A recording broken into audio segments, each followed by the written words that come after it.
Any rebroadcast, retransmission, or other use of this production without the express written consent of the Bubba Radio Network is prohibited.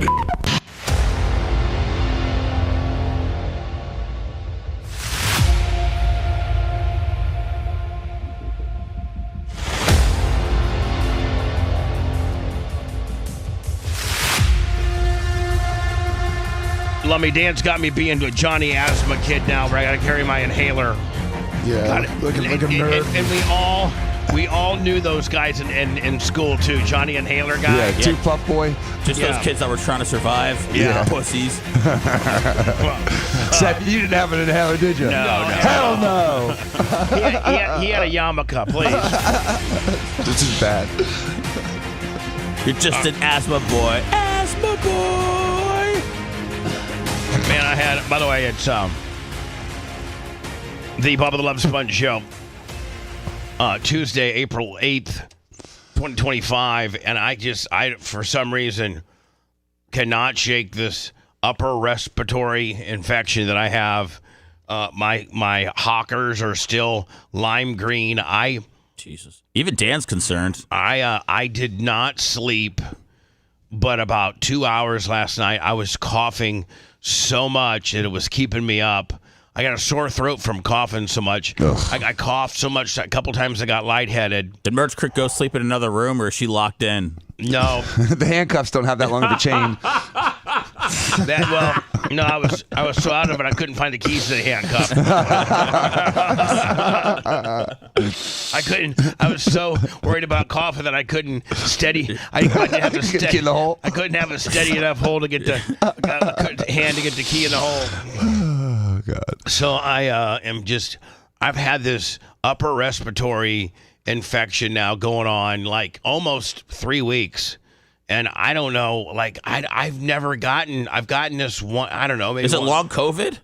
I don't know what it is. Oh, long COVID.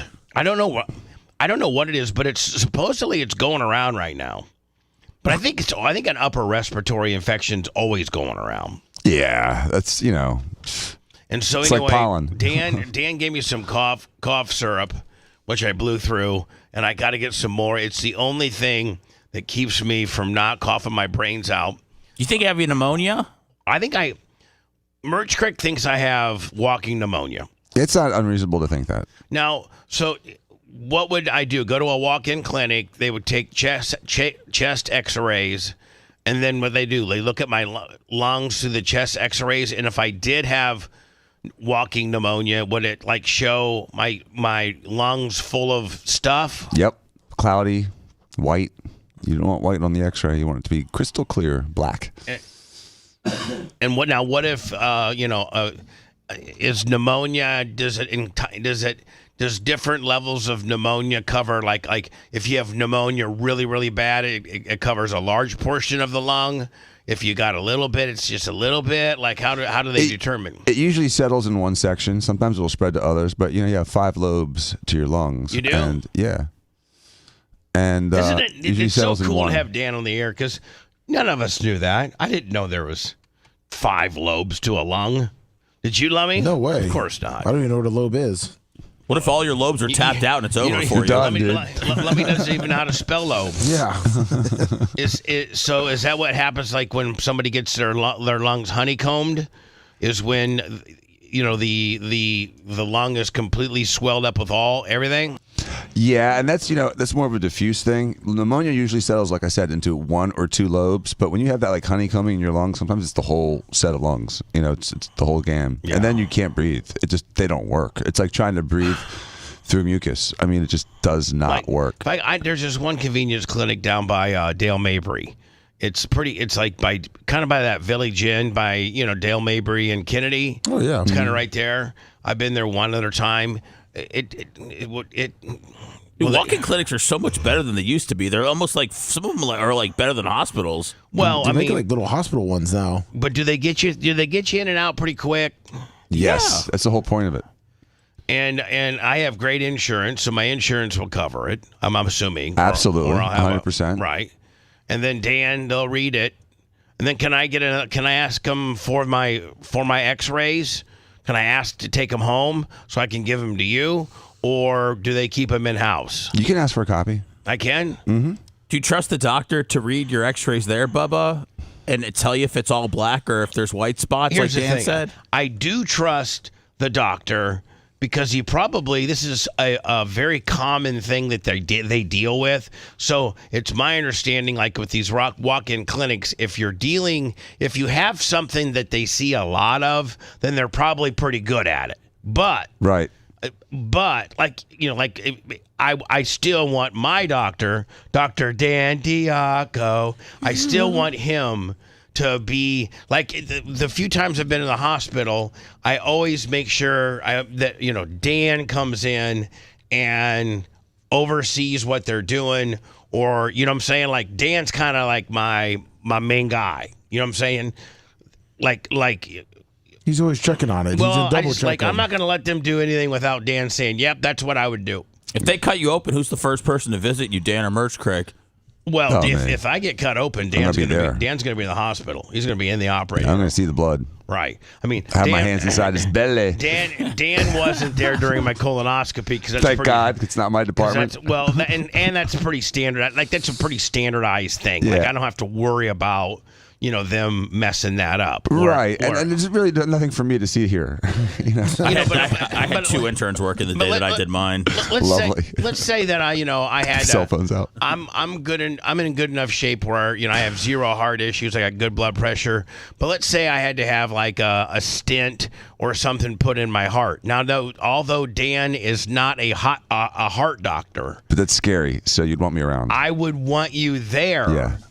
Just as another set of eyes and ears, just like that one remember that one time you said you were at TOS and a guy flipped out and had to come get you and another female doctor to come fix his mess? Right. Everyone's got their boiling point, and you never know. You never know what that doctor woke up with and what that day is So like. when it's always nice to have a backup. So if I had something done Like a that pilot. was not in Dan's wheelhouse, which most of those, if it's a non-plastic procedure, it's not in Dan's wheelhouse, and I had something done, and I got permission for Dan to be in the operating room. Then after I was done and I'm in the recovery room, Dan could, of course, the doctor that did it to me is going to say, "Oh yeah, I did a great job, and we found this, we found that, we fixed this, we fixed that." Dan would give it to me. Like, yeah, the guy was pretty good. He did a really good job. Dan would be like, "Man, the guy kind of sucked. I had to tell him 3 or 4 different times he was in the wrong area." That'd be scary. But yes, I would do that. You've done that. I've done that with you. So that'd be like, listen, Dan, if you were going to be on a big time radio show, I might go with you and sit in the lobby just to make, I don't know if that's even a very good analogy. It would be, absolutely. If I had some kind of other radio gig that you approved of and I was doing it, you would absolutely want to supervise and help and give feedback on and participate in, just like Or at least with radio, it's so widely distributed and not in an operating room. So I wouldn't necessarily have to be there, but I could be listening, and then during breaks, I could maybe text you some stuff. And you'd participate in the negotiations and all that, and the production of it. You'd have to, because again, you've got 35 years of this, and it's like a hobby for me. So anyway, Seth, if I was in the operating room for something other than a plastic procedure, I'd have Dan in there. And so today when I go to the walk-in clinic and get my chest x-rays. Now, Dan, as a chest x-ray, do you literally just stand against, I think you just stand against this machine do you take your shirt off? Sometimes you don't usually have to if you just have a shirt without buttons. They don't want things to cause what they call artifact. An artifact. I'll just take my shirt clouds off. It, yeah. And you put your chest against the plate because it's instead of AP, it's a PA, meaning they shoot from the back to the front. All right, so you just put your chest on the plate. Mm-hmm. You just put your T's in the glass. Right. And can we practice? Can Lummy be the glass right now? You put your nipples on the plate. You want me to go in the shower, Seth, and fire the I just we don't use the shower or anything other than storage nowadays. Demonstrate. We'll make a little square and you can put your nipples in it. You gotta practice. Put my man boobs on the glass. So Dan, hold your breath. So when I put my man boobs on the glass, and then the guy comes back and says, "Listen, you do or you don't have whatever type of buildup in your lungs. Can I say, hey, can I get a copy? Now, can they give me a copy of my x-rays right there? So it depends. If it's electronic, they may give you a little thumb drive. If it's the old school hard copy, they can sometimes print a second one. It depends on where you go. Okay. Now, or they'll have some guy paint it for you. Now, if I do have something, then they can also probably prescribe me, whatever I need. Oh, yeah. Yeah. And they'll tell you if this is something that, you should maybe be admitted for. Well, I sent you a picture for. Yeah, sometimes they admit people when they can't breathe. I sent you a picture of what an infected lung looks like. Oh, my God. Let me thank you for being Is this like a blue waffle of lungs? This isn't like a take and bake pizza shop. Bubba doesn't have to break down his own x-ray. Well, There's a yeah, doctor that's there. bad. He's going to know. There's That's a a bad doctor one. there. That's a All right. bad one. So There's a couple bad ones there. So what now, Dan? This is a normal lung. That's the left side. Meanwhile, yes. that looks like a really bad lung. Yeah, to but it's me. normal. So Because yeah, it's black and clear. You can see through it. this side right here is a normal lung. Mm-hmm. All right. This side is an infected lung. It's an angry lung. Yeah. So it's all white, and it's got this cloudy blotches of blackness. Now, does that all like fluid and mucus and infection? Yes. Is that what all that is? Mm-hmm. Now, Fluid. Do you ever get? Excuse me. Do you ever get so much fluid or pneumonia in itself? Is that fluid on the lung? Yes, is that what sort of. That's the easiest way to describe it. It's Right. just like it's soaked. It's like a wet sponge instead of a moist sponge. And so your lungs are sick, correct? Yes. Now, do they ever, other than medication, go in there like with a needle and drain the lung? It depends. Whoa! Can you imagine how much that would hurt? Jamming a big needle in your fat side and then sucking all the juice out of your lungs? No. Do they do that, Dan? Yes, sometimes they do. With an infusion. It's called a pleural effusion, They put you asleep for that? usually. Yeah. They do it under ultrasound guidance. It's Yeah, I couldn't. Hey, Seth, guess what I'm going to do? What? I got to drain my lungs today with needles. Oh, hell yeah. Bring me the juice. Make sure I tape it for Of course. for the YouTube channel. I've tapped a couple lungs before. I did a lot of chest tubes though. You know, tapping a lung is not something that you do on a regular basis. But when you do trauma work, you do see a lot of what they call a pneumothorax when you have a collapsed lung.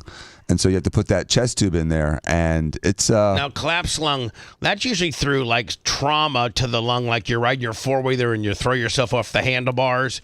That's usually what a collapsed lung is, right? Yeah, there's two ways to get it. There's the trauma way where you crack a rib or something like that, and the one or two rib cracks can puncture the membrane that keeps that seal, and then you get air between your lung and the pleural membrane, and you can't expand your lung. It won't open anymore because the air is preventing it from opening. The air's on the wrong side of the lung. It's like you're trying to inflate a balloon in a pressurized room. I'm always on the wrong side of everything, so I wouldn't believe if I was on the wrong side of my lungs. So then the other way is that people sometimes get them spontaneously, like super skinny people sometimes just get a pneumothorax out of nowhere. I don't have to worry about that. And people with AIDS would get pneumothoraces. And I don't have to worry about that either. We had a whole AIDS floor at Charity, and we get called down there like twice a week to throw a chest tube in there. And as soon as putting a chest tube in is not really a fun procedure for the person getting it, especially when they're awake. And so, you literally got to jam like a little vacuum cleaner hose down their throat. It's worse, Bubba. You start off with, you put a little numbing medicine in there, which never takes care of all the pain. No. And then you make an incision with a knife. Where? Between two ribs on the side of the pneumo. Oh, okay. You don't put it through their mouth? No. You cut through their chest wall. All right, so you cut through the skin on the ribs. You make an incision between two ribs and then jam the vacuum cleaner hose in there? No, worse than that. Then you take those big giant hemostats called Kellys and you jam those in there. And as soon as you jam it and you get to the point where you need to go, you get this like blowout, like you know how a whale blows when he gets to the surface? You get that. But what's mixed with that? Blood. So it's like aerosolized blood and lung fluid. So when you would do it on an AIDS person, as soon as you put that Kelly in there, they would spray you with AIDS blood. They blowhole you? Blowhole you with the AIDS blood. It was disgusting. And then after that, you put the tube in and then you sew it in. and then you hook it up to this machine that sucks Now, the air out. And on what procedure would a person need a lung tube for when he had a collapsed lung? Yeah, collapsed lungs. That's pretty much the only time, unless sometimes they had fluid in there, and the tube would take the fluid out too. Hello? I'm sorry. Hold on. Hello, you're on the air. Go ahead. Yes, good morning, Bubba. How are you, sir? I'm great. I'm just trying to get over whatever the hell I got. I'm going to go to the convenience clinic today and then send a set of my x-rays over to Dan made it sound like you're having a medical party there, the way you described that. Listen, for nearly a month, I've had an upper respiratory infection. It seems like it's getting worse. And, so I'm going to go get it looked at. Have you hit the oil of oregano? Have I what? Oil of oregano? I'm sure Dan knows about it. I'm sure Dan knows that it's something stupid-ass Kentucky remedy that doesn't work. No, I haven't hit the oil. Well, hey, listen, Bob, I wanted to let you know you're not on Rumble for some reason. Yesterday and today, it's not being broadcast. We're not going live on Rumble anymore. What we're doing on Rumble is we're doing the show, and then a day later, we're posting the show for you to be able to download. We're trying to get the Rumble people to go over to YouTube. YouTube pays far better and is less political than Rumble. So Really? I thought it was the other way around. No. Really? No. Really? Rumble is the worst paying. Let me go tell you. No, I'm talking about the political part. I believe the pay part, but I was surprised that you say the political part. Well, I mean, Rumble's locked in to being political. Like, it's pretty much locked in. We're not locked into being political. We're locked into having... as a platform, it's more of a political type platform. Is that what you're saying? Yeah, that's where it's skewed that way. Yeah, like Twitch was games. Yeah, and Twitch is kind of gamey. Rumble's kind of politically ee. Now we can go politics, and we do sometimes. But we've skinnied it down from 5 to 4, so we're live on Facebook, Twitch, X, and YouTube, trying to aggregate as many people as we can over to YouTube. That's the big shiny object that we'd like you all to go to. Like and subscribe. Yeah, how about Spotify there, Bubba? On Spotify. Well, our podcasts are available on Spotify. You don't do best on Spotify? I don't know that they have don't let me. Does Spotify have a visual feature? I did not know that. Yeah, Rogan does. I don't think. Do they have a? You can do videos on. Yeah, but I don't think there's. I don't think there's no live feature. Yeah. Yeah. Buddy, just go over to YouTube, or if you want to stay with Spotify, go and download everything on Spotify. Trying to avoid the ad. Or better yet, go to BubbaArmyHQ.com. It's got everything. Okay. Is that ad free too? No, it's got ads. Oh. Okay. Well, thank you for just being a complete CSer and just trying to hit me every which way but loose, son of a bitch. I think did Daniel Rose send this to me? Yes. This TNA box? Yes, he gimmick? did. I think he contacted the guy that's selling these boxes, and there's not that many left. Yeah, he's not gonna come off his price either. Yeah, he's not coming off his price. In case, so Dan, I'm gonna go to an emergency clinic today. Get a. Now, Dan, how you or whoever else might treat me? Are they gonna if I just have an upper respiratory? Oh, by the way, Dan, here's why I think I got some problems. Because yesterday I went to do a hawker. Suck it up through your sinuses and then down through your throat and then back up through your mouth, which is the mucus, usually the dark green mucus in your nasopharynx. Right, but is that? Am I getting that out of my lungs, or am I just getting it out of my nasopharynx? It could be either one. You can't tell. Well, that's why you need to get looked at further. Here's something that's going to really, really concern you. So I go to do this big one, and I got a big one, and it's a big one. Then I go to do a second one later, and it's got little spotches of blood in it. Yeah, that's just because you're trauma. It's just from just all the coughing and all the hacking. You're just wearing it out. It's just like, it's like when you play with it too much, it gets a little sore. It's like with your penis? Yeah, exactly. Like if you masturbate twice, you're okay, but that third and fourth one, you start getting a little raw. Chafing. Yeah, you've chafed your lungs from coughing so much. Thank God. Whacking off and hacking it up, man. Yeah, whacking and hacking. Both are bad if you do too much. Whacking and hacking. That's what we limit got. your whacking. Whacking and hacking. So last night, in case you didn't know, Dan's school. That's where you went to medical school. Yep. So I had 2 chances. 2 of the 4. The Florida Gators, for the 3rd time in the school's history, won the NCAA men's basketball tournament. Yes, they did. It was a great game. They did a Houston to Houston. Yes, they did. Houston did a Houston to Duke, and then Houston did a Houston to itself in the final game, where I don't know if they solidly had it in hand. They were up by 10 with like 10 minutes left. Yeah, they had that game. Dude, they dominated the whole game except the last 7 minutes. Yeah, they were they up by 10? 12. It was 12. Yeah, they got to by 12. And then like 13, what? Of course, minutes. I wasn't fast asleep. I was hacking my brains out, but certainly didn't have the TV on.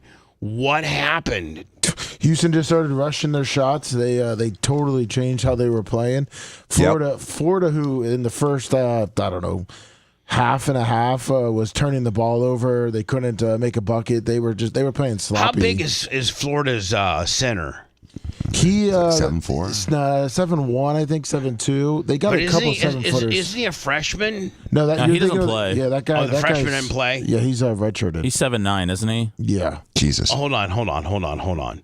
Florida. Is that guy from IMG? Yeah. So they got that kid from IMG, and is he legitimately 7'9"? Yes. Yeah. Lubby, I think there's video of him cutting down the net, not using a ladder last night. I think so you get a feel for how tall the guy is. Is he really 7'9"? Yeah. He'll live to be 25.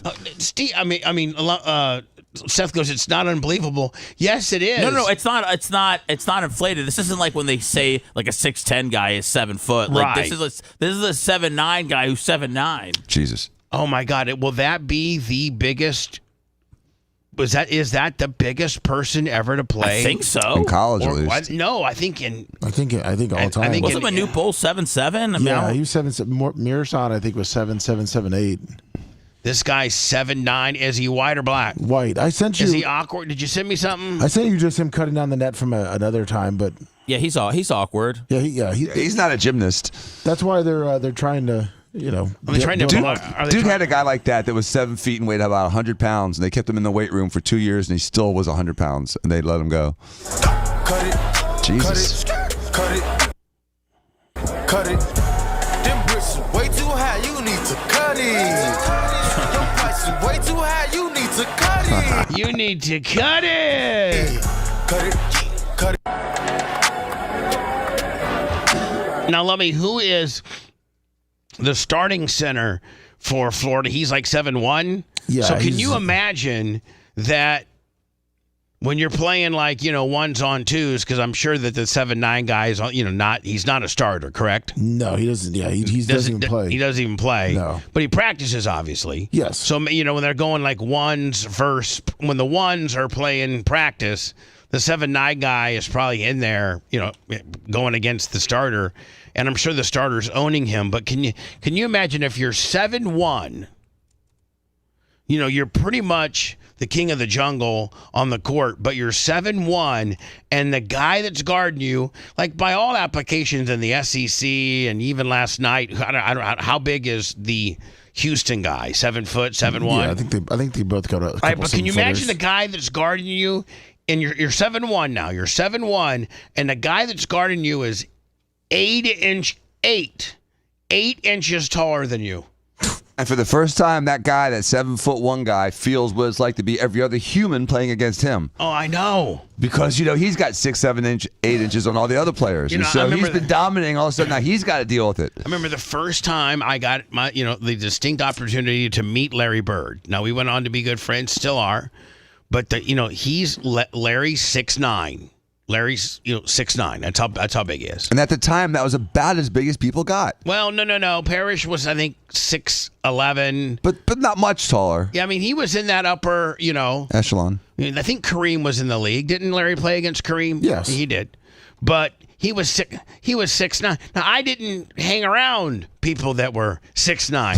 The biggest person I ever saw up until that was 6'7". It was Marty Lehman on our high school team, and he was 6'7", and he was a giant. Well, just that extra 2 inches makes a big difference. So when I met Larry Bird and he was 6'9", I was like, oh my God, these. And then I went to my first NBA basketball game. Me and Jeff Bird went to a Celtics Rockets game in Boston, and we got like first couple rows. And it's just like these human beings are like almost aliens. That they're this. There's a group of humans that are this big. And isn't it weird that you have humans like that, and you have like little Guatemalans that are like 5'2", and that they can actually have kids together? It's like a Chihuahua and a Great Dane. Well, remember the Plumlee brothers? Yeah. Okay, Mason and Matt. There was 3 brothers. There was 3 brothers. Yes. Do you know where they're from? You're Indiana. They're from Warsaw, Indiana. But then they moved to North Carolina or something. Yeah. So the coach, when they were in high school, they were like 6'10", 6'11", and so the dad was like 6'9", and the mom was a Purdue Boilermaker on a basketball, and she was like 6'4", 6'3". Really? So that's why they had these monstrous kids. And when the first one, I think it might have been Mason Plumlee, when he was coming through middle school and then was a freshman and then a sophomore, he was really pretty good with the ball, and he kind of wanted to play like a power forward where he had the ball more rather than just going down on the post. And the coach said, no, you can't play that. And so the Plumlee, the Plumlees moved their family to North Carolina so they could play for some private Christian school. That Christian school went on and won the state championship like 3 years in a row because they had all the Plumlees coming through. So the Warsaw guy had his opportunity to have all the brothers. Yeah. And probably have a dynasty. Yeah. And he didn't want to play guard. Said I don't want him playing anything to do with guard, or I would be like, man, you know what, they can drive the school bus if they want. Exactly. I'd be like, whatever, right? I agree, will this 7'9" guy pan out, or is he just so awkward and just No, he looks like he has some kind of coordination. He gets bodied up pretty easy. I mean, you got to give they redshirted him for a reason. You got to give the guy a chance to develop. I mean, he'll be there for 4 years, so I mean, I think you'll start to see how coordinated he is, if he's able to handle the ball, if he's a traditional center. 4 years though? I mean, these guys are lasting like 2 years. Well, I mean, not when a guy like this who really needs that development. Well, he needs bulk. And and like Seth, he needs weightlifting and development and stuff like that. So he's probably going to live in the weight room, and they're going to try to bulk this guy up, Lummy, so that a regular guy like a Shaq or somebody like that can't body him up. Right now, he's probably getting just straight bodied. So anyway, Lummy, do we have the highlights from last night? Yeah. Do you need me to resend them? Which ones is this it right here? Let me see. Pivotal moments. I thought you had it. Is this it right here? Let me just send me what you got. Yeah, I was going to resend it. Send me the like maybe the last 10 minutes, whatever. Just send me whatever we can, so we can talk about the fact that the Florida Gators, for the 3rd time in franchise history, and did you guys know they were the 4 seed? Now they were the 1 regional seed, but within the 4 teams, Houston, Duke, Florida, and who was the other team? They weren't an underdog. Auburn. The majority of people picked them to win it all. No. But like when the majority picked Duke to win them all. They had the best chances. Seth, when there was 4 left, although they were all number 1s,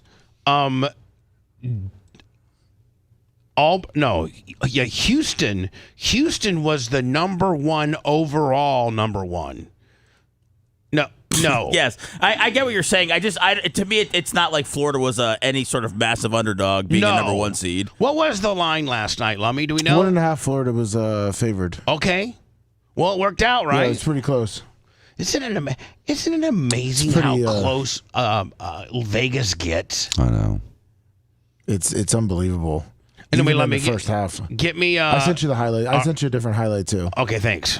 Want to listen to the show on demand and on the go? Enlist today at BubbaArmyHQ.com. Sign up and start listening. The Bubba the Love Sponge Show will be back after this.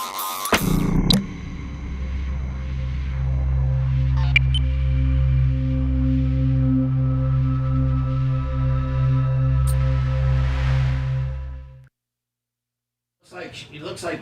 I mean, Good morning, 2006 Monty. Seth, are you looking at it? Yeah, I saw it. I think it could have been a lot better.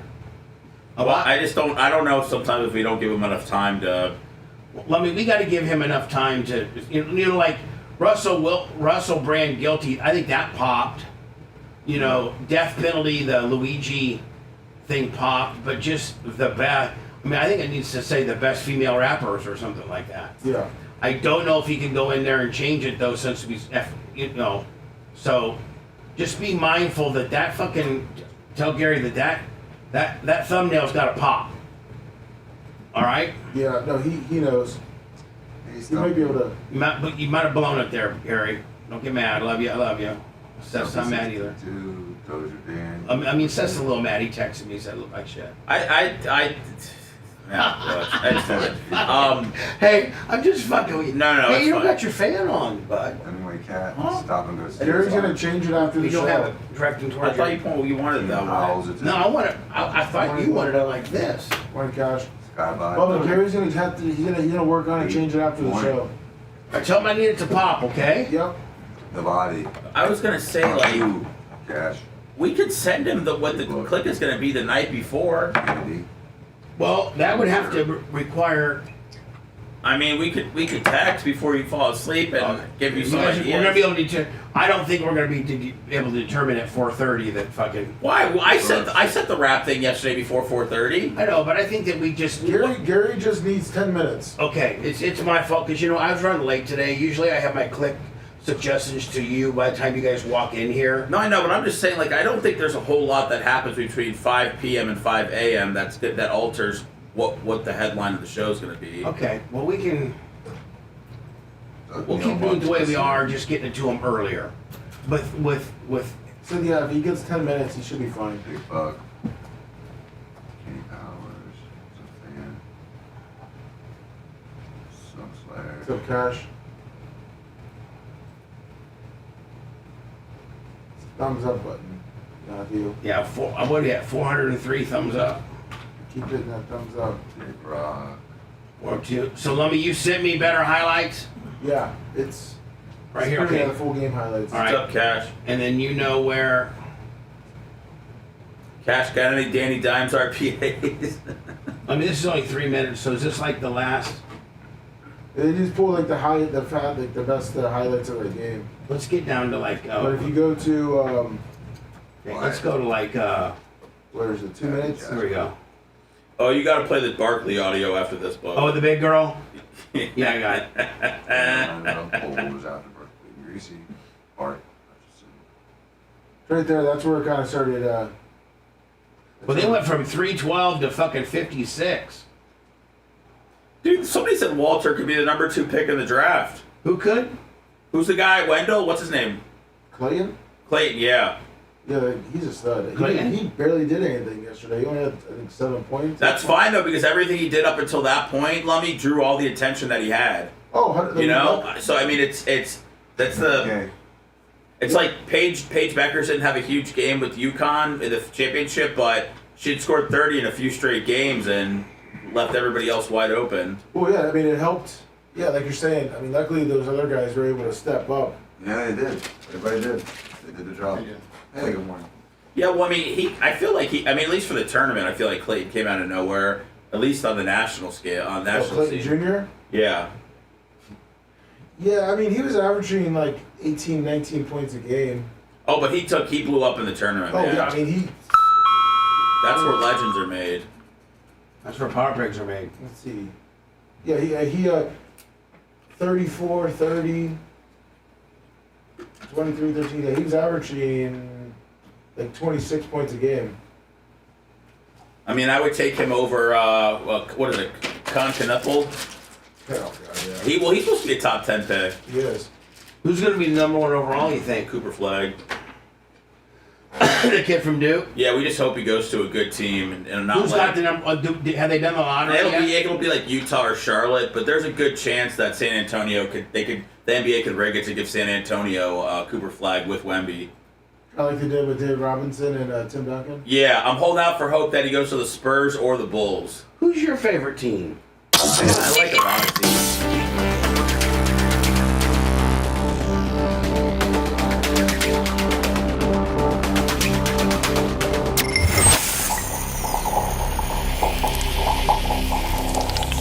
Broadcasting live from the Aquabito Studios. Aquabito.com/Bubba. It's the Bubba the Love Sponge Show. PayPal, Venmo, Cash App. Again, PayPal, Venmo, Cash App, The Bubba Army, or you can go straight to BubbaArmyTips.com. It all gets accounted for towards your $2,400 year-end total to get your invitation and your ring and all the festivities for BARP. Appreciate you. I think Rainbow Rick made them for us. Yeah. And I don't know if they're pre-order or... Yeah, we're pre-ordering them only. So, people like Scout and Big Gulp and, Greg and Amy and the whole night. There's a lot of people that listen to the show that are truck drivers. That's just the way it is. And when we first started on Sirius XM Lummy, we kind of skewed that way, and we started calling everybody that listened to the show, FTEs, Full Trucker Effect. And we stole that concept from Johnny Sacco, a ska band from Bloomington, Indiana. And we used to open the show up with Full Trucker Effect, the ska band. You know what I'm saying? But we get a copyright now every time we do that. So this is, and the artwork is very, very primitive and very simple. But this was our and then I think on the back of it, you have the Bubba Army QR code.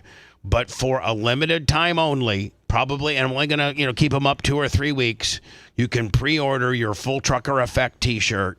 And you can see, we made a few changes because I forget what it said up there. And we put the Bubba Army in the grill with the FTE and then the Full Trucker Effect on the trailer. I love the grill with the chevrons. Yeah, there you go. Just does it slide in the back? Is there wheels? What do you mean? No, it's just kind of like a banner coming off. You got to pay extra for the wheels, okay, Dan? Yeah, if you want rear axle, this is $10 extra bucks. Save on tolls. Yeah. It's just like it's going so fast that you can't even see. I understand. It's like a blur coming off of it. Okay. Yeah, where the FTE was before, it was BTLS. Right. It was BTLS, and I'm trying to get away from BTLS. Really? So. Yeah, I'm trying to. It's Bubba Army is better. Yeah, Bubba Army is so much better. In fact, I filled out the necessary paperwork for my 501c3. My 501c3 charity is called the Bubba the Love Sponge Foundation. I'm changing that right now. It's like $85 name change through Sunbiz or something like that, and I'm changing it to the Bubba Army Foundation. Because I understand.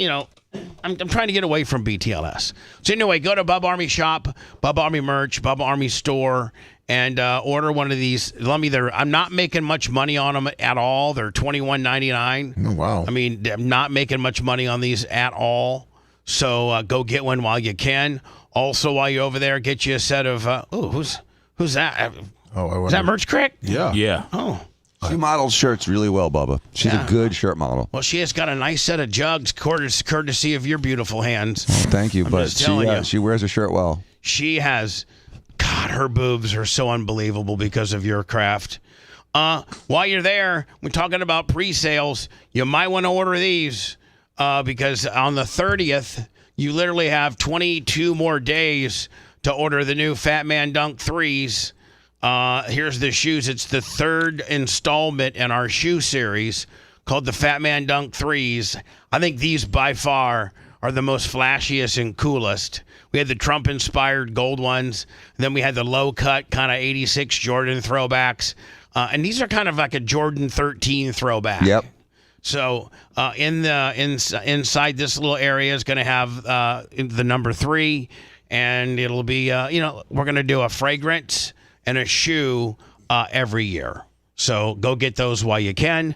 Bubba Army merch, Bubba Army shop, and BubbaArmyStore.com. Did it inspire the shoe, or did it just coincidentally look like that once you were done designing it? What do you mean? The Jordan 13.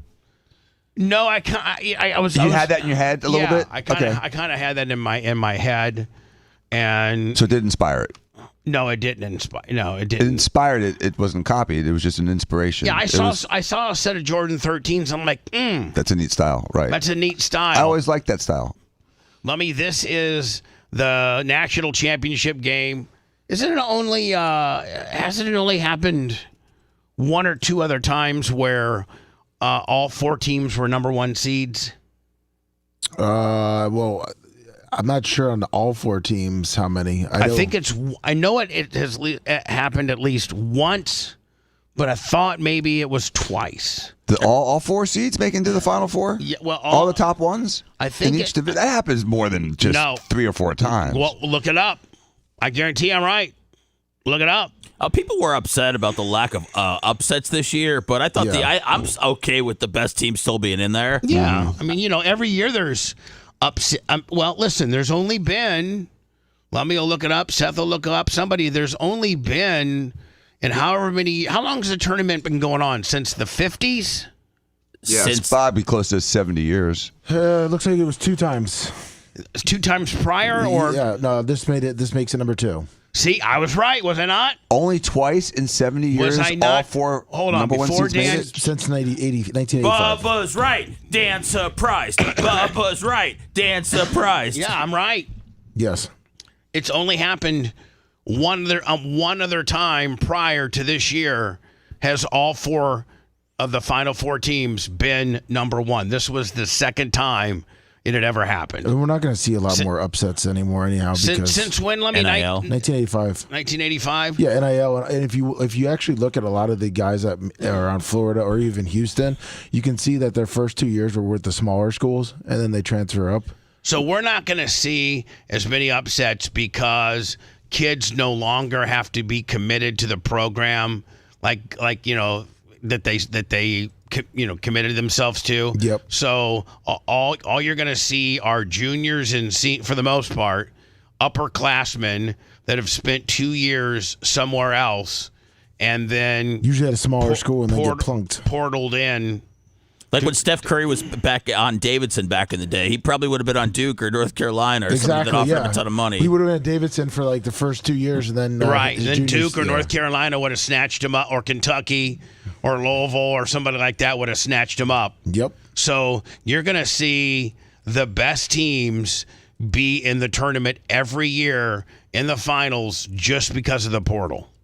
Just strictly because of the portal. I mean, I'm sure teams will be up. I'm sure there's going to be teams that have an upset. I don't think upsets are completely gone. You can have a great team. I mean, even though Duke played a number 1 team that just has lapses and ends up losing a game. But I don't think the upsets are going to completely go away. No, I don't think so either. I just don't think there's going to be as many. No, I agree. Yeah. Man, back in the day, there would be like a 16 taking out like a 2.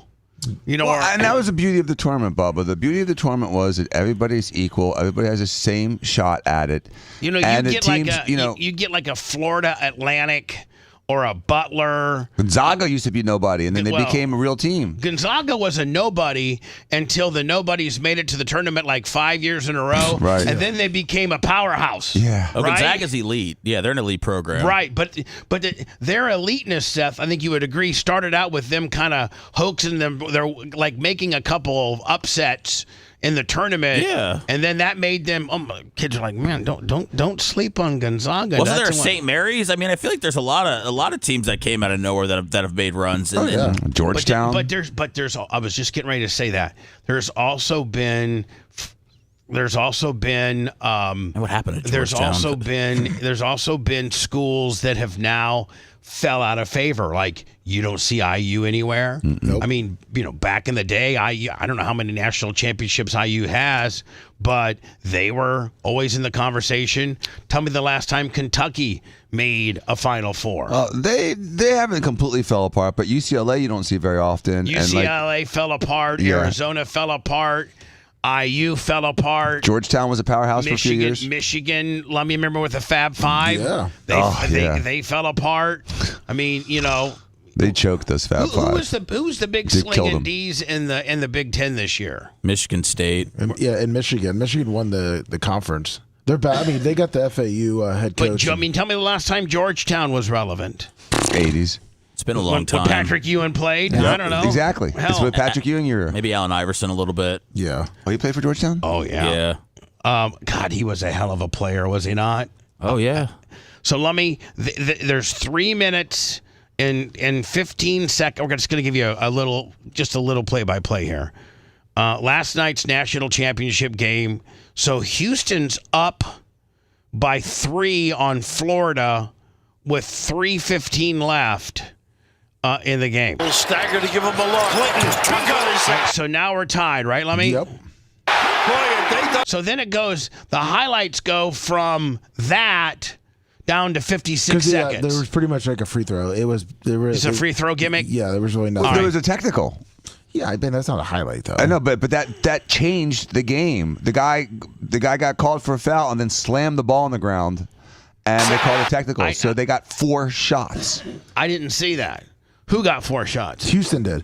That's why it's not nothing. It's really nothing. Yeah, because it didn't matter. So here we go. All right, so we go to 56 seconds and 7/10, 56.7 seconds left. Florida's down by 1. With Houston having the ball. Houston's got the ball and up by 1 with less than a minute. See, this is what the problem with Houston With is. 17 on the shot clock. That's what I'm saying. Houston started rushing instead of letting the clock. If I'm this guy here, I kick it out to this guy. I love when you do this. You gotta do this every day when you break down basketball games. Bubba Wooden. Yeah, Bubba Krzyzewski. Yeah, you're breaking out everything the kid did wrong. You're Hold on. freeze frame. Here's the one thing, man, is I have watched listen, I'm from Indiana. Basketball's in your DNA. I got you. Basketball's in my DNA. You know Larry Bird. I Good know friends Larry with him? Bird. And I'm a pretty good coach. You're a great coach. You get a good flick. Situationally. Okay, so I've got this freeze framed here, and I don't know what happens. But if I'm a coach, and I got 17 seconds on my shot clock, I'm calling for this guy to kick the ball out here to the top of the key, almost to half court, and then have this guy call a play. And then we run a play that involves probably this guy setting a pick, maybe to here, and then this guy releasing around here and going into there. Oh, there you go. That's my play. Not shooting it anything close to 5 and under. I want the shot to be. I want a high percentage shot at 5 seconds. So that puts you at 49 seconds-ish by the time they get the ball and get it out of bounds. And so that's 49 seconds-ish.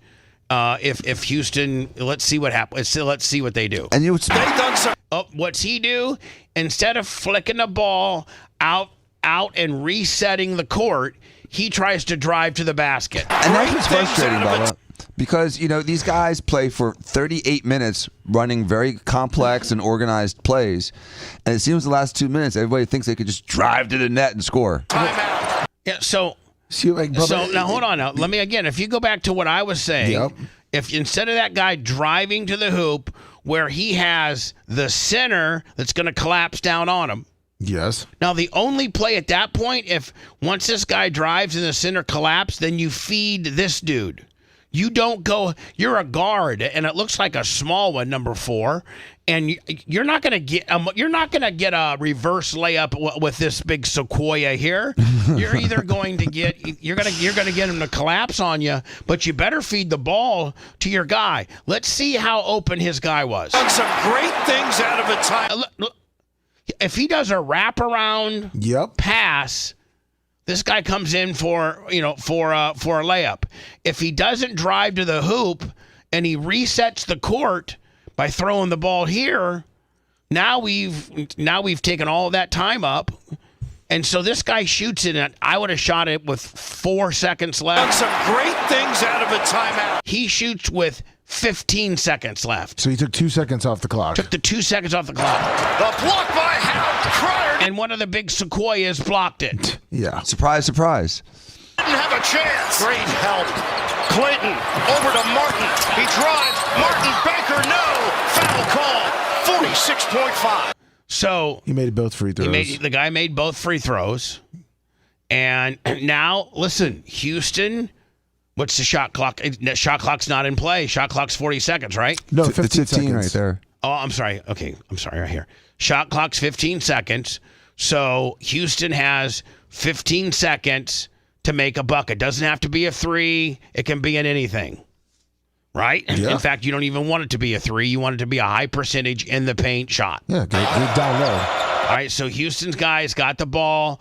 It looks like they're forming some type of play, some type of pick play. They got 3 Florida Gators all grouped up there. Man, I'm going right to this guy. Aren't you? Yeah. I mean, I'm going right to that guy. Have him start bodying up. Sharp using the screen. Sharp with 10. She lost it. That guy lost the game for him. He thought he was Allen Iverson, and he was going to. He's ball hogging, Lummy. They all do. They all do it. They all do this at the end. Sharp using the screen. See, so at this point, this guy probably wasn't open, but 13 and 7 can kick back here, reset the court, Lummy, and with 12 seconds and get a higher percentage shot than this guy's driving. He's driving into double coverage. No, triple. Yeah. This guy's. Who do you think you are? Yeah. What do you think? You're Magic Johnson? What do you think? You're Michael Jordan? I think this is the guy that had the last shot too. What? Like you're triple teamed. Now this guy, on the other hand, because this guy's momentum is coming towards the ball. This guy, man, all you got to do is loft it over this. This guy's got an easy layup right here. Or even 7. 7 should be trailing right now. With 10. Sitting at the 3. I mean, at this point, it's done, right? Well, no, they have another opportunity, but that guy blows it too. Turnover, Houston. Cleanly, Florida does. They surround Hout. Now to Clayton. Ahead. Over Aberdeen's head. He tracks it down and then. That looked like traveling to me. Yeah, there's it was a foul. Oh, He knocked him. He knocked him. That's why it looked like it was traveling, because he pushed him, and that's why he stepped out of bounds. He was getting pushed. Hold on. Let me see. This is Bubba Knight. Clayton ahead. Over Aberdeen's head. He tracks it down. Okay. They show it from another angle. It's obvious. I'll take it. And then there's contact. Uzan will get called for the foul with 19. Brick. Oh, man. Florida can't make free throws. I said that last week, and they were 50% on the free throws again. When Al Rhodes, Really? the great Al Rhodes from Warsaw, Indiana, who won a state championship with Warsaw Tigers, he used to make the ball players. They would shoot 100 free throws before practice, and then they do a 2-hour practice, whatever that involved, including running lines and running around the gym, and then when everybody was 100% dead tired, you'd shoot another 50 free throws, which would simulate how tired you would be by the end of the game. Oof. And Krzyzewski was like that. He made these guys shoot hundreds of free throws in practice. And then after practice, and right after you got done running the lines, right after you got done working on your full press, you went and shot more free throws, because a lot of times you're good. Man, you can hit a free throw all day in the first quarter, but when you're in the fourth quarter and your arms are noodles and your legs are noodles, right? You can't hit them. It's a different throw. The furious comeback. All right, so he made one. Yes. So now it's a 2-point game. 19 seconds. Houston's got the ball, plenty of time, 19-2. This should be a setup for a tie or a win. This should absolutely be a setup for a tie or a win. So they inbounds it, Lummy, right? Did Florida press him on the inbounds or no? Yeah, a little bit. They kind of did a soft press. They didn't want to give up an easy two. The next highlight is at 11 seconds, and Houston has the ball, right here, right past the half court line. 63. Uzan gonna go. Uzan, give it up. Cryer, 6 seconds, 5 seconds, short. He walked. He can't touch it. He can't. 1 second. Man, 21 blew the game for Houston. Yep. Taking a way too far away 3-point attempt with 5 seconds left, and then floundering jumping while he caught the ball, making him ineligible to be able to dribble the ball. Can't even at that point even touch the ball. He might as well at that point have grabbed 6 it. seconds, 5 seconds, short. He walked. He might as well have thrown it up. Well, yeah, or grabbed it and got a double dribble. So then they could have given it to Florida inbound, and there could have been a problem there. 5 seconds, short. He walked. He can't touch it. He can't. 1 second. And it's over. Him not touching it cost them at least, 2 seconds. Anything can happen. He choked. Yeah, he did choke. That was the guy. That was the guy that dribbled off, who dribbled into triple coverage, and then same guy. Yep, same guy. Same dude. Kind of like the Duke guy. Yeah. You think of the final possession, the final few minutes, particularly. There's the Alamo that I got in so much trouble when I went for my job interview at KTFM in San Antonio back in 1989. And they're going to hire me at KTFM. They take me to a Spurs game, and then they take me by the Alamo, and I'm like, well, where's the Alamo? And they're like, it's right there. And I go, that looks like a storage unit. It's not that big. And they get so. Oh, I know. It's like Anne Frank's house. You're like, this is Anne Frank's house. And if you make fun, if you disparage the Alamo to a Texan, they want to fight you. It represents Texas's freedom. The Alamo cry. Remember, the Alamo is how Sam Houston was able to motivate the local people in that area to successfully beat the Spanish. I thought it was much like the Auburn game for Florida, that they ratcheted up their defense in the second half. In the second half, Florida held Houston to 31% from the field. They did not provide a lot of offensive rebound opportunities. Now, one of the issues was that Joseph Tugler and Javier Francis got their fourth fouls really early in the second half, and that meant that Houston had to go small until about 5 minutes to go when Kelvin Sampson came back with Francis. Then Tugler came back in. He fouled out, not right away, but a few possessions in. Having those guys in foul trouble really changed Houston's defense. So anyway, third national title in program history. Billy Donovan did it back-to-back in 06-07. Neil Malpazier, $50. BubbaArmyTips.com. Thank you, Neil Malpazier. We've been kind of light on the contributions. Just being honest. Appreciate you. Venmo, PayPal, Cash App at the Bubba Army.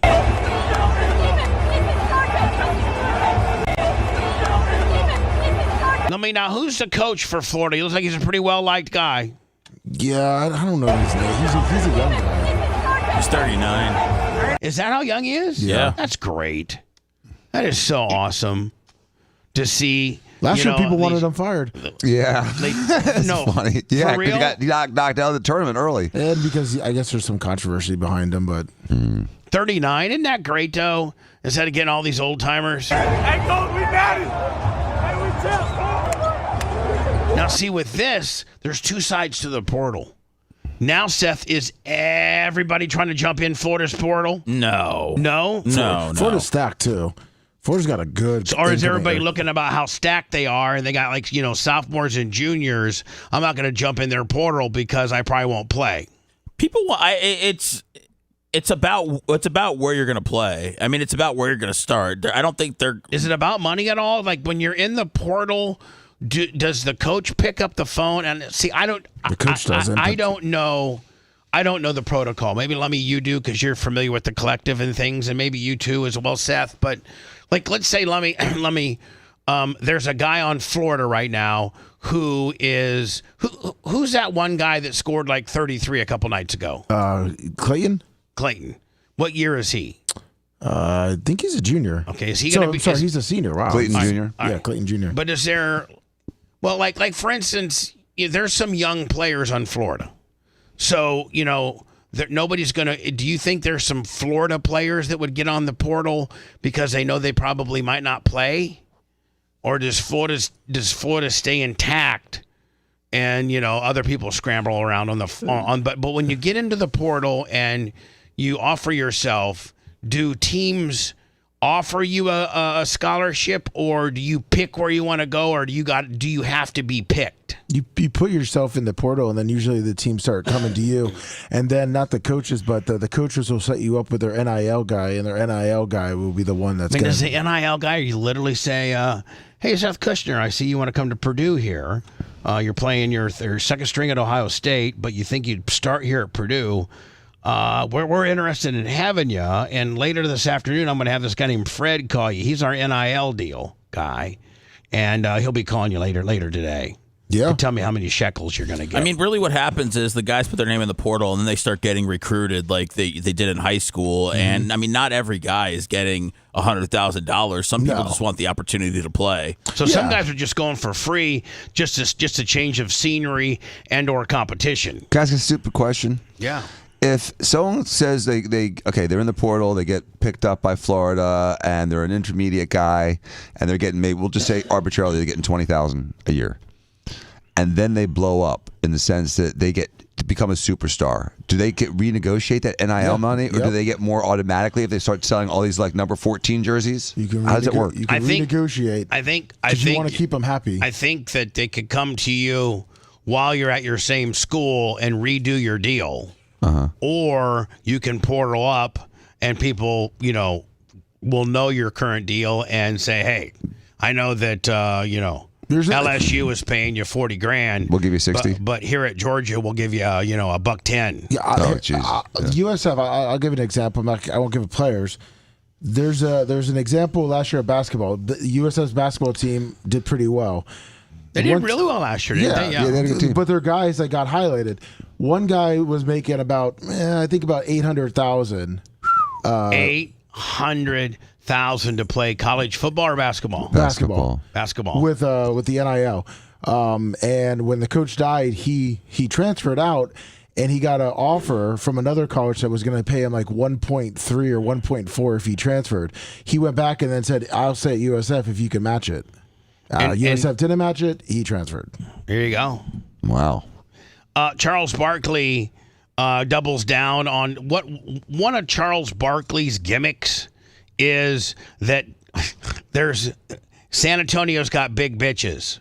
Through all the years of him playing in the league, NBA, and he would go from town to town, he always seemed to think that San Antonio had the bigger girls. And so, with his show with Shaq and Kenny, through the years, this conversation has come up, and he's always doubled down and gotten a little bit of heat on how big the San Antonio girls are. Are you talking about heavy or tall? Heavy. Big bitches. Big booty Latinos. And so he was at, the Final Four, obviously, the national championship game last night. He was on stage. And this is what Charles Barkley had to say. Oh, great city. I love Greg Popovich and the Spurs. No, seriously. I want to seriously. San Antonio, y'all put on a major great show. And I want to say this. Thank you. And yes, y'all got some big bitches here.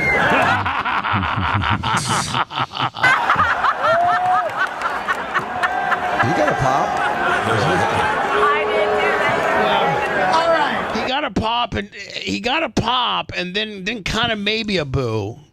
Let me. Who's the little short doggy dog with the all leather? Who's the other host over here? Great question. All right. It's like Howie Mandel or. I think anyone that wears that kind of hat is a douchebag. What's That's a douchebag hat. With a little like the 3-inch brim round hat like that, it's just a douchebag hat. Anyone that wears that, I laugh at.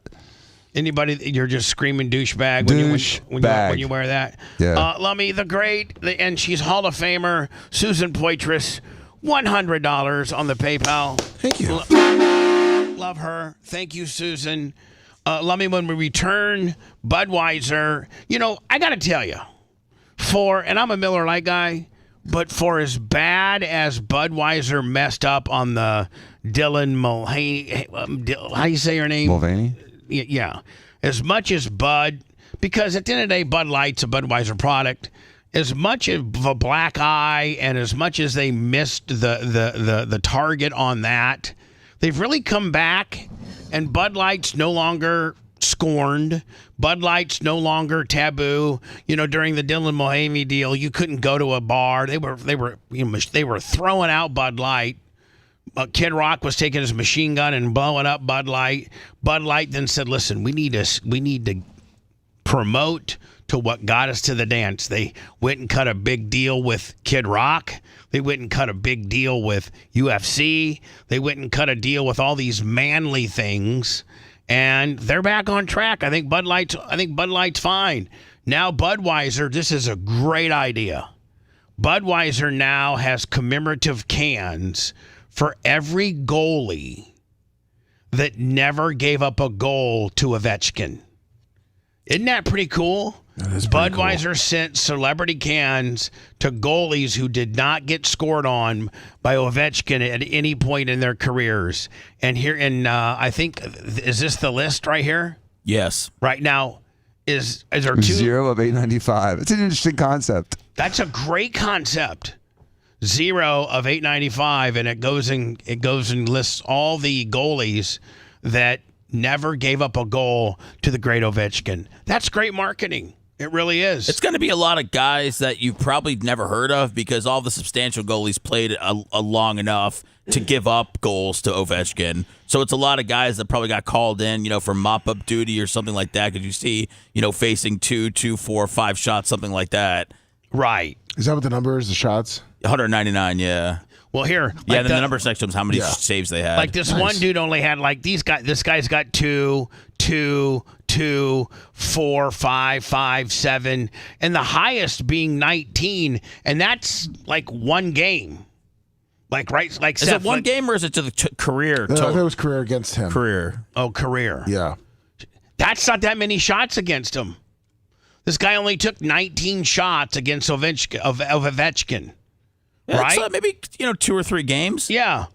So that's again, he pretty much scored on a lot of people. Well, it's about. I'd like to be the guy that had one. You get a beer.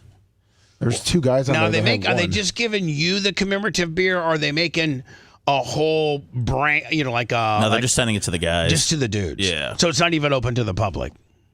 No, it's just they're just marketing. It's just open to the dudes. Luxury cars, watches, toys not being shipped to the U.S. over the tariffs. Here are some brands that are being held back. We'll go through that next. If you liked that segment, then you'll definitely like the new redesigned BubbaArmyHQ.com. We'll be back to the Bubba the Love Sponge show after this.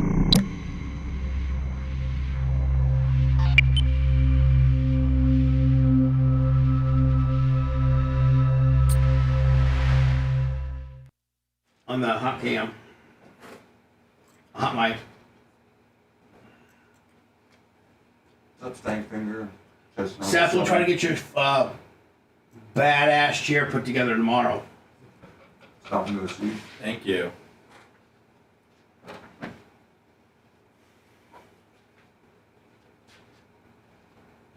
Thank you, Susan.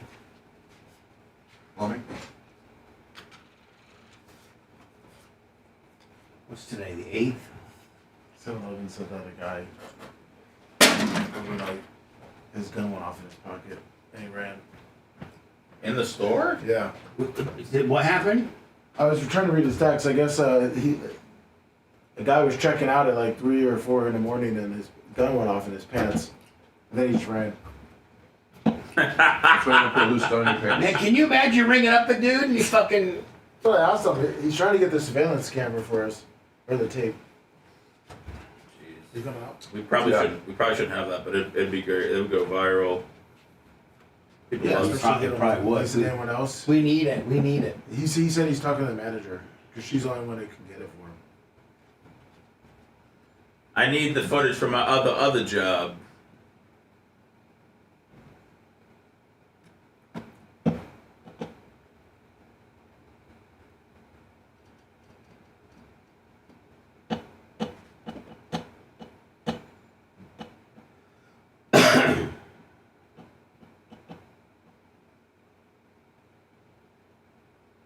Thank you, Amy. I felt right.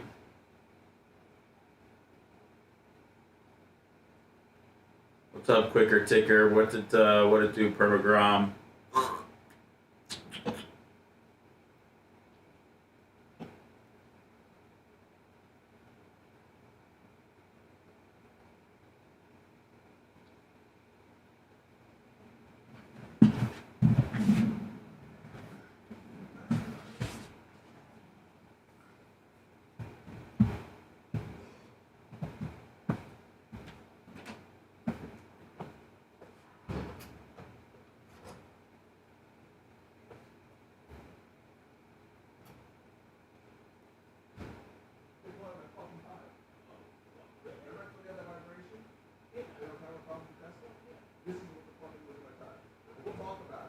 Talking about.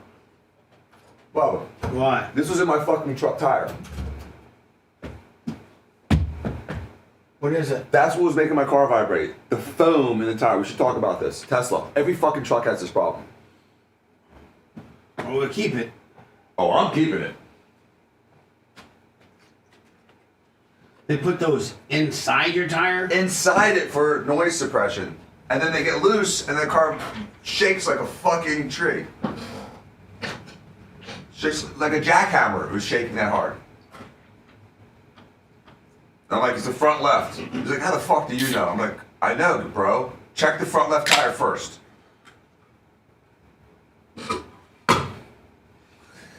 Well, but just like if you took a car and you said, I'm having a problem with my right rear. The guy's like, yeah, what the fuck do you know? Because you've been driving race cars. You know when there's a fucking problem with your right rear. Right. Well, most people are good enough to. I could feel that through electric steering. I could tell with the front left.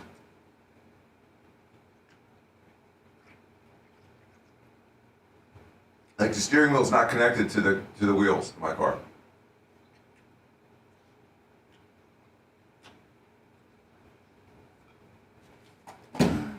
Damien, what's up? Jasper, Pappy Jasper, we'll talk about it. Ghost Profiles Pass, what's up?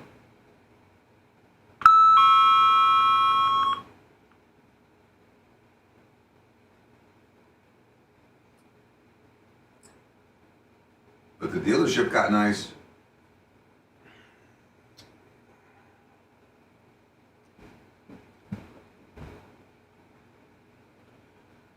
I don't know. Why does my coughing and shit, why is it worse at night? Because you're not moving the air in and out and clearing it out during the day. Because as you cough during the day, it doesn't build up. But at night, you're not coughing as much, and it accumulates. Okay. And you're not walking around as much. And walking around helps clear your lungs. Different positions. Lungs don't like being in one position for a long period of time. They like moving around. They work better that way. Thanks.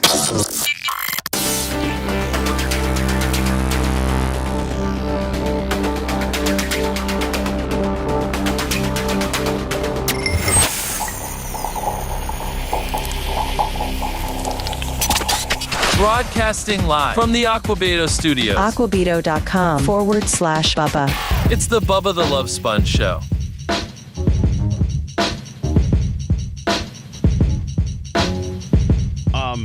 The Bubba the Love Sponge show.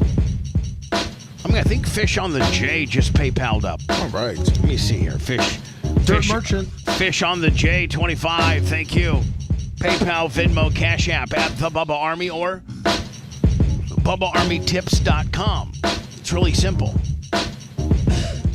Also, BubbaArmyHQ.com.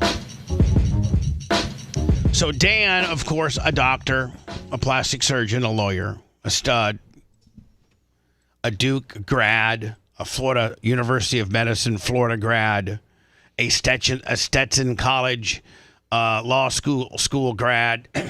Overall, stud. He has a Tesla Cybertruck, amongst other things. I think I don't think you have. I think you have a Lamborghini in your collection, but I don't. I think you're for the first time since I've known you. I don't think you got a Ferrari. I got two. I've got two, Bubba. You do? You do? Yeah. I still have the Testarossa. It's in my garage. Okay.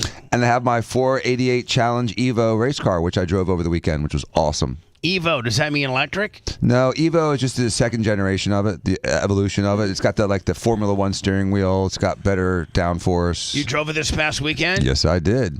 Flew on it. BJ? Well, I hadn't driven it in almost 7 months. And, that last 7 months, Jay's gone to the track like 3 out of 4 weekends at that particular track, the Enclave. And so Jay's like, why don't you just follow me to kind of get your feeling back? And so I followed him. All right. What do you mean? No, I'm thinking you're not much of a follower. Well, I mean, if I haven't been on the track and I haven't been in my car in 6 months, there's a little bit of time to get reacclimated. Did you get the Dr. Rimlack deal on the Venmo? Did that just come? Yep. Dr. Rimlack was yesterday. Keith Yeager, $100. Oh, it was? Yeah. I'm so sorry. Keith Yeager, though, $100. Thank you, Keith Yeager. So, Dan, Jay's like, listen, by the way, Jay's his brother, who's an attorney. And what type of race car does he got? He's got a Lamborghini STO. Now, or a Super Trofeo, not STO. Are they competitive in yes. speed? Yes, they're very comparable. If you were to take Tony Stewart, a very consistent driver, he would drive them both, drive the hell out of them to their capacity of, and would he have similar times in both? At Sebring, he would probably have a 2-second to 3-second faster time over like 2 minutes in Jay's car. Really? Probably. Have you ever wondered, because Tony's a good friend of mine, have you ever wondered what it would be like to put Tony in there? I'd love to do that. I would absolutely love to do that. Because Tony owes you a favor. Sorta. No. I just saw Tony not too long ago when in Gainesville at the Nationals, and he specifically asked for you. Oh, really? Because during the COVID deal, you hooked him up with some him and his guys with some stuff, and you cured some of his boys, including himself, 2 different times.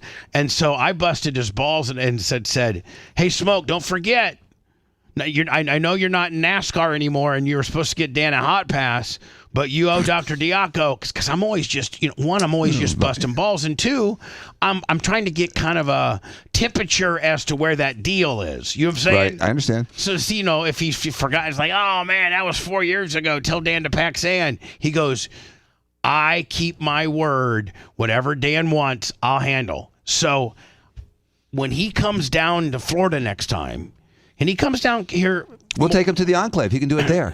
It's because I could go there anytime, and with the Tony Stewart deal, I'm sure I could just call the guy. I'm like, dude, I need the track for an hour. Just open the track up for me and Tony and Jay for an hour. And I would love for him to take like 5 laps in your car and then 5 laps in Jay's car. He'd have the best time too, because they're fun, but they're different. And watch a true pro. Like a true pro. And if you remember during his NASCAR career, Lummy, he was a road course expert. Yep. He was really good on the road courses.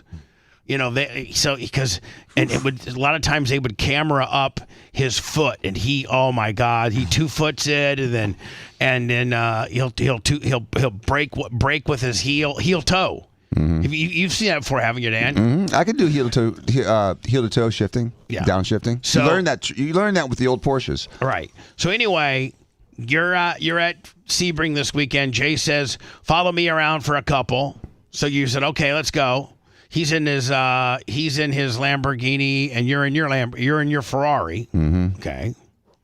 So pick it up from there. Sounds so douchey. It does. It sounds so douchey. But we went out for 2 sessions, and he never. Meanwhile, I'm driving my 2004 Crown Vic flat black, Fender Works Crown Vic. But we had fun, and I was staying on him the whole time. He couldn't dump me. He couldn't ditch me. So that was good, because we were doing lap times that were 2 seconds faster than my previous lap times there, and it felt like nothing. Now, when the cars drove great. When you guys are at Sebring doing Doctor Day or Rich Guy Day, are there other dudes out there doing Rich Guy Day too? Oh yeah, and we usually are putting the hurting on them. And is there anybody out there faster than you guys? It depends. If they've got a prototype type car, they are. What do you mean? You know, the ones that look like the P1s in at like the Daytona or Sebring. They look like a Formula One car, but they're enclosed and they look like spaceships. Those cars have a lot of downforce, and they are 10 or 15 seconds a lap faster at Sebring. Really? They're called the prototype types cars. All right, and they're all downforce. They're like 2 feet off the ground. When you go and have a good day at the track, does that put you in a good mood? Oh yeah, it helps. And especially with no catastrophic stuff that happens because race cars tend to break. Yeah, and then they really don't do well when they hit things, and so you stay off the walls. Have you hit a wall yet? Oh yeah. Wow. Yeah, and I hit the wall at over 100 miles an hour.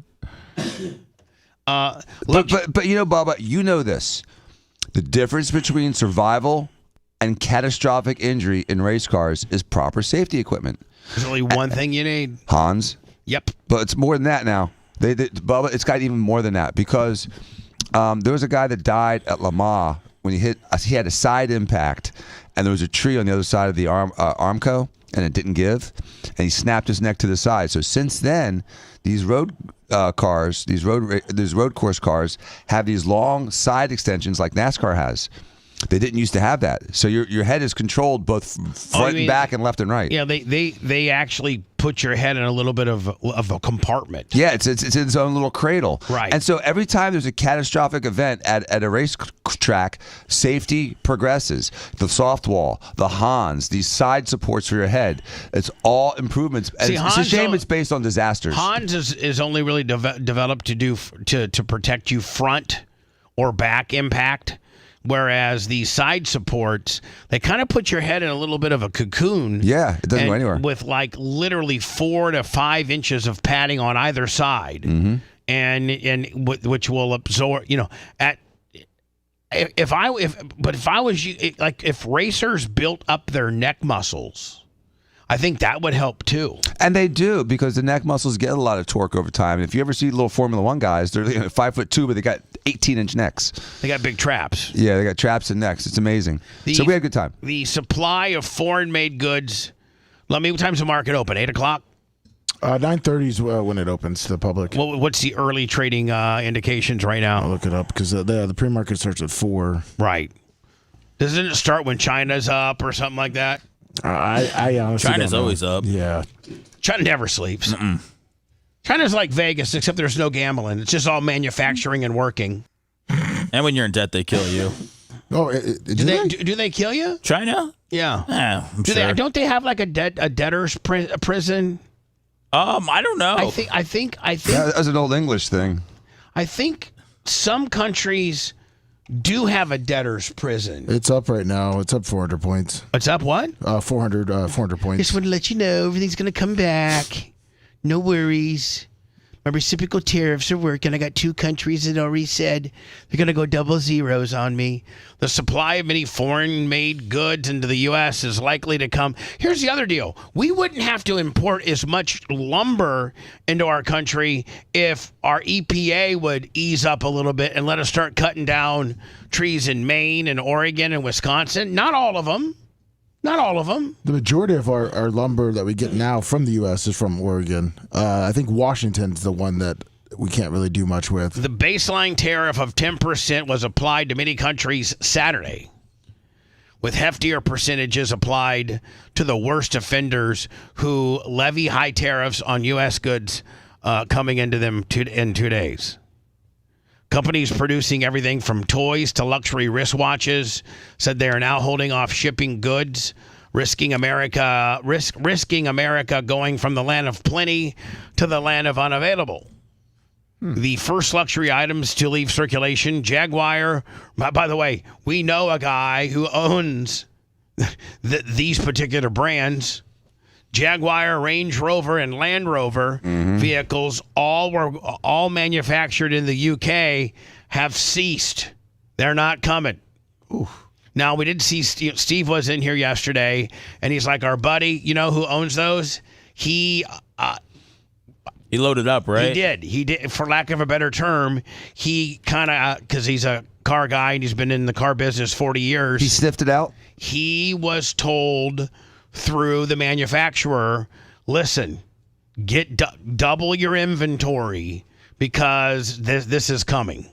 So he's fine. He's fine. But, I think these tariffs are going to last about 3 weeks because as soon as you put them up, 70 different countries contacted the United States to try to negotiate out of it. I cannot risk putting any product on the water that might have high... What's this one? This is... Here we go. I cannot risk putting any product on the water that might incur high tariffs as implemented and threatened by the president, Jay Foreman,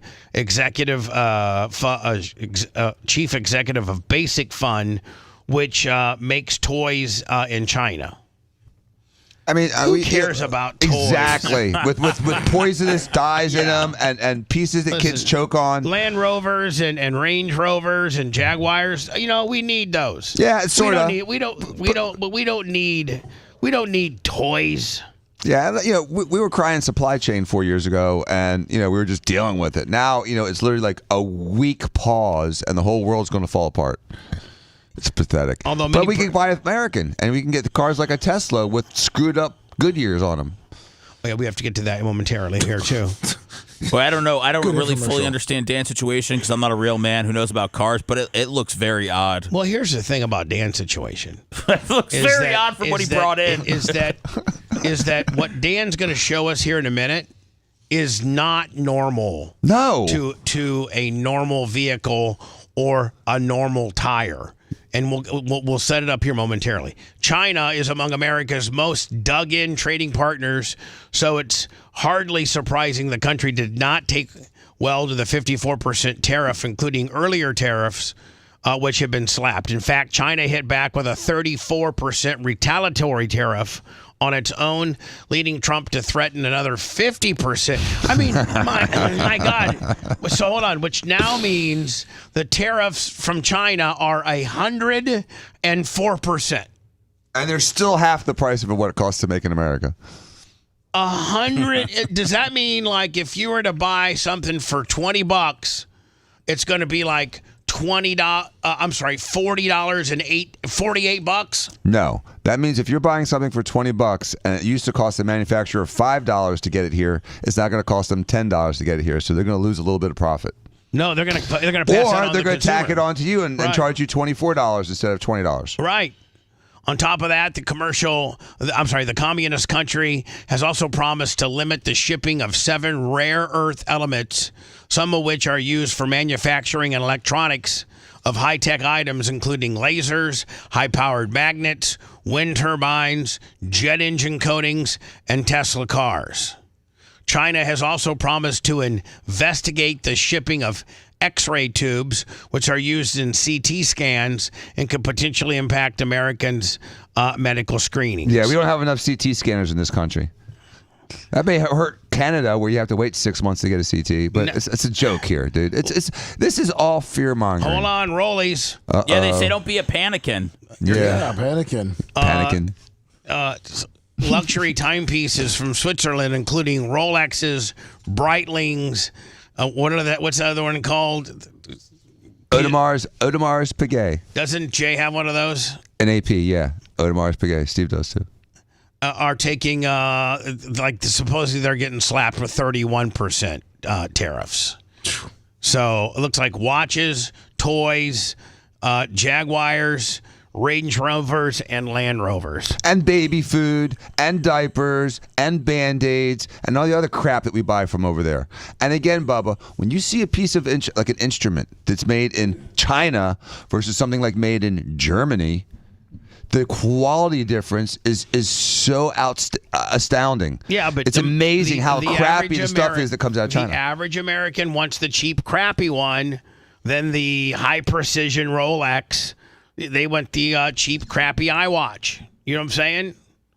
Yeah. That's what they want. So, I don't know.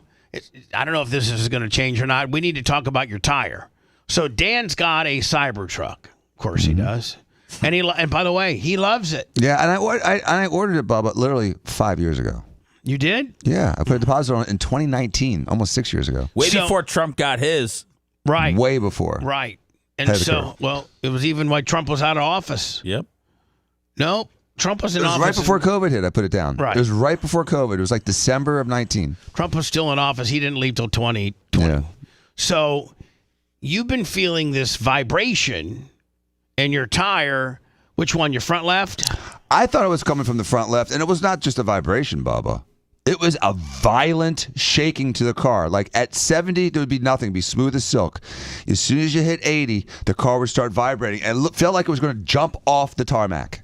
It was crazy how violent the vibration was, uncontrollable, and bizarre. So you got this unbelievable vibration in your front end. Does Tesla have a service department? Yes, they do. They have one in St. Pete, and I think one in Brandon. I bought the car in St. Pete. That's on 34th Street and like 46th Avenue. Right. So is that where you took it back to? Yes, I did. All right. So you tell them, hey, I got a vibration. Now is the service center all futuristic and all Tesla'd out, It's interesting. It's a little different. And Bubba, it's a weird process because you got to initiate it on your phone. Right. And so then they're like, okay, we'll see you in 2 weeks. I'm like, I sent them a message back. I'm like, this isn't going to wait 2 weeks. And they still said 2 weeks. And so then I called and I said, I have a very dangerous situation with my car. I'm coming in today. The guy's like, okay, cool. Come in. I'll see you today. Now, isn't it with a Tesla, everything can go through the app? Except for you can't tighten a screw through the app, but all the electrical stuff does. I mean, you can, if you wanted to start your car right now and turn the air to 71 degrees so that in 5 minutes you go to get in it, you could do that through your app. Yes, I can.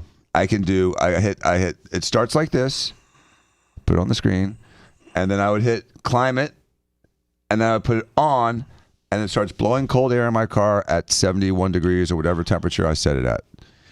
So yes, on hot days, it's a wonderful thing. And now, does it have surveillance on your phone too? Sure do. I can see the cameras. So you could see when Lummy's got his wiener out and he's urinating on the front right. That's right.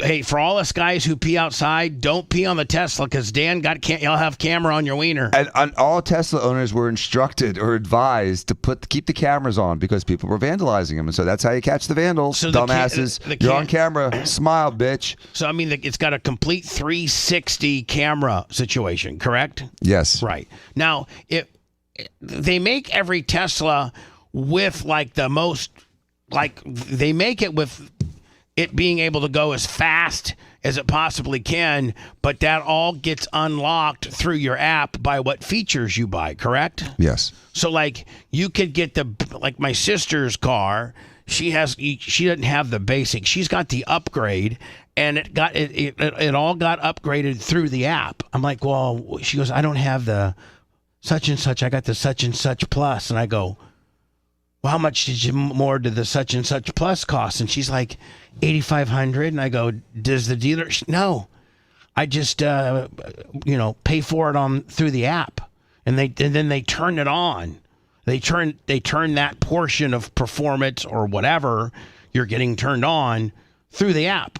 That's crazy. Is that how it works, Dan? Yeah, everything. I mean, pretty much, yes. All right, so it's incredibly advanced, and a lot of cars should go in this direction, but they're not. So you go to the dealership to try to find out why it's violently shaking anytime. Now, does it shake at 50 or is it 0? Only?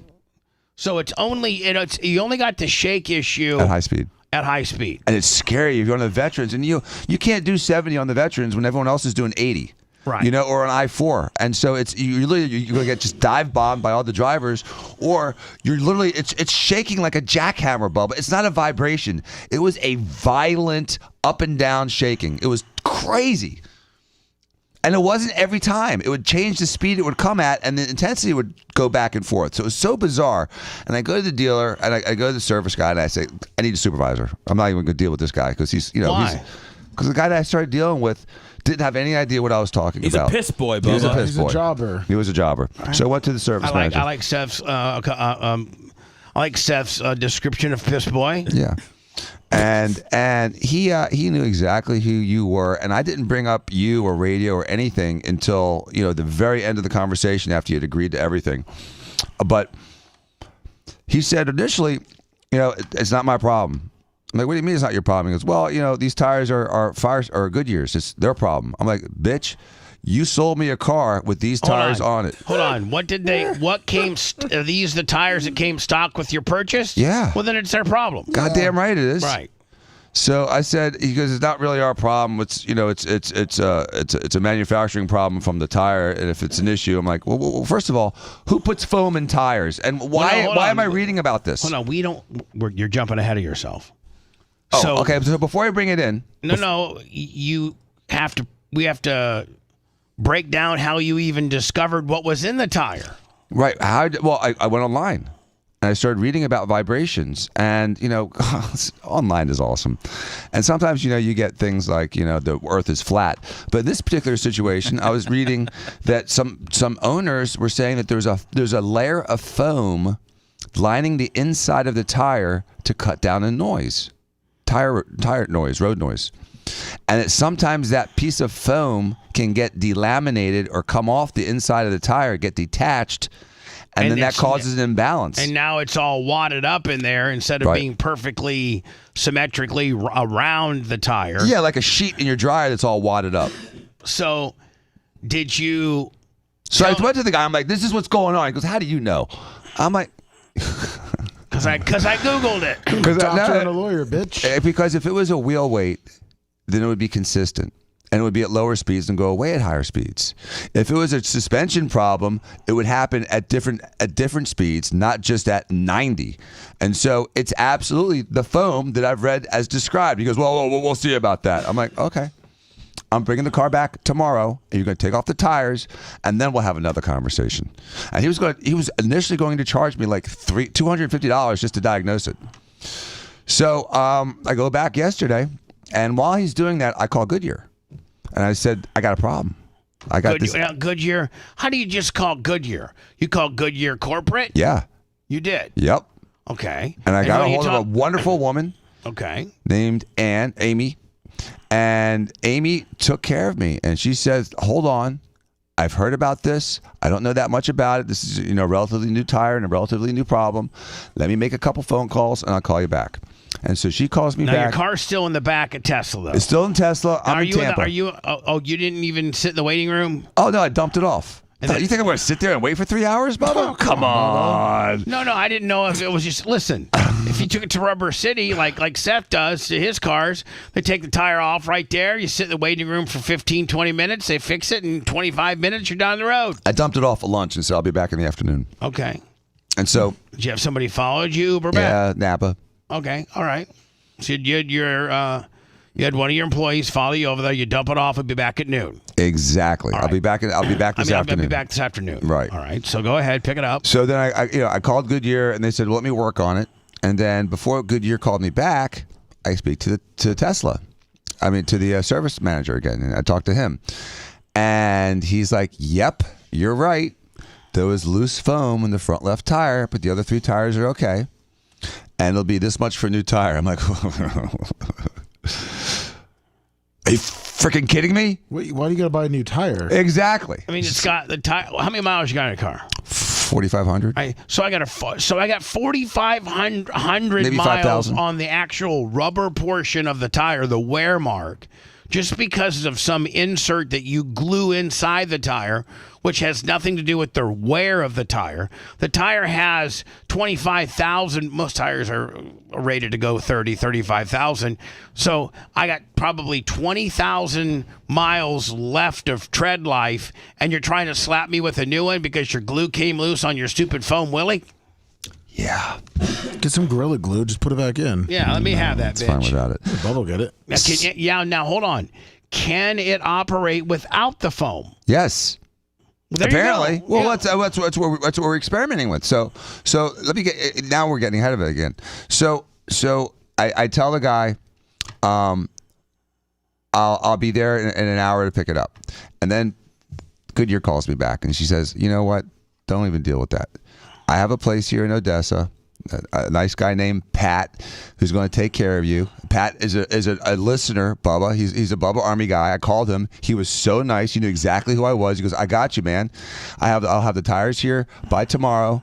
I'm not charging you a penny. I insist on replacing all 4 tires, and Goodyear's covering the whole thing. What? And if Tesla charges you, they'll cover that charge as well.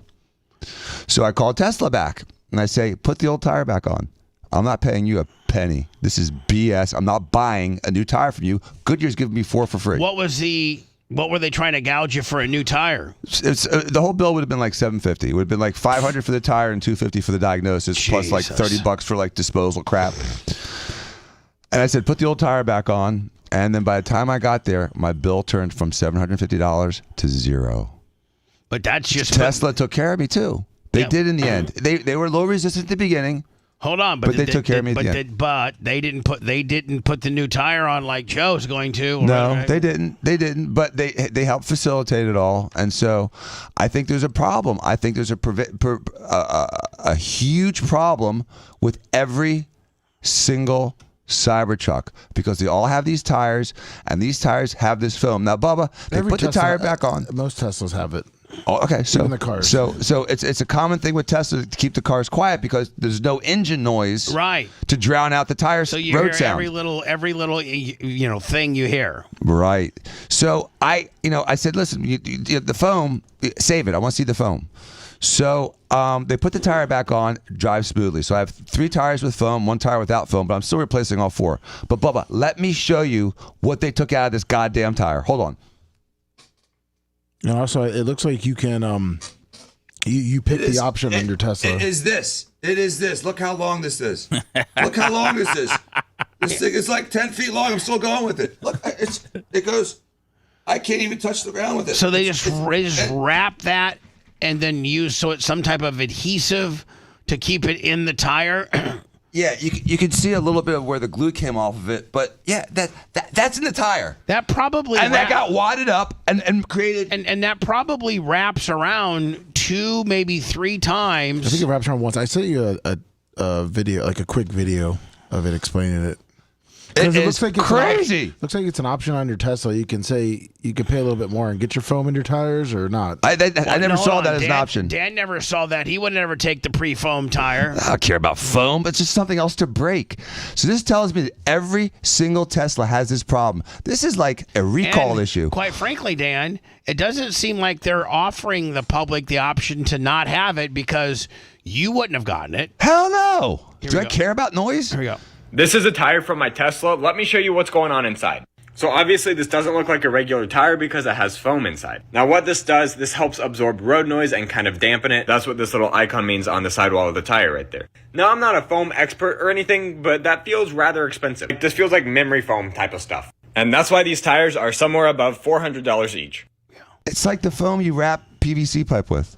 It's like that kind of foam, Lummy. It's crap foam. It's not that expensive. It's junk.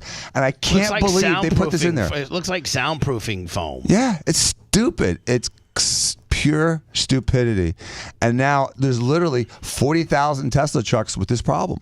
You know, call a law. I think it's a class action lawsuit because they should be bending over backwards fixing this stuff and saying, "Oh yeah, not a problem. You can glue it back on and then rebalance the tires and everyone's fine." Or take them off. You're a lawyer. File it up. Let's get a Tesla truck so we can join in on the lawsuit. Yeah, buy a used one. So I mean, here's the deal. The guy from Odessa, what a great dude, huh? Yeah, really nice guy. You need to find out, get his business card with his mailing address and his T-shirt size. Why did he do that? Why did he give you 4 free? Was it because Goodyear? Because Goodyear said take care of him, and he knew Bubba, and he knew the show. He used to run the dealer. He used to run the Goodyear on Southdale Mabry, so he's very familiar with us. So here's the deal. He's a fan, you know. So Dan, he probably watches the show. Or listens to the show. Dan, here when you go to his place in Odessa, grab his business card and get his T-shirt size, and we'll send him a nice little care package. That's a great idea. Thank you. And you know what? Too bad we don't know the Goodyear people. I'd love to send this air check to to them and how wonderful. I can't believe you called Goodyear corporate and actually got a hold of somebody that could remedy and help you with your stupid Tesla phone problem. But you did. Yeah, they did, and they took care of it faster than Tesla did. Well, good for Goodyear. I'm glad that Tesla rose to the occasion and didn't charge me. I mean, it was only a couple $100, but it's the principle of it at that point that they have a defect in what they're selling and they're not bending over backwards to take care of it. I called Rob Elder about this and I said, Rob, if this happened to you, what would you do? He goes, oh my God, I'd fix it immediately. The last thing I want is a guy going to someplace else to go to business. I want to keep that guy in my shop. Listen, I'll eat it myself if I have to. Like listen, I know Wayne Hammond, I know Rob Elder, I know Bob Murray, I know a bunch of great car guys. And here's the deal, man. They want, if there's anything wrong with that vehicle that they sold you, they want to keep it in-house. Yep. They want to fix it. They want you to do your oil changes there. Everything. They want your tire rotation. They want all your business. And you know what? And they also want to remedy any problem you have for free because it's such a great PR move for them. And they want you to buy another car from them in a few years. That's the whole point of it. When Rob Elder used to own Elder Ford and, you'd have some type of issue, whatever, the engine light comes on or the anti-brake, you take it to them, they fix it. Could have been a little bill, but the service manager goes, listen, we really appreciate, I know that you and by the way, my mom has bought a car from there. I know you and your family have bought some cars from us here. There's no bill on this, buddy. Exactly. And Tesla realized that eventually. The service manager at Tesla certainly realized that. It just took him a moment to get to that, and that was nice the whole time. I wasn't a dick. I wasn't angry. I was just persistent. Are you sure? Dan, you weren't angry, Dan. I was. Dan, I was. You were probably a little dickish to the Tesla guy. Assertive. I wasn't angry, and I was telling him, I'm like, listen, you can tell you all you want. I know what the problem is. This is not my first time I've driven a car. I've driven every kind of car that there is, and I know when there's a problem, and I know where it is. And I had to go through all that. I had to go through all that. Hold on. Most Tesla service managers, they don't have to worry about that consumer saying my other car's a Ferrari. I mean, you know what I'm saying? But I did tell him, I said, I race cars on the track, and I know when there's a problem. I know where the problem's coming from. I know it's the front left tire. Check that one first. And I know it's not a wheel weight because I can diagnose problems like this by driving. And so when my diagnosis was 100% accurate, he started believing me that I knew what I was talking about. Thank God to Goodyear, huh? Yeah. They're the ones that... So Goodyear probably thought, they probably went down their list of people in Tampa, some of their best dealers that are, really easy to work with, and they got the guy from Odessa. Do you know why he has Odessa? Because it wasn't just the tire, Bubba. There was two other things that it needed to qualify as the place for me to go to. They needed the special machine that doesn't mark up the wheels. It's like a touchless tire mounter. Right. And because that truck is so specific and big and heavy, they needed the right kind of lift for it. And so that Odessa place had the right tire mounter and the right lift. And that's why she sent me there. Get me that business card. We'll start promoing that guy. Yes. All right? Yes. All right. If you want a deep dive into the Bubba the Love Sponge show from the past, go to BubbaArmyHQ.com. We'll be back after these words.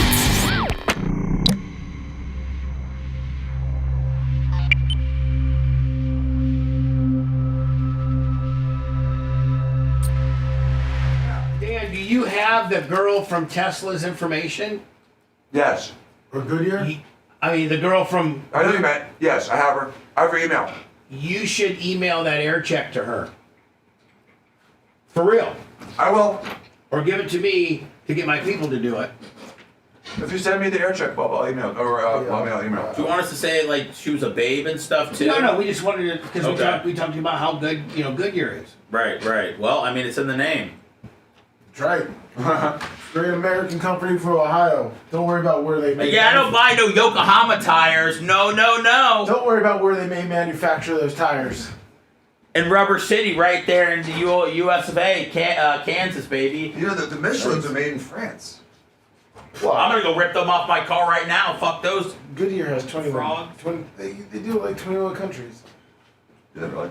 But I think these tires are specifically made in America. I think he was trying to do that. Particular. I'm gonna put this back in my trunk. Oh, but literally, just. I'm sorry. How long it is? Ready, Birdo? Smells like tire too. You know what? Sorry, They don't put It's not really well glued. No, they don't put near the amount of adhesive at all. I would think that would be really adhesive. Maybe they think because centripetal force is going to keep it to the outside. Probably, but you got to put the whole more. thing came loose. See, I wonder if Goodyear sends them the tire with this already in it, or if Tesla installs it. Yeah, that's the question. That's the question. That's a good question. Because that's whose fault it is. Goodyear is like we didn't have enough adhesive in there, so we'll take care of you. Whereas Tesla's I'll find out from this guy. Yeah. From Pat. Where does this come from? But they said it was on the stamp on the tire. So if it's on the stamp on the tire, it comes from Goodyear. Yeah, it comes from Goodyear. Probably, right? Comes with this installed. Yep. And they just need to use better than Post-it note glue. Yeah, they just need to have the guy put another little layer on it. What's a Gorilla Glue? They were cheap on the spray.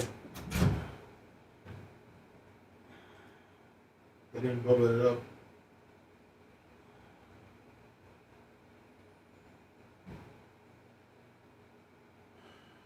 Yes, I thought it was 21.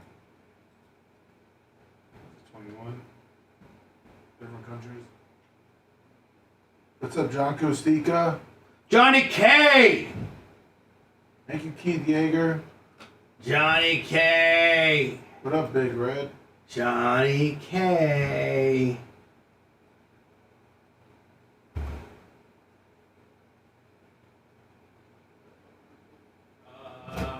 2 minutes. Johnny K!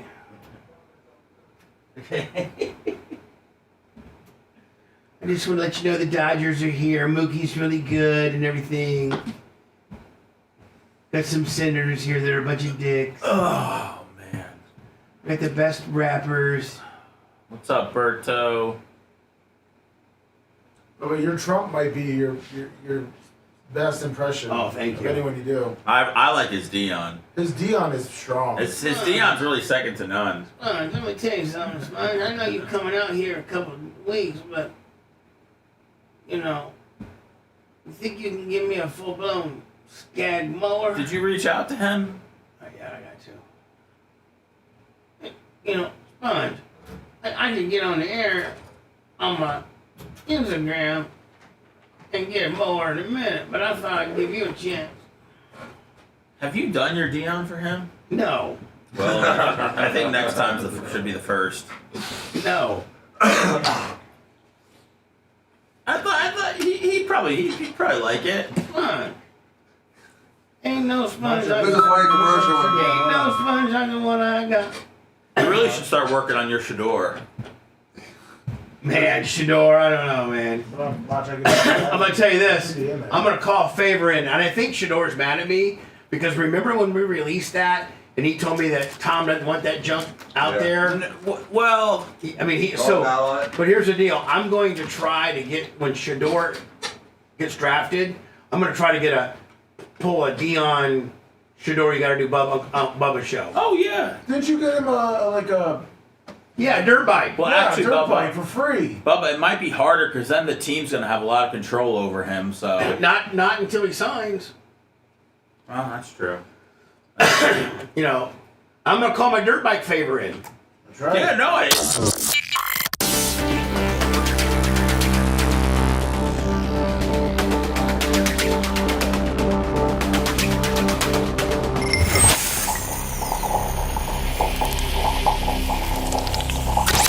Broadcasting live from the Aquabito studios, aquabito.com/Bubba. It's the Bubba the Love Sponge Show.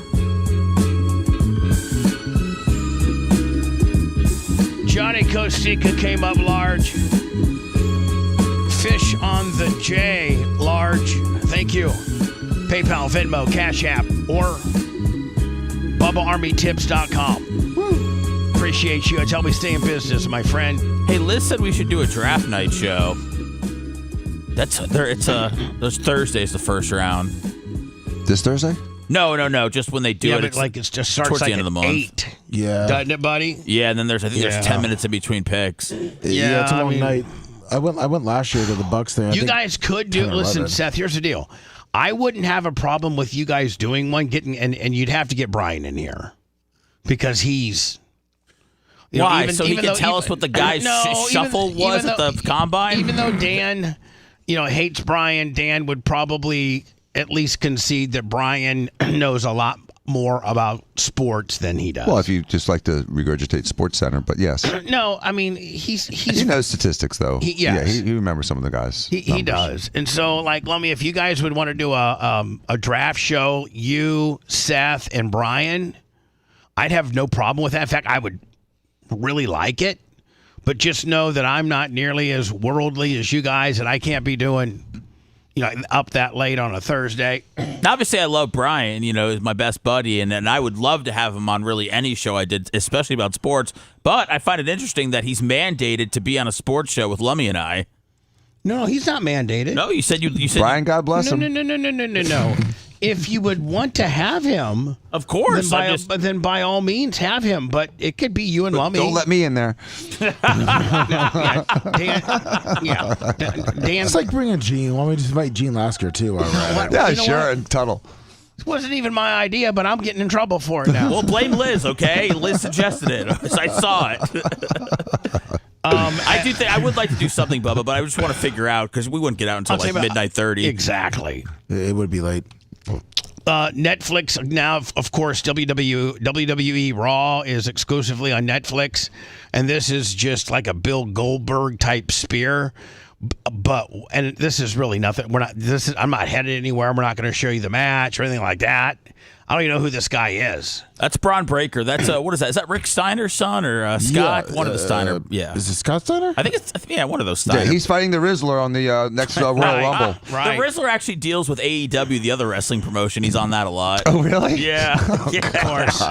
And if I was WWE, I would make fun of them. I'd be like, we can get people like Scott Steiner's son, and these jobbers, AEW, has to get the Rizzler, some fat little 7-year-old that scratches his fat face. Watch this spear. Even if you know it's coming, this has to maybe not crack a rib, but it has to take your breath away from you. Carlito said, "I'll come get you." Started with this. Carlito said, "I'll come." Hold on. Look at this. Oof. Dives. Oof. Perfect. I mean, look at the angle, Dan, Dude, he's flying. Of attack. I mean, he's better than horizontal. I mean, boom, bam. Launched him. It's Rick Steiner's kid. Rick Steiner. So much that he falls off the guy. Bam. That is one. Can you imagine that? Started with this. Carlito said, "I'll come get you." He's gonna be like the next Brock Lesnar. Is he huge? This guy is. Yeah. Is he big? I can't tell. Yeah. He's not Brock Lesnar big, but he's 6 foot 250. He can. I mean, he's a beast. Goldberg wasn't that big. Goldberg was like 6'2". Yeah, he's a big guy though. You see him out 260. there, he looks big. I mean, the 6-footers don't look that big unless even if they're jacked. Goldberg. He said he's training for his retirement match, which is going to happen, I guess, later this year. He's a nice guy. Here's not really. He's kind of a stiff prick. He was nice. He races race cars, and I see him at Sebring. He was always super nice. I'm just going by the way Riddle had them all flapped up. I'd love to see a Matt Riddle, Bill Goldberg shoot fight. Shoot. Oh, go. Let me tell you something, man. I think Riddle could do pretty well and maybe even beat Lesnar. I mean, Riddle said he would. He could. Riddle's he's an athlete. Amazing athlete. He's so tough. What's he doing nowadays? He's wrestling doing independent. Yeah, he's still doing the independent league. I was gonna have him. I was gonna talk to Seth after about doing a podcast with him. Oh, not me and him. Like getting him with Seth. Oh yeah, yeah. Doing like a wrestling kind of deal. Yeah, he just started one, but having him come on with Seth and stuff. Oh, he did start a podcast. I guess so. Yeah. I just found that out yesterday. Put it on our platform. That's why I was going to talk. Yeah. Extreme volatility. What is it? How do you say volatility? Volatility. That's why I got Dan in here, smart guy.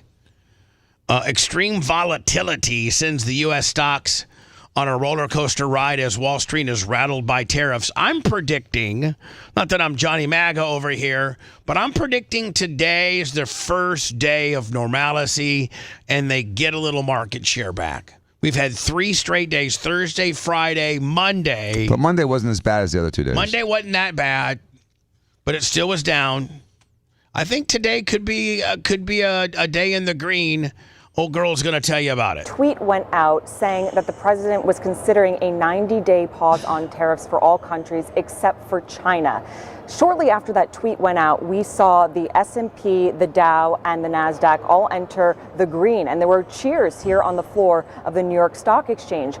But shortly after, the White House came out and said that that was fake news, that the president is not considering a 90-day pause for all countries except China. And then you saw markets go back down into the red. This is just a classic case of what happens when there's a rumor, an unfounded rumor, but just shows the desperation that investors have right now for some sense of an indication that this trade war may be pausing. I mean, listen, I'm going to play this article and then I'm going to play the woman from the EU who I think the EU might be third with regards to volume, with regards to imports and exports of American goods, and the EU represents the Europe, bloc. European Union. Yeah, the France. 17 countries, right? 20 countries. I think it's a lot. I think it's 20.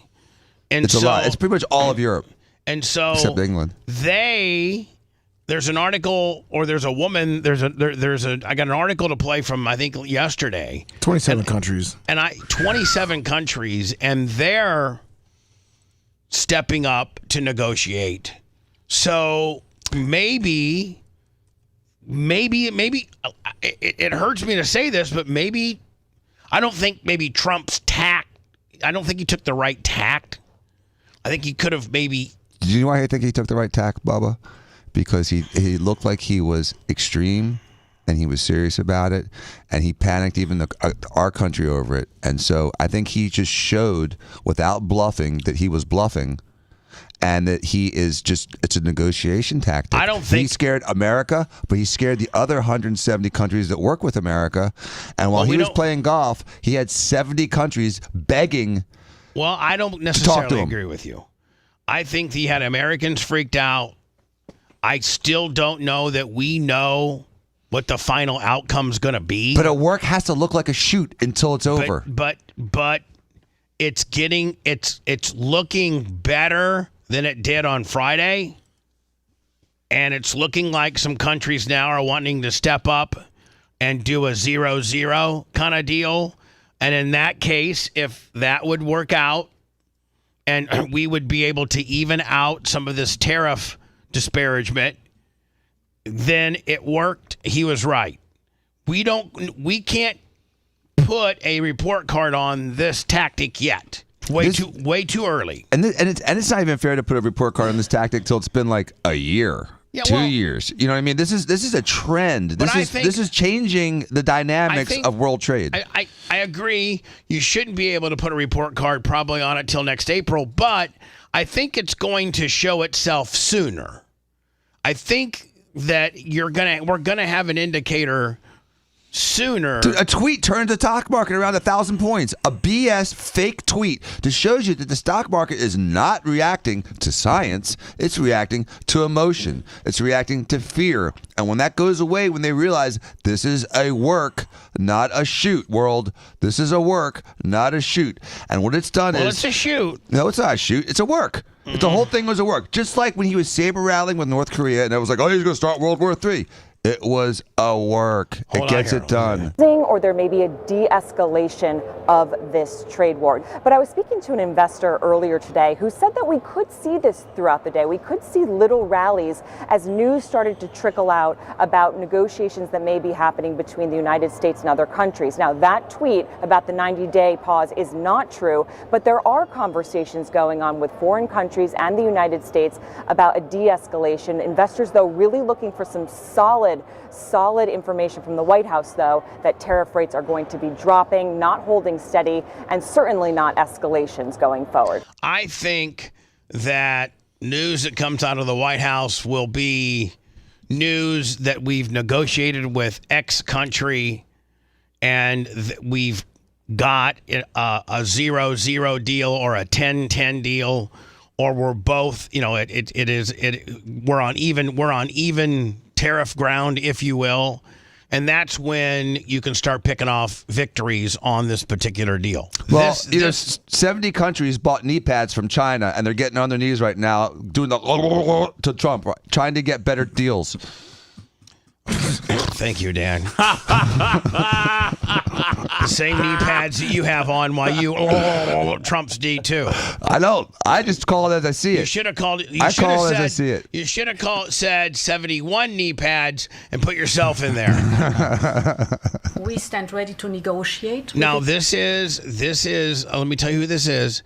Europe. This is the woman that's going to. Well, how do we say your name? Ursula von der Leyen. Ursula's a solid. You can just call her by Ursula. Van der Leyen. Oh, Urs. You know, Lummy. Oh, Urs. Oh, Urs. Yeah. Europe is ready to negotiate with the U.S. We have offered a 0-for-0 tariff for industrial goods, which is great because we're always ready for a good deal, but we're also prepared to respond to countermeasures and protect ourselves against indirect effects through trade diversion. I think this is an indicator of the right direction. We stand ready to negotiate with the United States. Indeed, we have offered 0-for-0 tariffs for industrial goods, as we have successfully done with many other trading partners. Because Europe is always ready for a good deal. Now, you said 27 countries are represented? Yes. That doesn't include England. So we keep it on the table. But we are also prepared to respond through countermeasures and defend our interests. We stand ready to... So, I think this in itself will make the stock market... It's up 1,000 right now. Up in the futures, in the pre-market. It's up a G-ball? Yes. Yeah. I think your EU that represents 27 countries, which currently the disparagement or the difference is what, Lummy, on the EU? It's different on different products. No, okay. Yeah, that's why it's complicated. I didn't know if Trump had EU on his little list there. He did. He did. Yeah, he did. It's just like Dr. Dan said, it all depends on what the product is. It's all different types. That's why she said, I think, industrial products? Yes, industrial goods versus, made products. So you talk about raw steel versus like cars and Rolexes. Neil Malpazier, $100. Go, Pat, go. Sorry about your mom, Neil. Love you. So the Los Angeles Dodgers met at the White House yesterday to get congratulated for being the world champions. Of course, Trump's always got a few little zingers. Including superstars Mookie Betts. Oh, is he good?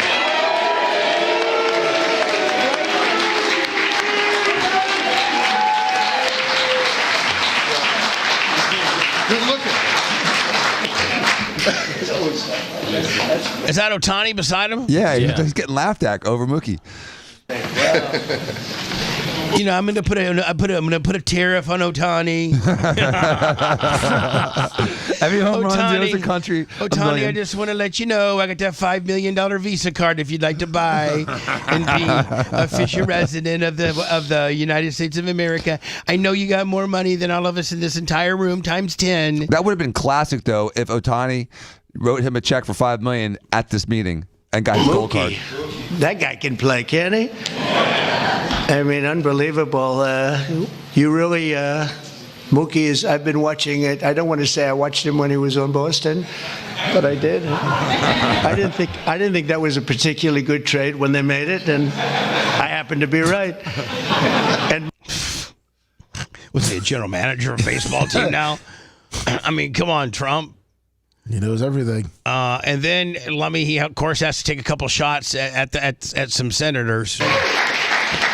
And others. We have a couple of senators here. I just don't particularly like them, so I won't introduce. So what I'm assuming there might be maybe Seth, a couple senators from the L.A. area, because this California. is because this is their team, in their district, and they're here. That would be Who are the current senators from California? Did that guy, the crazy guy with the big eyes, become senator? Isn't he senator now? He was the congressman that led all the Good morning, Russian stuff. Good morning, Alexa. Alexa, good morning. Good morning. Schiff. Adam On this Schiff. day in 1820, the statue of Venus de Milo was discovered on a Mediterranean island by a local farmer. His excitement drew the attention of a naval officer. When he approached, the farmer assured him, "Don't worry, she is unarmed." Great. Oh, God. So anyway, hey, Alexa, who are the current senators for the state of California? There are 2 Californian U.S. senators, and they are Alex Padilla and Adam Schiff. So it's Schiff. He is Mike Schiff. So both of those, Democrat, they were probably at this. Your team in your district that won the World Series, you can't, being honored at the White House, you cannot miss that one. Yeah, you got to piggyback off it. But Right. Schiff was the one that kept saying that Trump is a Russian stooge. Right. Hello, who's this? Tony out of Miami. Hi, Tony out of Miami. What do you got going on? Not much. I'm wondering, so now if they go ahead and they put the 0% tariff and the products that we already buy, let's say $20, they're going to profit more too, correct? Tony, I don't necessarily know what you're saying because you got me on speaker, Bluetooth, Willie. I can't quite understand what you're saying. Bubba, I think I speak Tony, and what he's trying to say is that the opposite. Can you hear me better now? Yeah, way better. Go ahead. Anyway, Dan's gonna try to decipher Bluetooth. Tony, go ahead, Dan. Okay, so if we're paying the products now, they charge us the tariff on whatever product that we buy, right? Say the product they sell it for $20, they already have the tariff there to protect whatever company. So if they put it to 0, aren't they going to profit more? Well, it depends. So everybody wins in the situation. Not really, because it's in a fair market. You would lower your price because competition is going to come in if you can make it cheaper, and now you're going to create a natural market to compete against each other. Compete. Because if it's $20 and I can make it for $18, I'm going to come at $18, and then that guy's going to lose his market share. Well, yeah, that's true, but there's certain products that you're going to buy regardless, and that's the whole point. From other countries. The same argument says that if you increase the tariff, the price is going to go up. Arguably, if you decrease the tariff, the price should go down, and that's what Lummy's saying. And it will if there's competition. Yeah, I understand, but what company would ever bring anything down for us? They're going to take us for what they can take us. You ever get gas? When the prices of fuel go up, gas goes up. When the prices of fuel per barrel go down, they don't keep the prices at $5 a gallon. They lower it to $2.50 because if they don't, then the asshole down the street's going to get the market, not him. Yeah, I mean when barrels of oil are $80, we're paying $4.50 at the gas pump. When barrels are $60, we're paying $2.99. That's just the way it is, my friend. And if you want to be the guy that charges $4.50, you're going to have a guy down the street that's going to charge $2.99 if he's got any margins. I don't know if you're trying to be. I don't know if you're trying to be. I get that point. I don't know if you're trying to be a smartass here or what your position necessarily is. I would appreciate you would just give us your position rather than all this schmarmy stuff that you're trying to tell me. I just think everybody wins if we go 0-0. You just said that only the manufacturers win. I think the government's the only one that loses. And listen, on both sides. There's going to be incident. He hung up on himself. I did not hang up on him. There's going to be. Listen, I think that Vietnam has already came out with a 0-0. I think that's what inevitably the goal is to be 0-0. And I want to pay 25% less for foam in my tires. Yeah, exactly. And others, we have a couple of senators here. I just don't particularly like them, so I won't introduce. Over the course of this amazing season, the members of this team. They like that one. I got long pop. He should now. Now he actually should say their name. Sorry, Schiff. Sorry, I had to put you in your place, Schiff. But these guys are here to see me, not you. We're not coming to the Schiff house. I think it was that big a deal, actually. Washington. And others. We have a couple of senators. So anyway, that's Trump visiting the White House. When we return, I've been trying to get to this for a while. This is the woman from Illinois. Oh, yeah. She's thirsty. And she's hot as hell. And isn't she blasting, Yeah, Corky down the street, yeah. Yeah, Corky down the street that's 16 that can't, add 4 plus 4? That dude? Yes. She's blasting him. She's 30. Her name's Christina. And she was blasting this, this cork. And she's, absolute hot as hell. And I think Is she in trouble? Yeah, she got caught. Oh, she's in trouble. Yeah, she's in trouble. And it always happens this way too. It always happens. And listen, I'm not a huge advocate at all. I'm very critical of men teachers that sleep with female students because a full-grown man has the physical.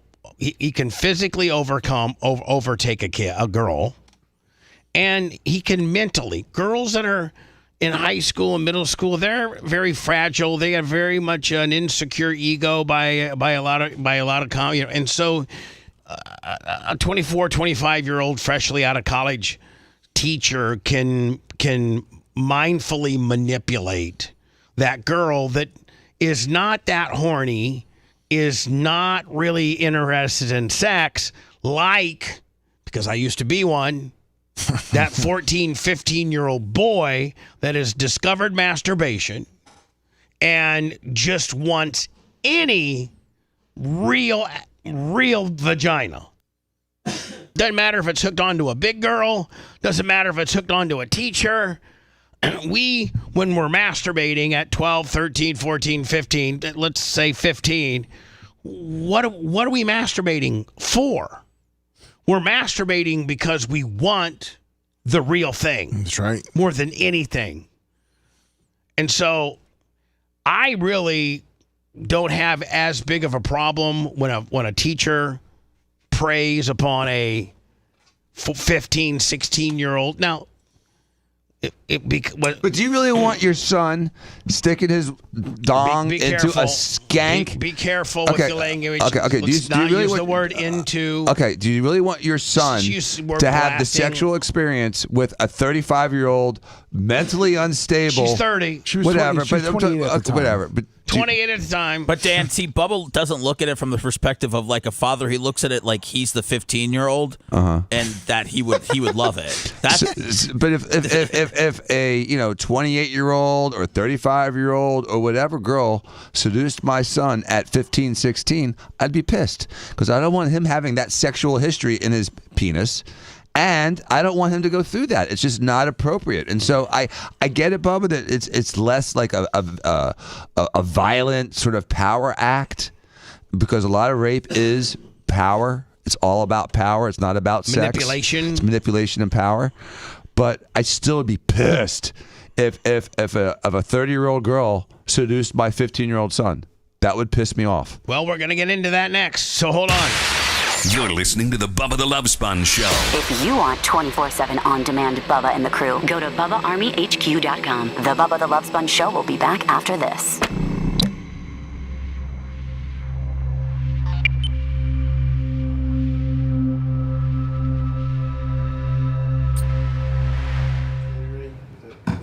Sympathy? To get some sympathy, pussy? I don't know. What if your 15-year-old catches herpes from this 30-year-old? You know what I mean? Or something worse, hepatitis. It's rape. Well, I'm sure they were using protection back then. Oh, Yeah. Big rubbers. Yeah. Flavored rubbers. Cork's got the. They give away the rubbers in the principal's office. That's what I'm saying. She's probably grabbing a couple. Yeah, it's like a candy bowl. It's fucking right there. Yeah, with breath mint or rubber. Yeah. You know, a lifesaver or a condom. I swear schools used to give away rubbers. Maybe not. Wow. They started giving rubbers away in the 90s. Yeah. I don't know if they do it anymore. They probably still do. Man, I saw some chick go up to I was at CVS last night and I was checking out. I had to buy there like toothpaste and stuff. And I'm checking out, and this desperate looking African American woman goes to the guy in the counter and goes, Do you have Plan B? Oh no! Oh man! I couldn't help myself. I just started laughing out loud. Yeah, well, you gotta call that. You gotta call that in. You don't want to order that in public. She was saying, she's like, I mean, it wasn't quiet at all. I mean, she literally ran in like she just was running out of a storm. And then she said, right, she cuts in front of me. She goes, do you have Plan B? I mean, at least the guy could do is go grab it for her. He did. She thanked him like 5 times. What's up, Thomas? What's in your mouth? Whatever she was doing over Friday night.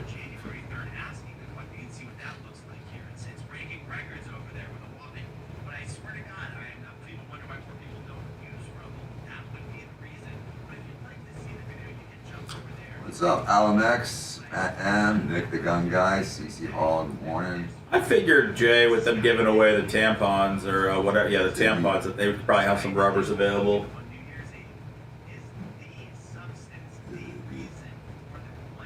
J-Bar. What up, Felix? Stank Finger, thank you. Bong Ripper Bob. What up, Bon? I am drinking Monster Rehab. I'd like to say, despite everybody giving me props on the White Sox winning Game 1, we are the bottom 3rd team in the league right now, with the Braves and the Rockies. Of course, the Braves won't be there for long. Wolfman's brother, Stevie Nicks, Dirty Straw. Love that team. Maybe they should just combine the White Sox and Rockies. Well, the White Sox and the Cubs. Well, the Cubs are more of a functional franchise right now. I wouldn't want to do that to the Cubs fans. They've been through enough.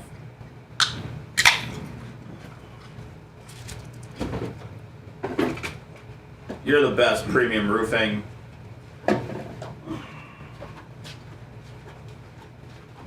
Tampon Tim. What's up, Ray? Tampon Tim's been very vocal about the stock market. Held up the last 2 storms. I just don't know. I wonder what he's got. Is that with the same shingle? I know it's not shingle, the same towels. Yeah, the same towels. Gary, the Nationals got talent, man. A giant section just They got talent, dude. Changed all that. A lot of it was the transitions between vertical and horizontal. They've been stockpiling it for a while. Replace all that shit. It was still tens of thousands of dollars, but it wasn't 250. I'm a big. Thank you, Tricky. The White Rocks. It already wrote itself. Come on, Manfred. We'll play 41 in Colorado, 41 in Chicago. Our walkway. Nobody needs to deal with these piss boy teams anymore. Just give it some time, Gary, with Cruz and Wood, and I mean they got. Man, they drafted Elijah Green a couple years ago. He's supposed to be a 5-tool guy. I don't know. I don't think a lot of teams have as much top tier talent as the Nationals. And they're like, well, we can't find a child, so. But you gotta hope they develop, add free agents, the whole deal. Think it will cost you to replace it. Oh, well, so they're making some gesture. $200. Oh, I know. I did. And how much was yours? $1,500. I mean, you don't have to wait 5 years for Dylan Cruz to be in the minors. I don't know what the fuck was up. Like, come on. Well, they were going to give me 16 hours. Gary's like, I got time. Like 50. That's what baseball, man. All you can do is wait. They were giving me 16 hours later. Been in a rebuild my whole life. It's unconscionable.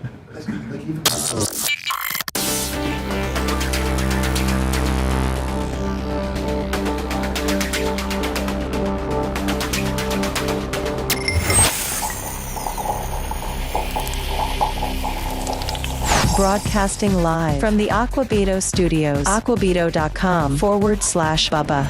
It's the Bubba the Love Sponge Show.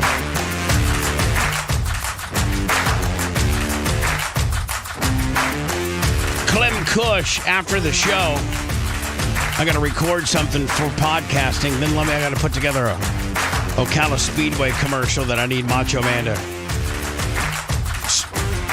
put some sound effects in for me. Oh, yeah. Yeah. Is Gary Cantrell working on that Shador gimmick? It's up. The Shador's up. I mean, I'm sorry, working on the Karen Angle deal? Yes. Boy, that's salacious. Phew. If we tag that up right, That could get some big. Where's that? Where do you? What's the best place Karen Angle having phone sex with Spice could end up virally? X. Yeah, you put it up on X and let it eat. I'm just saying, like, do you see anybody picking it up? I mean, is it? I'd say I think it could make some people uncomfortable, and that's all what I care about. Well, I think people don't care about what they do to me to make me feel uncomfortable. So why can't I start making people feel uncomfortable? Well, no, I'm saying to me the most salacious part of it was that she was with Kurt Angle when it happened. Right. That's just. Kurt may have known about it too. But don't tag Kurt. We don't want Kurt. Don't put Kurt. Yes, please don't put Kurt. And this is somebody said, who is she? It's Kurt Angle's former wife and Jeff Jarrett's current wife. I learned about her yesterday. And Seth, you did hear it, and you would probably agree. It's pretty salacious. Like, there's some pretty. When you're listening to people have phone sex and one of them Spice, it's hard to keep a bone. It makes him look like a complete DJ. And it's probably any guy. Listen to any guy probably isn't the best thing, but he is. He definitely is a little bit twisted. Maybe include iHeart on that, Lummy. That's their employer. Yes, sir. That's their employee. Anyway, as we promised to talk about, we will now. Billboard ranks the best female rappers of all time. I don't really know that there's that many good ones. And by the way, where's Cardi B? Oh, I think they went deep, but they went like 25. Cardi B's 11 or 12, but I think Cardi B is, body and all that is more famous than her work. Okay. Like the entire package. Yeah. I don't think she's that great of a lyricist. She's definitely a nasty one, and she's a fine-looking woman. But I actually talked about this on Pigmentation a few weeks ago because I thought Nicki Minaj might be the best one ever, and the guy said Missy Elliott. Yeah, so, I'm a Missy Elliott over her. Yeah. So, but I do think they're right up there. I never knew Lauryn Hill as a rapper. I always thought she was more of a singer. Mm-hmm. Number one, Nicki Minaj, Missy Elliott, Lauryn Hill, Lil' Kim. I thought Queen Latifah would be like maybe 3. Yeah, I would have put Missy Elliott first and Queen Latifah and Lil' Kim right after her. I would have put and then Salt and Pepper. Anyway, Nicki Minaj. This is pop crave. This is what they've come up with. Nicki Minaj, Missy Elliott, Lauryn Hill, Lil' Kim, Queen Latifah, MC Lyte, Salt and Pepper, Roxanne Shante, Eve, and Foxy Brown. Boy, the cupboard starts getting a little thin past 5, doesn't it? Yeah, well, when you get down, it's you got like Megan Thee Stallion, and you've got some of the other people that are current today. But I mean, I think it's a pretty solid list. I was watching something I think on TikTok or X or something, and it was a comedian, and I don't know if you can find it or not, but he was like, "What has happened to our society?" Where, remember that, during Christmas, that song, It's Cold Outside, written from like after World War II. Yeah, you're not like, it's about like pedophile rape, isn't it? Well, or something? it's not. Sorry. It's not. My bad. What's the song called? It's called It's Cold Outside. And it's about. I think it's Frank Sinatra, right? I don't know. Look it up. The song. It's about a guy. It was written after World War II, Dan, and it's about a guy, and he's at a girl's house. And he's trying to get some ass. Obviously, he's trying to get some ass. And she kind of wants him to get some ass, but she's kind of playing hard to get. And it's cold outside, so he's making excuses to stay inside at her apartment or her house. And, God, there were some radio stations that actually... Was it during the Me Too movement? I feel like is when a lot of attention got put on that song. It was Dean Martin. I sent you the song with the lyrics. Okay, perfect. But perfect for that. There was a comedian, and he's like, you know what? True story. That when let me find it here. There it is. Okay. Have you ever seen the video though? Have you ever seen the real video? I can find that. See if you can find me the real video. They made music videos for Dean Martin stuff? Well, I've seen a real, and the girl's kind of pretty, and the guy's old school 50s, 40s. Anyway. This comedian said his whole routine was as much Baby It's Cold Outside during the Me Too movement, which by Baby It's Cold Outside was released like in the 40s after World War II. And it was about a guy that it was during Christmas, and he was, there was obviously an attraction between him and the girl. I sent you the real The video part. Yeah. Oh, This should be it. It's pretty cool. Let me find it. Thank you.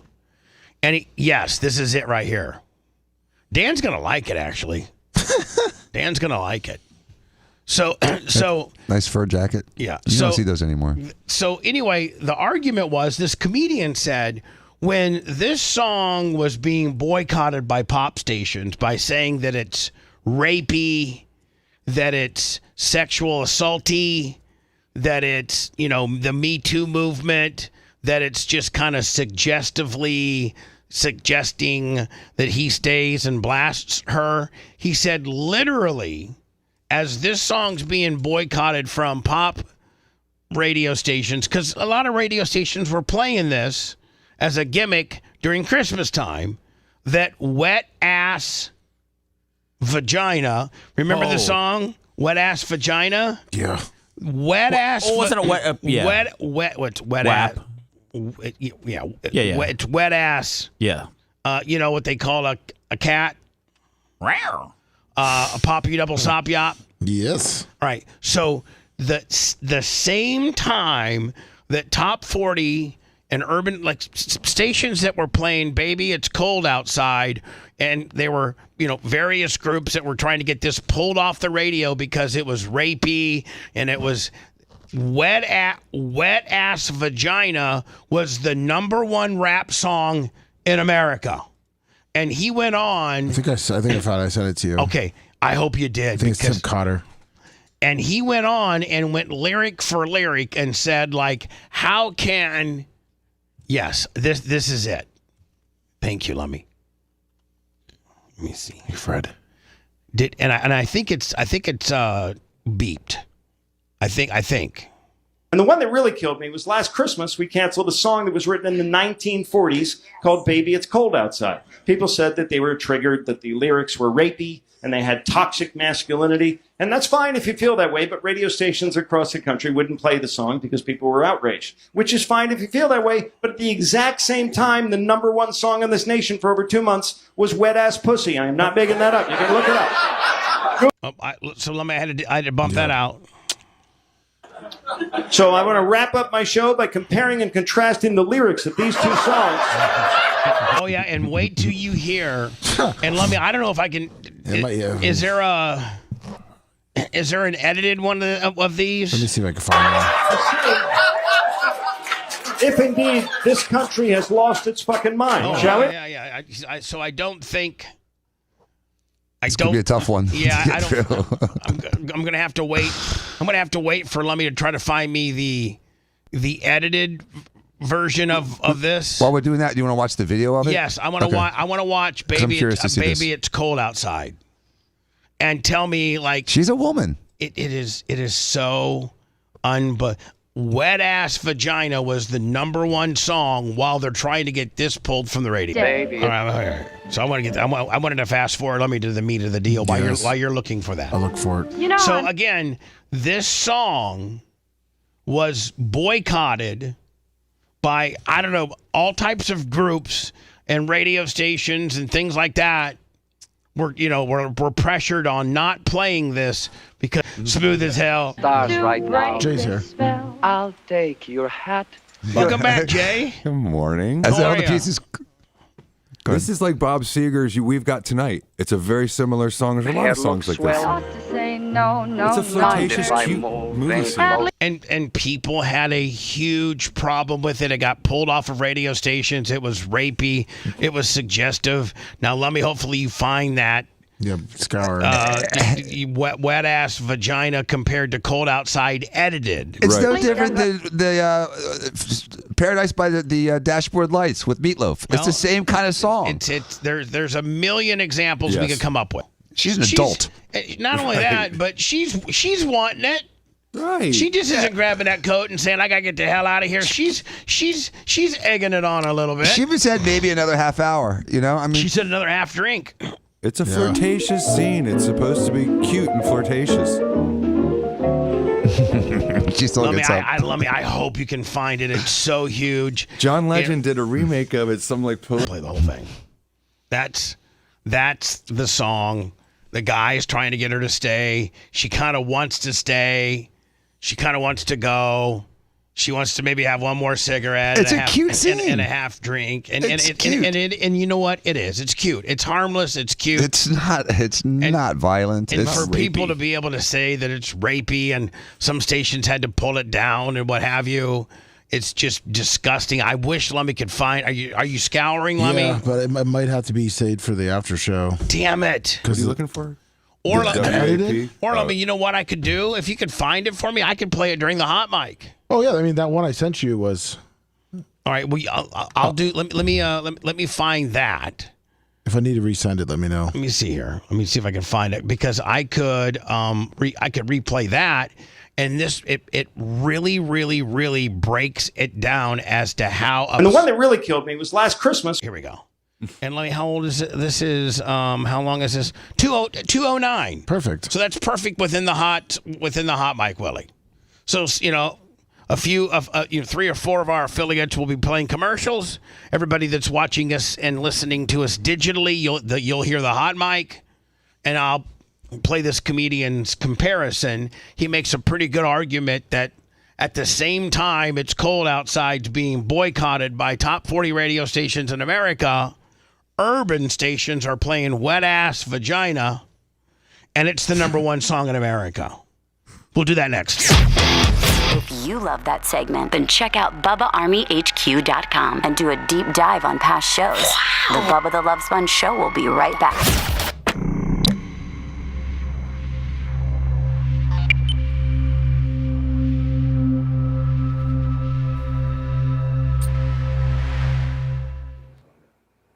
You're good. Really killed me was last Christmas we canceled a song that was written in the 1940s called Baby It's Cold Outside. People said that they were triggered, that the lyrics were rapey, and they had toxic masculinity.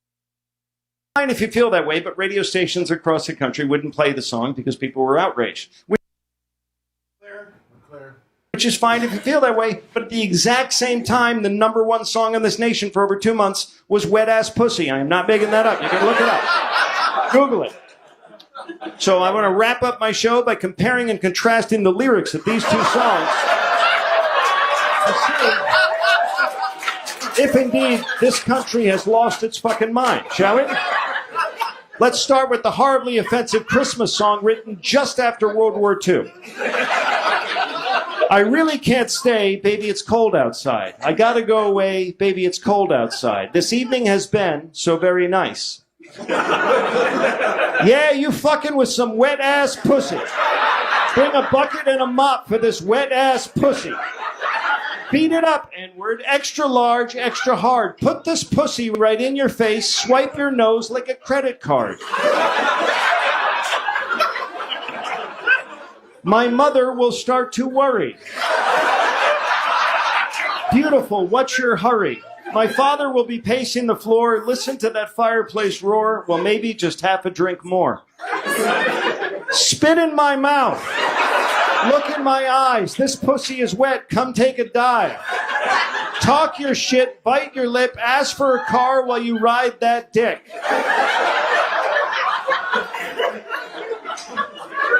My sister will be suspicious. Gosh, your lips look delicious.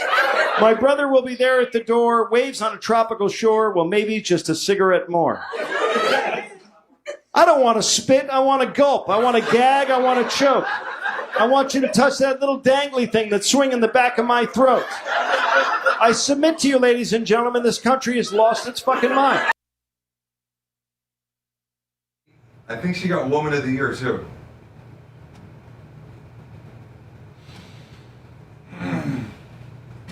There's a scene, Dan, from Elf where Will Ferrell's outside the shower and the girl's in the shower singing it and he's showering it. He's singing to her in a female shower.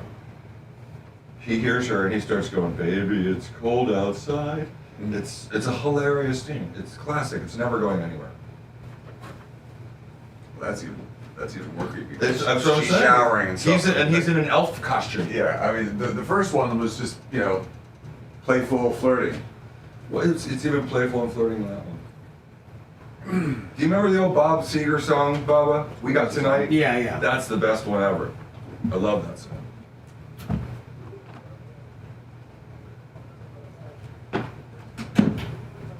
Morning, Seth. What's going on, Jay? Not much. How are you? Welcome to the party. Thanks, sir. Boy, the lyric comparison was hilarious. Mind-boggling. I don't like those nasty ass rap songs. I don't like any of them either, and I got a young daughter that's like, they're trying to make it to. I don't like it.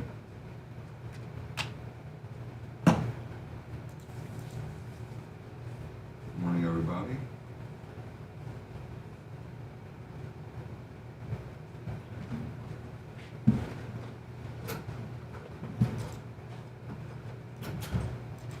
Maybe that song's so caught up in you, little girl. I mean, there's a bunch of songs about guys and young girls. Nicki Minaj and Missy. What about the police? I'll be watching it. The ultimate stalker song ever. Or Don't Stand So Close to Me is about Hot for a teacher. Teacher? Yeah, but Don't Stand So Close to Me is about a teacher and a kid. Hot for Teachers, Bubba's like that's his scenario. The 16-year-old ready for it.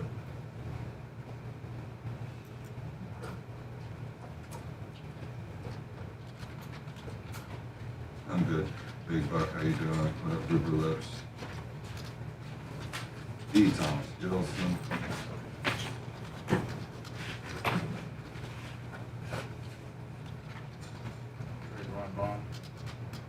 What's up, Carlos Mandingo?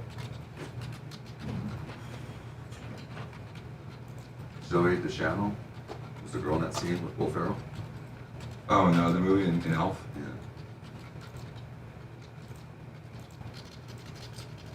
Let me get that video I sent you.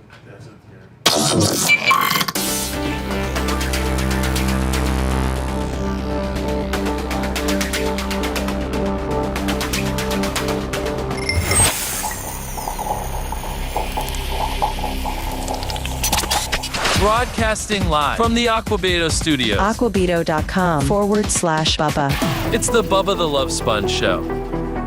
JD Acco in. Steve, for a rare appearance yesterday. I'm sure Jay had some kind of legal beagle stuff. Big hearing. How'd it go for you? I thought it went very well. You know, my opponent is a dangerous combination. Do you ever have to take an L? I mean, of course. Of course. Like, yeah. Like, do you ever say like, yeah, we had to take an L on that deal? This is one of those cases. It's 7 years old, and we have had How long? 7. A death case. We've had 3 judges. We think we've got one now that's really paying attention to it. She said, we're going to try this case this year. The opposing counsel has done everything they can to delay it, and it's been a very dangerous combination of smart and scummy. And when you get smart and scummy on the other side, they can say things that confuse a court. And so we were in the middle of this hour-long hearing, and about an hour and 20 minutes into it, he says this claim, oh, well, we've never known of this issue, and we've never heard of it. You mean opposing counsel? Yeah, and all of a sudden the court's like, well, goodness, I didn't thought about that. I need to consider this. And my partner, Scott, said, excuse me, Your Honor, if you look at page 9, it says choice of law. We briefed it in this motion. They just didn't respond to it. So it was, that was a good one. It was a great and one. What did Your Honor, what was his response? Her response was just to listen and say, I'm sorry, I didn't recognize that, Mr. Arthur. I'll make sure that I look at that carefully when I review the orders. But the thing is I come from old school where rules are meant to be followed, and if you don't follow them, the judge hands you your ass in front of the other people. Joe Ma, $50. That's Thank the you. problem. Because what I would have done, well, if you I have were a the certain. judge, Unlike, I've talked to another lawyer recently, and it's like the new generation of lawyers are way different from the people of your age and their equivalent thereof. They even the way that they address the court is way less respectful than you and people your age and maybe slightly a little bit older. I wear a suit to every single event that I go to because I'm a professional. It's out of respect to my client, to my opponent, to the witness. These people come in half suits with boxers on in a Zoom meeting. They come, I literally had a lawyer try to shame me for wearing a suit in a hearing.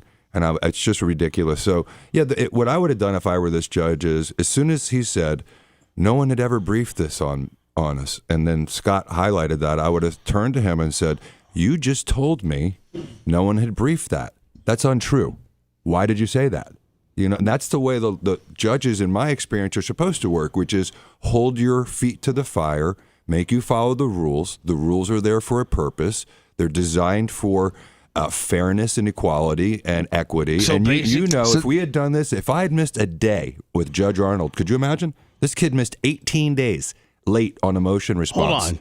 You mean 18 days. So during this trial that you got, it's a hearing. During this hearing, in this current lawsuit that's been going on for 7 years with your firm, with my guy Sleeper Cab dead. Yeah, with your client's loved one being dead. Yeah, asleep in a sleeper cab. He was sleeping in a sleeper cab, and we're not going to get into anything more than that. No, but your opposing counsel has missed 17 hearings. No, he missed the deadline for the response on this hearing by 18 days, and then lied about parts of it not being in there. Exactly. You're talking about a guy now, Bubba, that has zero respect for the court, to the point where he has made the court wait 3 weeks for his important life to get his job done, and then lies about it in the middle of the hearing with Jay and Scott.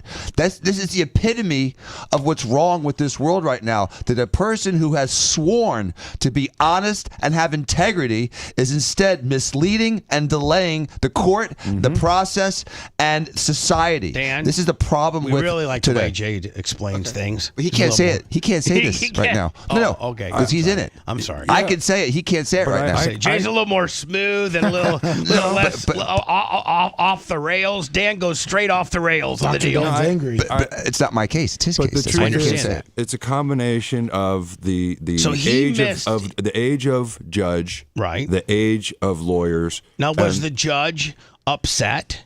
She was not upset, but she was definitely keenly aware of what happened, and I think she was intentionally just trying to keep a calm demeanor.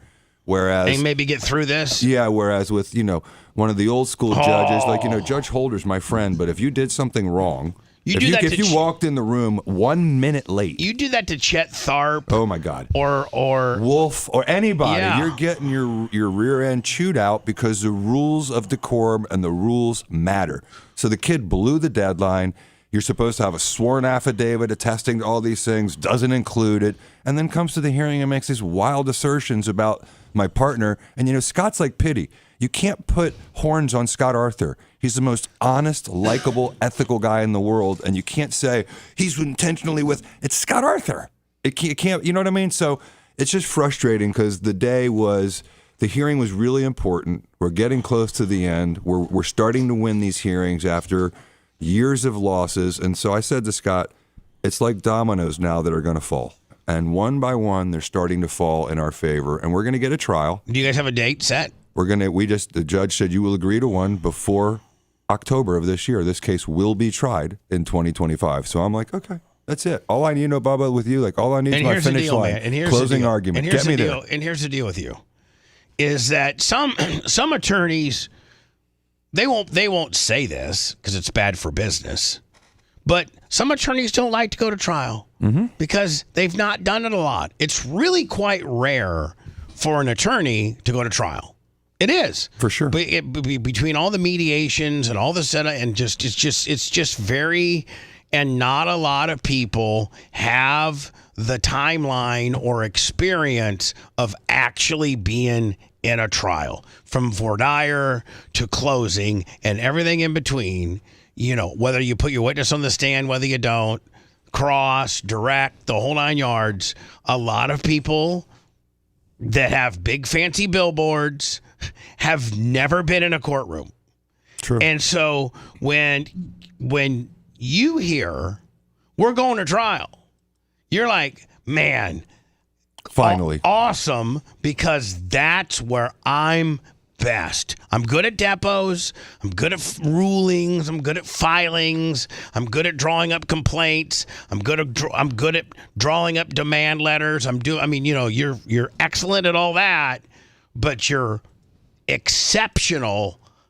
You're an exceptional trial lawyer. Well, thank you, Bubba. And Kevin Hazlett, exceptional trial lawyer. I agree. Todd Foster, exceptional trial lawyer. They live their cases. We live them. Kevin Hazlett, exceptional trial lawyer. Boy, he got hit twice on that one. He got twice on JD Yako, unexceptional. I didn't know that I said. I didn't know that I said Kevin twice. That's okay. I saw Regina. I saw Regina one time in a courtroom setting completely own the woman from Ocala that came down here and thought that she could do it.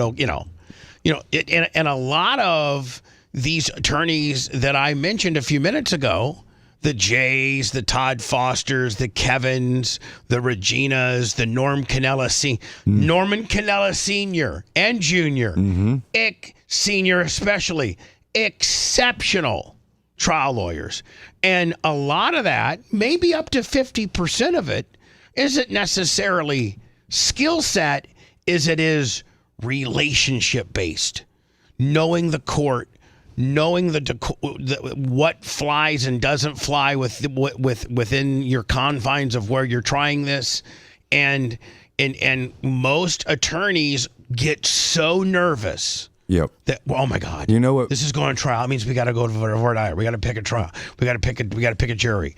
And Jay will get his tuna fish sandwiches, and he will lock himself up in his office for days. 20-hour days for weeks. Like he's almost getting thrown in the solitary confinement at I'm the in prison. the gulag. The trial gulag.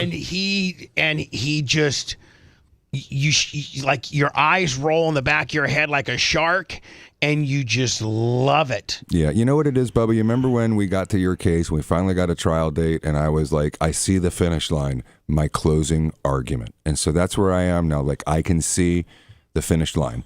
And one of the strange things about being a lawyer is it's like a war. And so you do lose battles. But if you have a good case, you ultimately will win the war. And so in this case, there's been a ton of battles with really bad rulings and appeals and all kinds of stuff.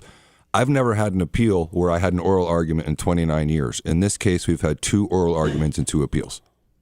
We may have a third. I had Regina one time, had a judge so shook up that she met him in his chambers, and he issued an apology letter. Wow. Yeah. Wow.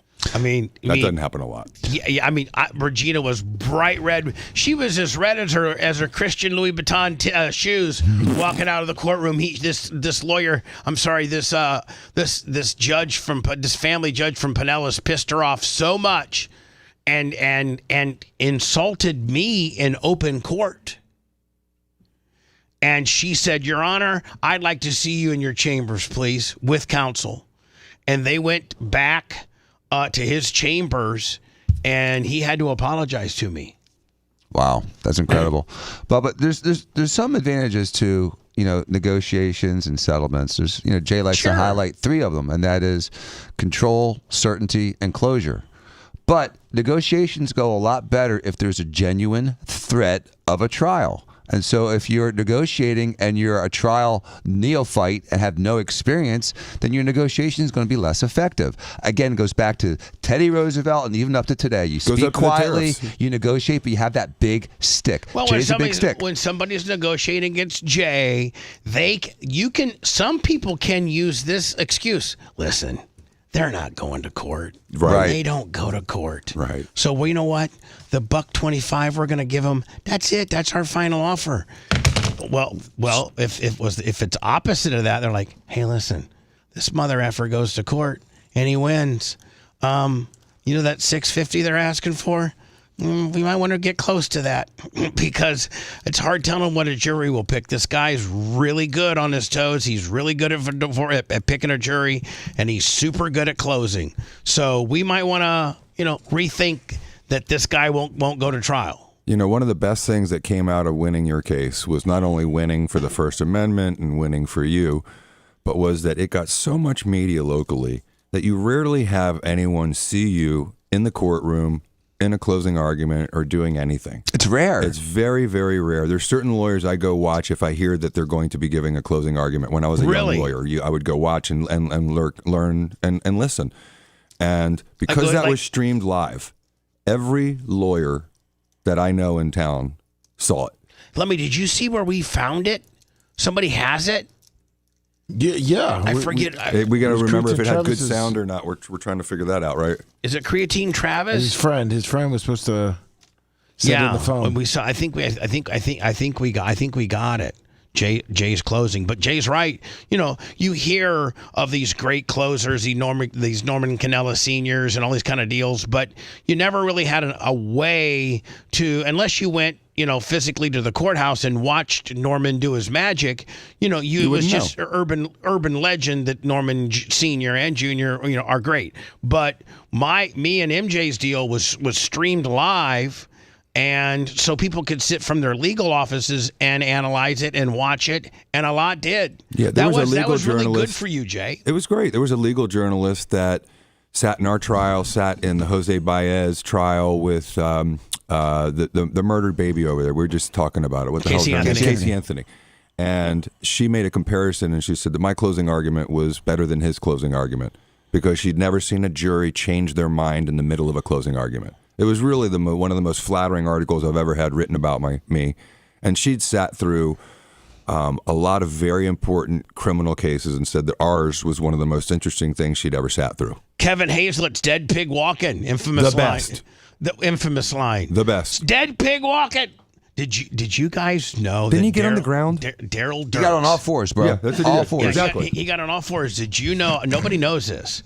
But Daryl Dirks, who was the prosecuting attorney for the state of Hillsborough, or for this county of Hillsborough, state of Florida, came up to Kevin right before closing.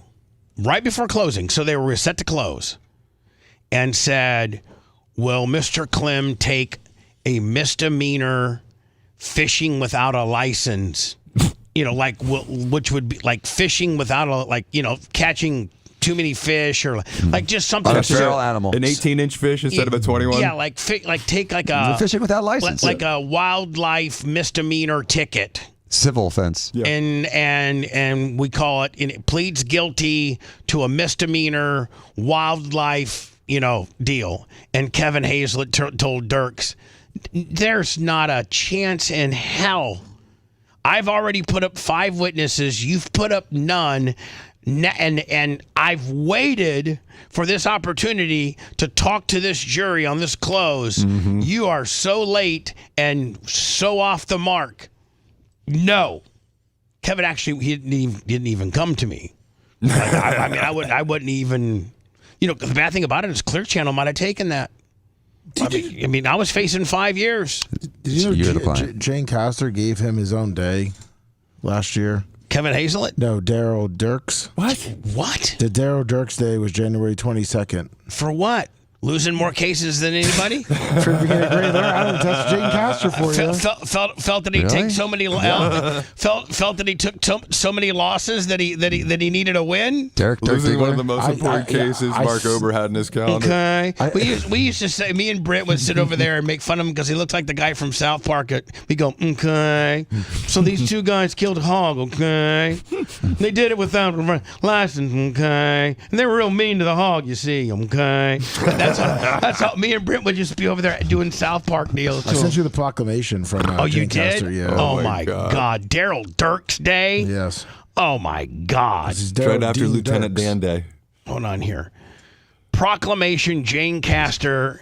Whereas the city of Tampa takes pride in recognizing an individual commitment and dedication has made a lasting impact on our community and citizens.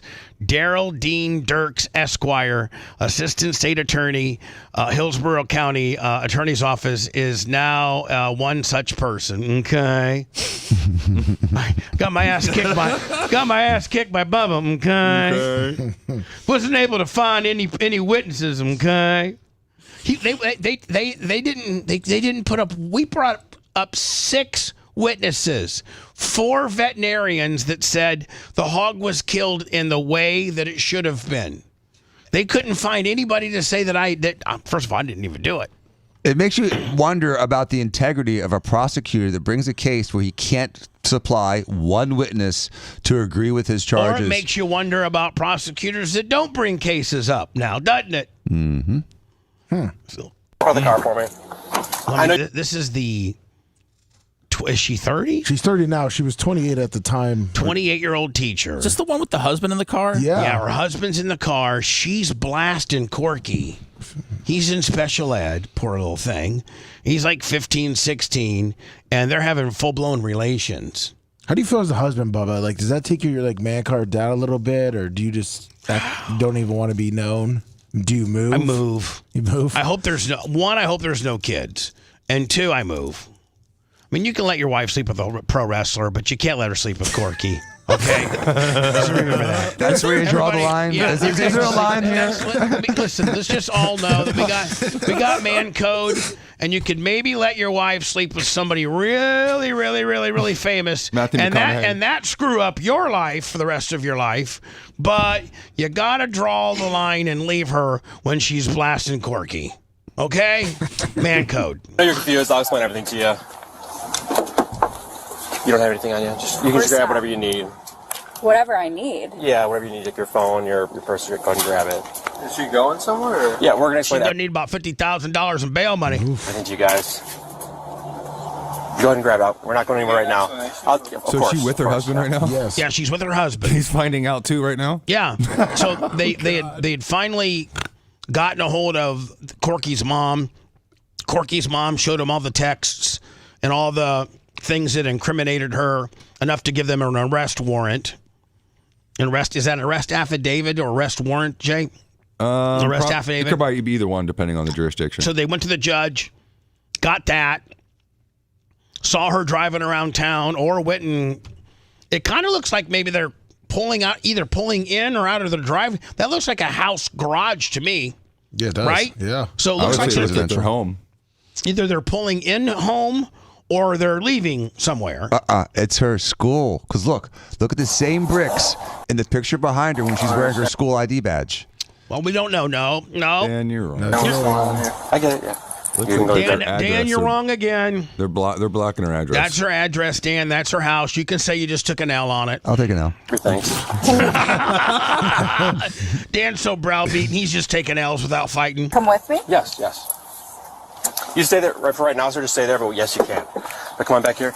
Should I shut the car off? Oh, yeah. Go ahead.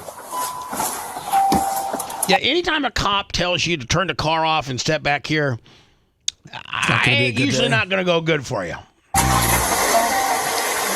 Goes off. Okay. Start back over here. So, we do have an investigation going. See, Dan, neighborhood. Yep. See? Yeah, there you go. Yep. Fire hydrant, there you go. That picture over there to the right's we by the have to school. talk to you about it. What's that? That picture on the right's probably by the school. Police department, okay? So we're going to explain everything to you there. It's not my investigation. I don't know the full details. We do have to bring you there, though, okay? So I do have to put you in handcuffs and bring you to the police department. Just a down Handcuffs? Yes, unfortunately, yes. I'm like willing. Handcuffs, those turn me on. Whoa, big boy, are we playing cops and robbers? All you got to do is start drooling, and then I'm really turned on. To go with you. I get it. Yeah, all I got to do is tell me what 6 + 6 is 18, and you and I are going to have a fun ride home with everybody. My wet ass pee. You have to do it that way. So do me a favor, we just take this off. Can I ask you what? Of course, yeah. It's not, like I said, it's not my investigation. Obviously, we are here for a reason. So go ahead and turn around for me. He didn't read her Miranda rights yet, did he? I mean, he can. He should. Well, let's see if he does. I'm like. I get it. I think some of this has been edited, Dan. Because it's kind of jerky. So I'm sure he did. A lot of questions. So scared. Right now, I'm sorry. I wish I could tell you more.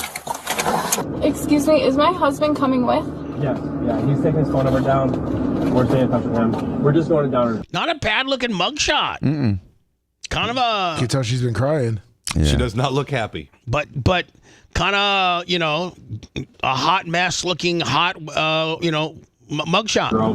So 10 minutes away. No, I know, but I really would prefer that my husband's with me. Of course. Well, your husband can't go to jail. Was he with you when you were with Corky?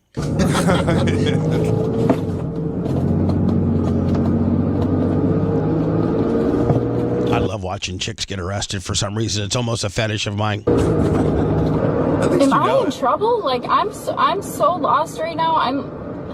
I'm sure you are. Like I said, I can't answer any questions right now. Just to tell you that right now you're being detained. She has some nice pouty lips. What's that, Lemmy? She has some nice pouty lips. She does. She went to Dan and got a lip injection. No, she's cute. She's a cute natural. girl. She is. She's a pretty girl. And once you get there, they're going to... Dan, by looking at her mug photo, does it look like she's had a little mild collagen deal on the lips? No, it doesn't. Because here's how you can tell. Upper Her lip. bottom lip is twice the size of her upper lip. That's the way it's supposed to be. That's stock? That's stock. When your upper lip starts becoming bigger than your lower lip, that's lip filler. fill you in on everything. Unless they're able to reach it down there. They must have told her what's up now. You blasted cork, okay? Sure you don't want a tissue or something? I'm feeling in my throat. You can only have sex with men that can do simple arithmetic. Oh, A bag? yes, please. All right. You puke? Yep. Trying to Break one on out there. I need a puke bag. grab like a bag out of there. I think some of these people think that this going over the top and puke and it's gonna like lessen your troubleness. Hey, can you get like a bag just in case she gets nauseous? Yeah. I don't know. Do we have any of those Nemesis bags like laying around the box? Seth, would you need a puke bag? Would you have this much anxiety if you got arrested? No, man, I'd be chill if I was banging a kid. We should just put him in the back of a car Seth, one time for no reason and see what he looks you like. get anxiety when It's a parking ticket. He'd throw up. Something better than nothing. Seth would be like, "Do you guys have avocado toast for breakfast?" The only thing I have anxiety about is that we did this story on Wednesday. No, we didn't. Yeah, we did. Tunnel was here. Well, I know we didn't. Yeah, we did on Wednesday. But I guess there was something an update on. Yeah, there's this. been an update, Seth. I guess. Or here, if you stay with her, I'll go grab it. We didn't play any of this. We covered it, but we never played it. And if we played it again, who cares? We need some time filler. We've already hit our clickbait. It's either this or tariffs. I like this better right now. Yeah.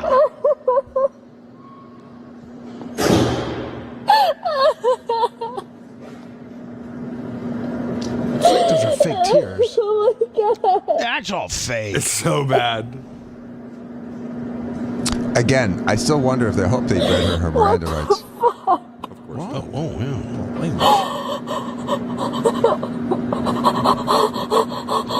yeah. Comes a heavy, hot breathing. Tell you what, when you see someone doing that, that's what you love. I hate that. That's the worst when someone's that sad. That's a guilty cry right there. She's going through her series of what usually gets her out of trouble with her husband. She got a whole daily. Yeah, she got a whole bag of different, hyperventilating sounds, Puke allegations. puke, cry, shortness of breath. Yeah, she's out of it at home by now, isn't she?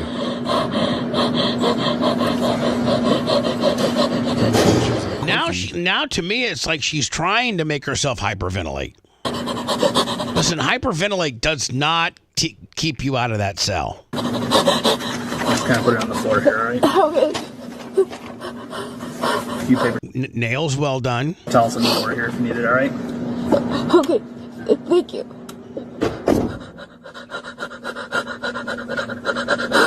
Yeah, I'm good. There it is. Oof. That's sad. I guess she wrote something. Court documents allege the teacher slammed the door during the tutoring session in her classroom before having sex with the student. Did the mom? And I think the mom was the turner-inner. Yeah, he was getting a new phone, so she. Boy, the was, Menendez updating. brothers, talk about having the rug pulled out from underneath you. When that one guy, before he lost the election, Gascon, who I think was just trying to throw up some type of pop culture softball, because wasn't he trailing the guy that ended up beating him by like 20 points? Yeah. During the summertime, and then all of a sudden they come up with the Menendez deal. It ends up being a Netflix documentary. He probably feels like maybe he was going to get a little kick from that. And then right before the election, he comes in and tries to do an emergency hearing to get him out. The judge is like, I got to take this under advisement and look at it a little bit. Then he loses the election. And at that point, the judge is like, I'm not going to make any rulings until the new guy comes in. And it looks like the new guy, quite frankly, ain't having it. No, he's a district attorney who actually believes in prosecuting criminals. Gascon was one of those guys that came around in like the 1920 time or so, or maybe 2020. He was a no cash bail guy. He was a guy letting rapists and murderers and all these people out again that were recidivist criminals and committing additional crimes. He doesn't comply with ICE warrants. He was the worst of the worst prosecutors. And the difference is let murderers or give murderers. The thing about this, my son watched the Menendez thing. He's like, what do you think? And I said, well, I think that two things could be true. They could have been sexually assaulted, and they probably should have got off on the first trial. But the bottom line is they blew their parents' heads off. Is that okay? Probably not okay. They weren't being sexually assaulted on that day at that time. There's a famous NBA basketball card that Seth knows that shows them sitting courtside at the LA Forum in that time that they blew their parents' brains out and had inherited a bunch of money. Seth, who is it? Mark Jackson. Mark Jackson. Was he of the Knicks? Yeah. It's just a Mark Jackson, dribbling the ball gimmick, but the Menendez brothers happens to be in the background. But courtside? Courtside. Yeah, they blew through, I don't remember the numbers, but an ungodly amount of money between the time that their parents died and they were arrested. And so, I don't think you let people that blew their parents' heads off their shoulders in multiple shots of your mom is okay to be let out. I just don't think it's okay. What'd you send me, Lummy? I sent you the card. Just so you did? Yeah. Okay. Let me get Dan out of here, and then we'll come back with that, okay? If you want 24/7 on-demand Bubba and the crew, go to BubbaArmyHQ.com. Right now. The Bubba the Love Sponge Show will be back after this.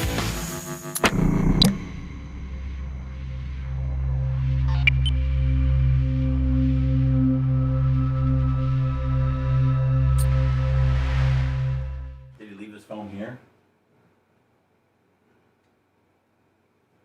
So Friday night, Bubba, my son calls me and says, Dad, don't get mad. And I'm like, oh, okay. What? And he's like, someone backed into my car and it's a truck and it did a bunch of damage to my front end. I'm like, what's up, Scott? And so he drives home and he's like, I got the kid's number and the dad's going to call and the dad's going to take responsibility. So this guy calls me on Saturday, Bubba, and tries to accuse my kid of parking in the wrong spot illegally. The dad? The dad did. And I said... Tries to call you? Yeah, so I said, I thought you'd call me up and say, I'm sorry, my 16-year-old son who doesn't know how to hear the beep, beep, beep, boop, boop, boop, boop, boop, backed into your son's 2024 BMW. And why can't I'm shocked that you're doing this, and I don't ever curse, I said, you want to fucking fight? Let's fucking fight. I said, this is what I do for a living. So yesterday the insurance company called me up and I gave her the business. They just accepted 100% liability. His insurance company. I said, should I sue now or later? Would you like me to serve him in his driveway on the way to school?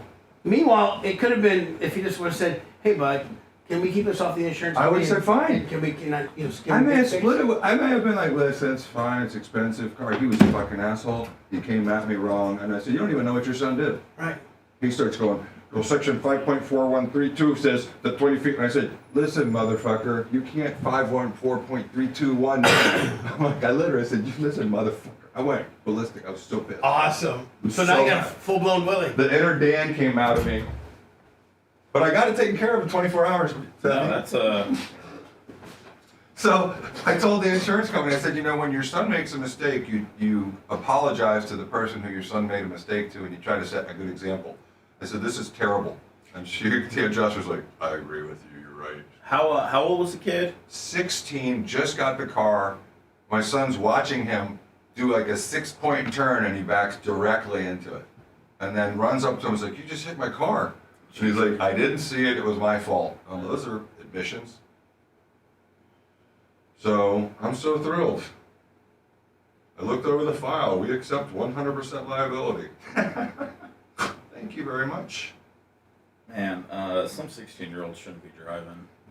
When you almost have to defer to the 16-year-old made a mistake. Which, I mean, it costs a lot to insure kids because of that very reason, doesn't it? 100%. And I told my son, because it's not a cheap repair. I said, if he'd come at me and said, I'm sorry, my son made a mistake. It's a new truck. He's a new driver. Let's do it off the record. And I would have said, fine, you can pay it over time. I don't care if you pay it over 6 months. You know what I mean? I don't need all the money up front. I would have 100% kept it off his insurance. He's like, give me your insurance card. And I'm like, what? Maybe that's how you do it, though. You turn it around. You turn it around. Didn't go so well. It was hilarious. I know, Clevelander, it's ridiculous. He's spoiled, but he gets good grades and he's going to college, and that's my luxury for him. And he knows that if he screws up one bit, I've got a nice BMW. I will take that shit from him so fast, it's not even funny. And he knows that. He's a good kid.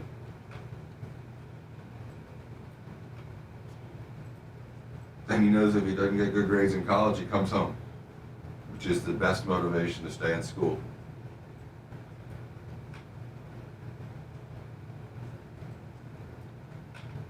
You're right, they should have driver's ed, Mitch. They don't do any of that anymore. Jefferson has it. With only a couple. Yeah, Jefferson is one of the few that still has that little driver's course over there, but they don't offer it. Like, it was mandatory when Bubba and I all went to high school. Did they have it mandatory up where you were, Bubba? Yeah. And they show you those gnarly death videos? Yeah. With all the DUIs and then the dead instructor had a set of brakes. Yep, on the passenger side. I failed parallel parking, but I nailed everything else. I still can't parallel park. Did they pass you though? Yeah, I got my license. Dude, they don't even test that anymore, Seth. They don't? No. Parallel parking? No. Yeah, I think we did. I would think it was parking, 3-point turnabout. Yep. Maybe there's a parallel. There was a parallel, a parking, a 3-point. Absolutely right. I can't parallel at all, man. It's my brain just cannot compute with which way to go. I learned how to do it in driver's ed. There's a little trick where you line up next to it and you start turning your wheel right when. I know, man. I don't get those people are master drivers. I can't do it.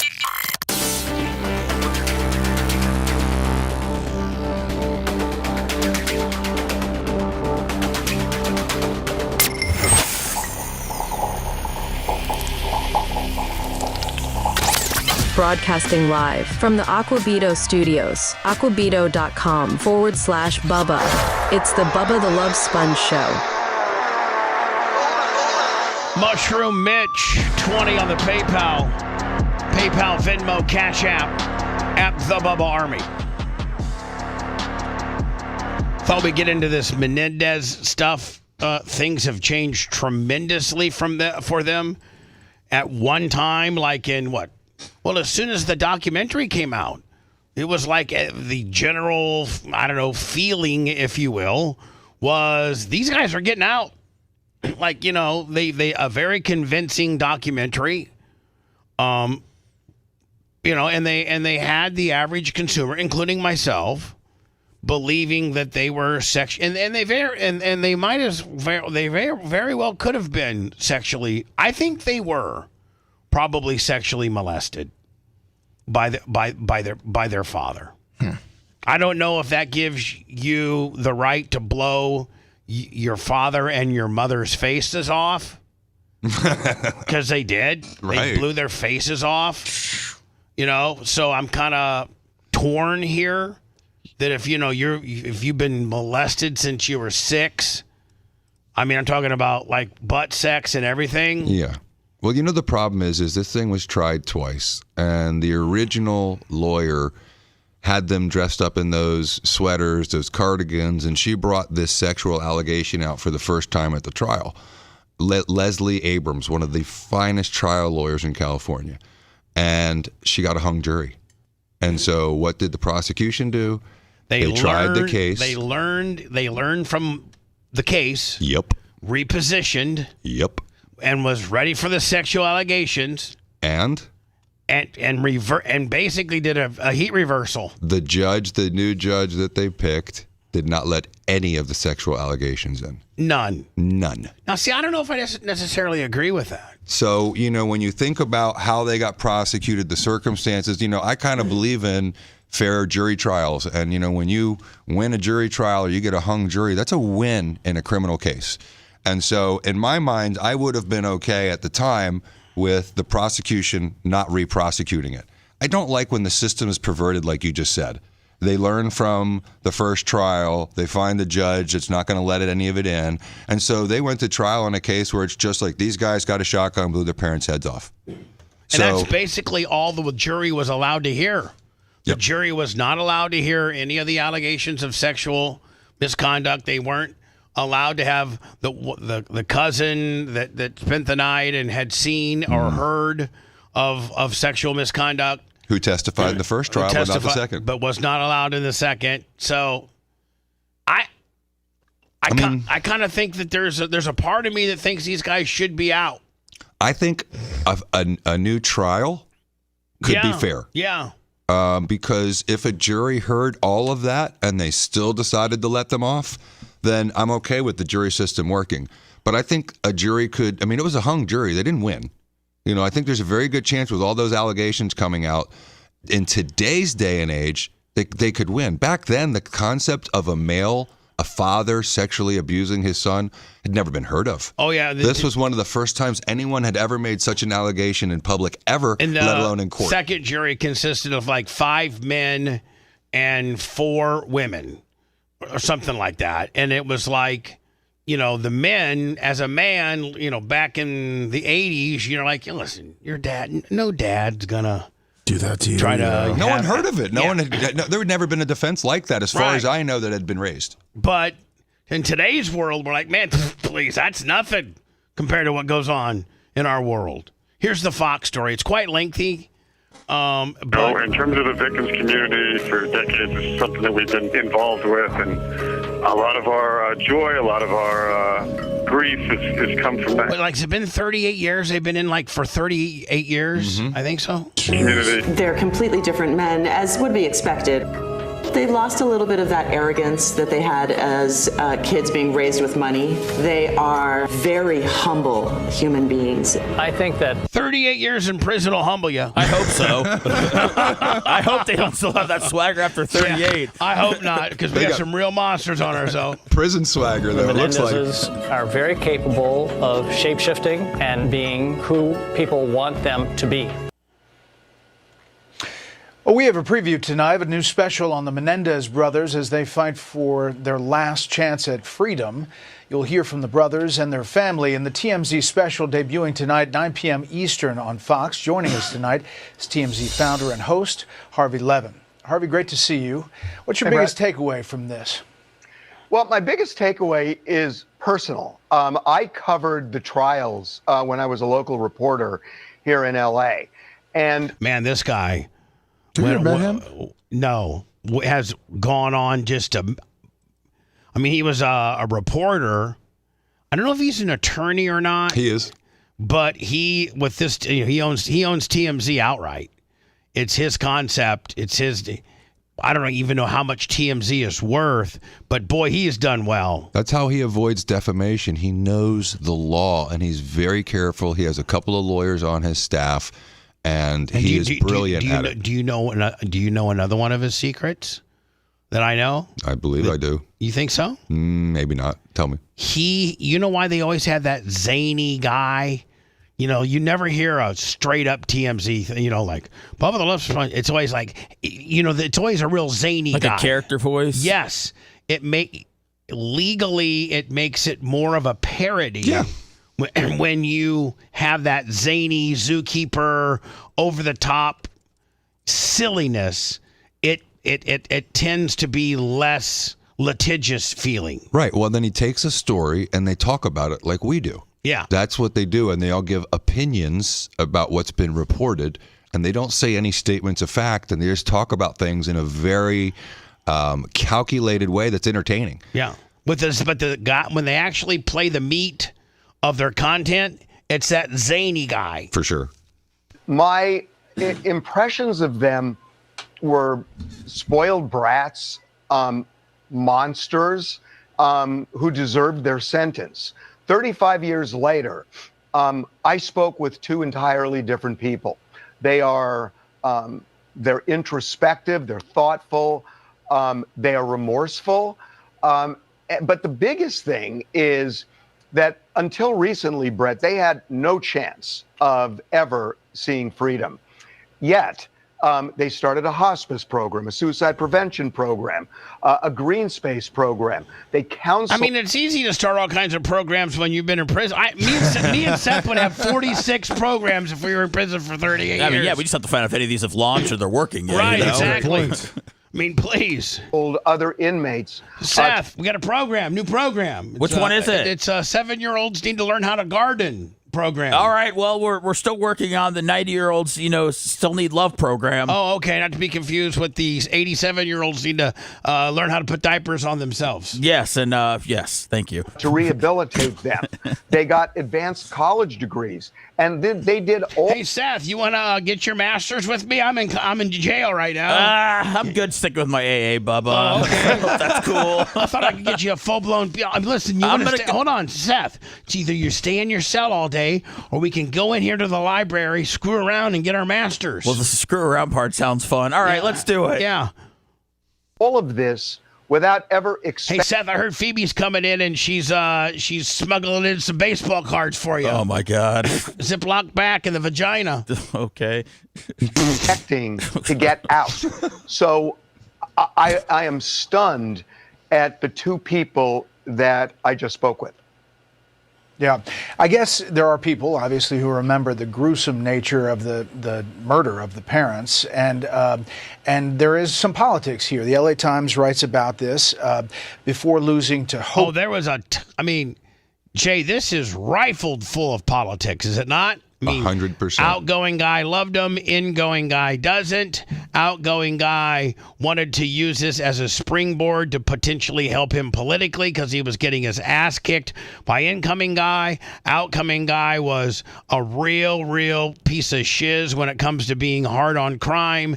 If the crime didn't meet the threshold of $1,000, he didn't prosecute. People hated him. He was trying to use this in every way, which shape or form for some type of political game. Hochman, that's the L.A. District Attorney in November's election.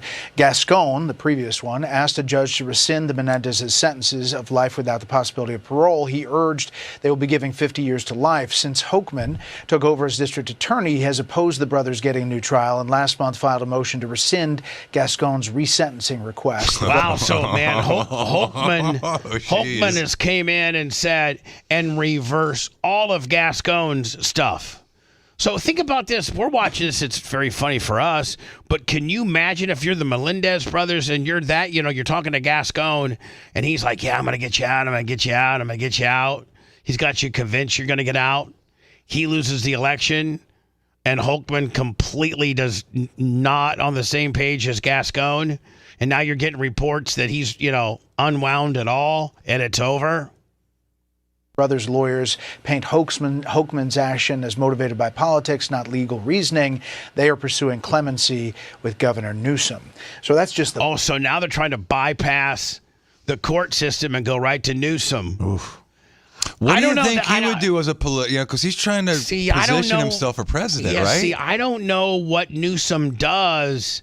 Like, he has advisors and stuff. Mm. And then do they sit down and say, Gavin, this is a good look? To let, I wonder what has anybody found, what's public perception? I think it's a 50-50. Yeah, I think it's 50-50 in California. I think around the nation it may be different skewed. But yeah, what does the public think? Ask Alexa. The politics, the inside game there, you're talking about... Hey, Alexa, what does the public think about the Menendez brothers being in jail? Sorry, I don't know that one. Yeah, you don't know nothing. Kind of the guys and what they're talking about, what they say they're remorseful about. Yeah, no, look, politics reigns supreme here. And what you said is right. The new DA, Nathan Hochman, is opposing the resentencing of the Menendez brothers, which, there's a hearing on Friday. It's going to be a dogfight. But I think that hearing is irrelevant because even if they got resentenced, all it would mean is it then goes to the parole board. But Governor Newsom has already jumped the gun and sent it to the parole board. So, all right. So it looks like Newsom has already superseded the court and thrown this to the parole board. Yeah, it looks like he did that back in March. And has the parole board met about this yet? I'm assuming not, if it just happened in March. Yeah, it looks like I don't see any value, really. Hey, Alexa, when does the parole board meet about the releasing of the Menendez brothers? She won't know it. Sorry, I don't have an answer for that. Let me bring June 13th. June 13th. Bitch. Well, that's going to be the last chance, isn't it? This hearing on I think it is. I think it is. June 13th. I mean, could they get a Trump deal? I don't think Trump. I think Trump wants to stay out of Well, this. no, I'm saying, but could he? I mean, that would be. I mean, ultimately, No, it's state. No, it's state, so he couldn't. Oh, okay. Yeah, if it was federal, he could. So this is it. So this is if Newsom can't get the parole board to approve them, then they're done. They gotta just settle in. They're done. Oh boy, for a long winter's nap. Friday, and I think in terms of the politics, Brett, it is stunning to me that Gavin. And isn't a parole board, Jay, only a 3-person panel usually? I think it depends on the jurisdiction. If I remember seeing some of the behind the scenes in this, I think it's more than 3 people. I saw 3 when it was Shawshank Redemption when Red kept getting rejected. Yeah. Hey, Alexa, what does the average parole board in California consist of? How many people? Sorry, I don't have an answer for that. Jesus, are you as... Don't jump in a bathtub, you slut. Yeah, and electrocute yourself. Let me bing. Average California parole board consists of how many peoples? It looks like it's 3. 3. Okay. Some jurisdictions have different ones, but looks like I think LA's 3. Wow, can you imagine, Jay? 3 people control your destiny. Unelected. Unelected. 3 just and how do they who appoints the parole board? Like, does the district attorney, does the warden, does the governor, does the California governor? There's 21 full-time commissioners who are appointed by the governor. And then subject to confirmation by the Senate. Now, Jay, here's the thing. Now, so since the governor appointed these people, and the governor has stepped in and said, okay, the only thing that the HASCOM district attorney does not want a retrial. He threw out everything. He unwound everything that Gascon did. These guys are not getting a new trial. We're not relooking at it. Gavin Newsom comes in and says, so their only hope is to get, a clemency from the governor. Gavin Newsom comes in and says, I'll give you a parole board hearing because that's the power that I have as the governor. And the people that are on the 3-person panel were appointed by him. Yep. They're walking. Yep. Here's the thing. I mean, right? Because don't think the governor didn't call him up and say, "Hey, Lisa, parole board member that I appointed. That Melendez deal's coming up in June. They got a hung deal the first time, and second time, man, it was just chock full of just a whole bunch of bad stuff. I think those kids have really paid their price." Do you think that Doge should get rid of parole boards and then the public should just vote American Idol style on who gets out of jail and who stays? American Idol. Yes. That would be the best show ever, where they have these bad guys up here and then America votes is whether to let them in or out. Yeah, be like the Running Man. Yeah, you're saving all this money on having the parole board. Ladies and gentlemen, please call this number if you want this guy out, or call this number if you want him in. Tax and fees apply, and then ding him for a quarter per vote, right, Seth? Oh, it all goes to the country or the state, yeah. Put it back into the rec fund for the prison. Isn't that how it was in Idiocracy? Initially said he was going to wait. What's that? Isn't that how it was in Idiocracy? Yeah, I think so. Waited it out when he heard that Hawkman was going to oppose all of this. Governor Newsom said, I'm sending it to the parole board now. Bubba, you called it. Oh, yeah. I called it. And the parole board is hand-selected. So he can blame them because he has aspirations for 2028, and he's trying to moderate himself on transgenderism and all these issues like he was a moderate now. And so this is the best punt ever, Bubba. And listen to this. I'm not mentioning any names, and I don't want you to either. But we know somebody that's very close to our lives that has been on a board before that was appointed by a governor. Am I not right? Mm-hmm. Okay. And, if the governor wanted one thing or another, he could call that individual and say, hey, I'm kind of thinking about this there, bud. That's all you got to say. I think it even is pretty obvious what's going to happen. They're walking. Issue releasing them. So especially hearing the fact that the governor was upset that Gascon? that Holcomb reversed all of Gascon's stuff, knowing that pissed off the governor, and he said, "Okay, I'm just throwing it to the parole board." They're out. They're done. Yeah, Gascon gave him shade. They're you know what, Lummy? They're having a cookout for 4th of July. You think they're Blitz down the country right down the. Oh yeah, I guarantee you. If this comes down to a parole board, a 3-person parole board, when that parole board is the way parole boards, let me just read it. The way parole boards are selected in the state of Florida is by California is by the governor. Yes. And the governor is the one that called for them to go to a parole board, which will determine their fate.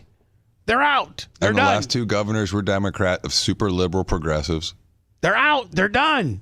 They're frying up hot dogs, watching the ball game July 4th. Waiting for fireworks. They might even they might even be at Dodger Stadium throwing out the first pitch. The middle.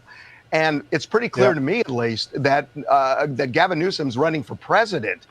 If the parole board comes back to him and says they are rehabilitated and they're not a danger, I think he's going to let them out. Boom. Exactly what I've been saying.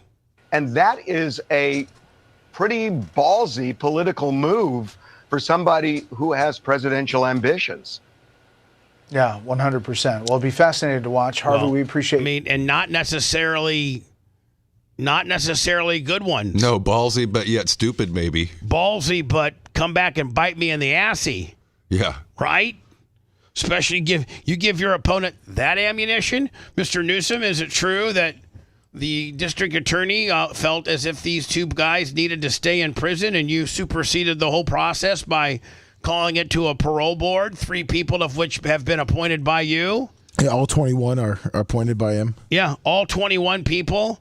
Any person of any of the 3, any 3-person combination that is going to hear this case has been hand appointed and anointed by you, and you single-handedly, Gavin Newsom, you single-handedly got the Menendez brothers out. There's no other way. You did it. So that we can see how you feel about crime and blowing mom and dad's face off. Would it ruin his chance of being president if they got out of jail and then they murdered somebody's parents again? I will tell you this, would he be toast? Yes, he's done. Someone else's parent for sexually assaulting them. They're parent killers. I don't know who else they'd kill. I got to think, though, that if they do get out, they're going to be absolutely model citizens. You don't think they're going to party like rock stars? I think they're going to lay low. They're going to lay low. They don't have any. They're going to lay low and try to make money, try to write a book, try to sell this story. I know they don't have any money left, right? They got to try to. I mean, Jay, it's good. I mean, the one thing about prison is it doesn't cost you anything to live, right? Yeah. When you get out, man, you got rent, you got power, you got a car bill. Yeah, they'll probably have to stay with a cousin or something until they get back up on their feet. Well, they're both married. Yeah. Probably have to stay with their how prison wives. Prison wives. Jeez, and they're not guys or girls. So here's the deal, man. Yeah, these women, they were really good looking back in the day, and they got all these groupies when they were being tried, and they married a couple of them. Yeah. Hope they got good jobs. Well, those women are definitely normal. Yeah. So the way this should have been handled, Bubba, is the way we said at the beginning. If in today's day and age, this type of sexual assault evidence would never be excluded. It just would never be excluded. No, they're like, we're letting it in. And so under today's rules, if they got off, then everyone should be okay with it because they got a fair jury trial. The argument is they didn't get a fair second jury trial, which they didn't. Nope. But I don't think they should be let go by a parole board that was appointed by Gavin Newsom. I think if the They should judicial retry system, them. Retry them. That's the fairest thing. Yep. Oh, they're walking. Let me, when we return, Adam Scheffner says Browns are taking Travis Hunter. Make him a wide receiver. That's what they're saying. We'll get to that next. Want to listen to the show on demand and on the go? Enlist today at BubbaArmyHQ.com. Sign up and start listening. The Bubba the Love Sponge Show will be back after this.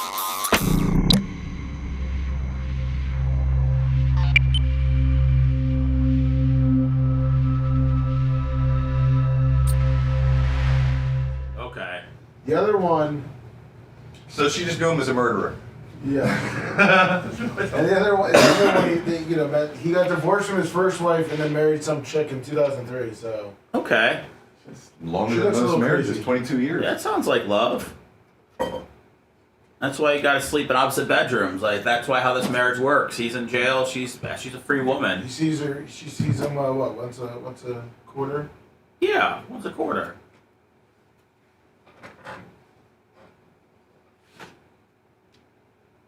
Yeah, we weren't making any money off Rumble, so I just thought it'd be better to push everybody to where we push everybody every day. That was just an idea, just a business idea.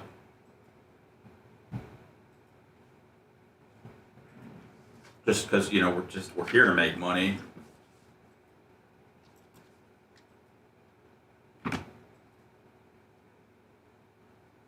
And I know Rumble's better because I have no commercials. Why would it make any money? Yeah. So it ran a lot of commercials that paid us shit. So why are we going to stay there? We ain't. We ain't staying there, cousin.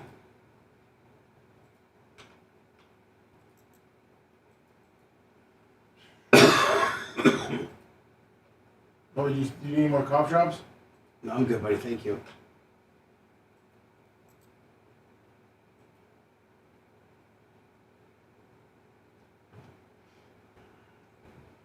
I mean, now HS Bubba fan, yeah.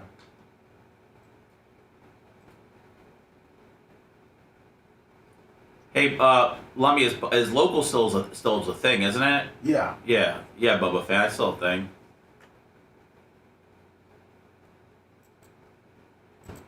Every time people gifted one sub, the same finger. Thank you.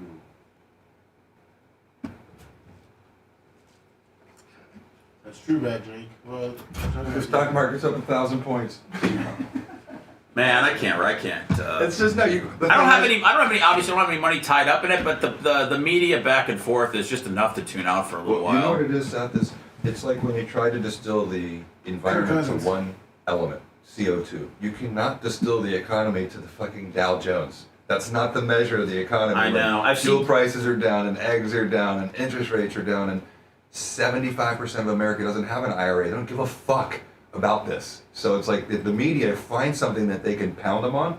And for me, it's just funny because I'm not watching the day-to-day either because I would be devastated if I looked. You know what I'm saying? That's a roller coaster. So it's going to all come back. All the market, this proves is the market hates uncertainty. Because yesterday there was a rumor that Trump was going to postpone the tariffs for 90 days, and the market went from 1,600 down to 1,000 up. And it's like, we've always known that. Did you see where Otani came a double short for going for the cycle? Really? Seth? No, but I mean that's just a day in the park. That's just a day at the office for him. I'm all my investments are baseball cards, so well, you're safe there. Guns and butter. This is one of those times. Guns and butter. Commodities. I hide all my cash under my bed. Well, it's a phrase that means basically commodities. Yeah. This is a guns and butter phase. You can have a lot of butter at your house? I've got parquet. Some of us with this morning say that the trade war isn't really even in their mind. Did you see the pool thing where the two women were both men in Europe? The pool tournament. It's on Fox. We watch Fox. That's fucking hilarious. And everyone's like, well, oh, fuck yeah, Cash. No, they're Send giant. pics, buddy. They've got big old hands. Post them in, A woman can't do this over a ball like you and I. Post them in, You know what I mean? Substack. They've got big, giant hands. That's why they're beating the women. I'm fiending for some Bowman U. I love it. I'm a That would fucking be my crackhead decision. for My it. daughter's in volleyball, so it may happen sometime. It's full of hope and potential. No fucking way. It shouldn't happen in Florida. You can't really get a sucky card because you don't know who's going to suck and who's not.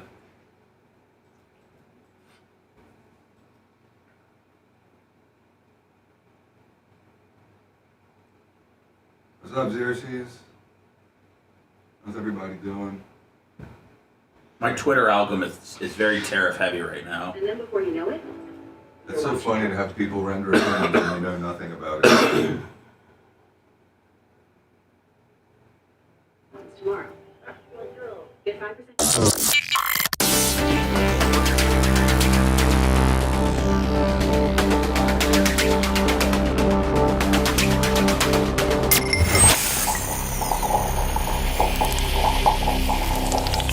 Broadcasting live from the Aquabito Studios. Aquabito.com/Bubba. It's the Bubba the Love Sponge Show.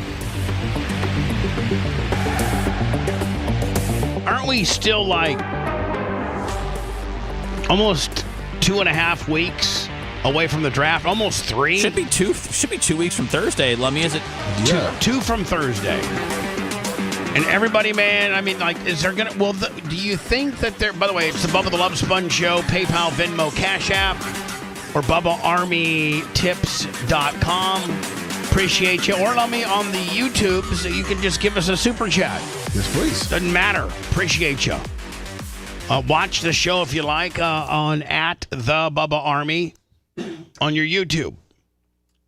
Is now, are all the trades done?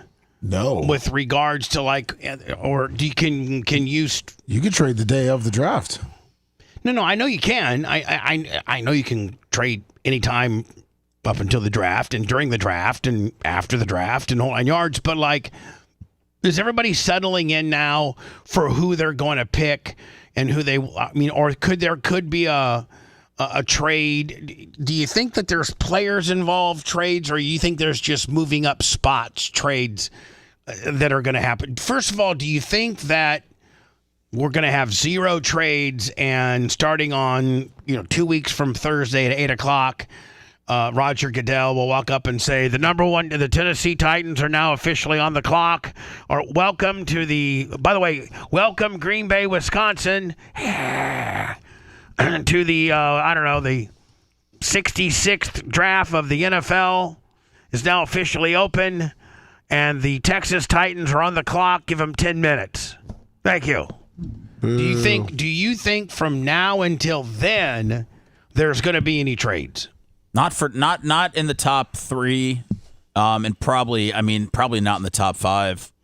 Yeah, so and those are really the first handful of teams are really the only ones that know who they're going to get right now. I mean, everybody knows Cam Ward's going number 1, and so now that Schefter locking in Travis Hunter at number 2, and then Abdul Carter potentially going number 3 of the Giants if they don't want Shador, and then the Patriots aren't taking a quarterback.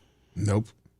Who the Patriots take? Probably an edge rusher or an offensive lineman. It could be Will Campbell. They could take anybody really. Best player available. Yeah, the offensive lineman or edge or rusher. Could you see the Patriots, because they have such a need for everything, but could you see them trading back? But whatever they need might be available at 27. Could you see them trade back? I mean, anybody could trade back, but it's much easier to say, "Oh yeah, we'll trade back and get more picks," than it actually is.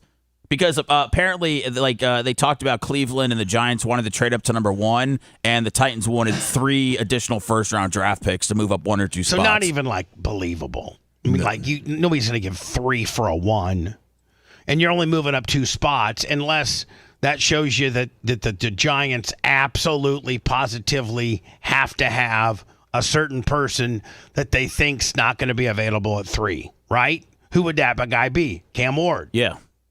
So that just goes to show you that the Giants want Cam Ward, but he's not slipping to 3. No, Cam Ward's going number 1. That's what I'm saying. Yeah. I mean, haven't the Titans made it pretty much told everybody like, we're taking Cam Ward. Yeah, I mean they canceled on their watching Shador at his pro day. So number 2 is Cleveland, right? Yes. And 3 is the Giants. Yes. And Adam Schefter has Travis Hunter locked in with Cleveland. I don't necessarily agree with him on that. I think it all depends on who they sign for their quarterback as a free agent. Who now? They're looking at Kirk Cousins. What are we hearing Aaron Rodgers wise? I'm hearing that his stock's falling and nobody wants him. That's what I'm hearing. Seth, what are you hearing? I'm hearing that the Steelers and Minnesota are both not interested. I heard that his deal with the Steelers is in place. It's just when he's going to accept his deal. Yeah, correct. Yeah, the owners come out and said he'll let Aaron Rodgers take his time. Why? I'm sure they'd like him signed before the draft. Yeah, that's what I'm saying. Obviously, but I think they're not rushing him right now. So I would say that probably the one thing we might get before that draft is that Aaron Rodgers will be announced as a Steeler. Yeah, they said he'll do it, quote, over the next couple of weeks. Now, it looks like April 21st is their deadline they gave him. So at that point, does Aaron Rodgers change his mantra and show up for OTAs? Does he? I mean, I think he has to. I think that that's a veteran. That's a veteran team. I mean, he's not. I don't think he's going to be able to pull anything special. Right. I think he's got to kind of come in, my opinion, somewhat humbled, and I think he's going to come in and nose down, work hard. Yep. I personally think he's going to come in and light it up. Yeah, I think he's going to try to go after that, working class man. I think he's going to go in there and light it up and drop all this prima donna nonsense because this is the end of the road for him, period. And it's a decent team. And I think this will be the only guy to ever take down Mike Tomlin. And he's been throwing with their receiver, DK Metcalf, on the beach. Several weeks ago, you said, hey, I think the Browns are going quarterback at number 2, no matter what, given their situation. Now things unfold. It could be Travis Hunter. It could be Abdul Carter. We have no idea. What are you thinking is going to happen? I have no chance for I think the Packers are 25, 23, 25. There's going to be nothing left back there. You better hope they just give your boy some help. They said there's about 10 elite players and the rest. That's about it. Then they said the rest from about 15 to 90 are all around the same. Yeah, they're just it's a crapshoot. There's a lot of just a lot of guys with probably second round grades on them this year for the Browns. Well, that's the thing with the draft, Ty. It's a moving target, and it constantly evolves, and teams' needs and desires change. Lummy, Seth, Jay, what are the Bucs' needs? Offensive lineman, defensive line. What Lummy? I think they're going to go with the defense. I think they're going to go like edge? A linebacker, or an edge rusher. Along the way as they go through the evaluation. They need an edge, don't they? Yeah, and also a linebacker, too, to replace Levante David. Process. A couple of months ago, for sure, I was of the mind and the impression, based on things people told me, that the Browns were likely to go quarterback. And they were. But that was because they wanted Cam Ward. And Cam Ward isn't going to be there at number 2. And so once they realized that, they came off that. And then we shifted to Abdul Carter, where there were a lot of people that felt like the Browns were going to take Abdul Carter and match him opposite Myles Garrett. And you know what? They still could. God, that would be... I mean, your offense may not score any points, but my God, talk about a defense. Might. But the latest thing... Because the kid from Penn State, the Abdul Carter, he isn't... Is that where he's from? Yes. I think he's an absolute lock, no miss.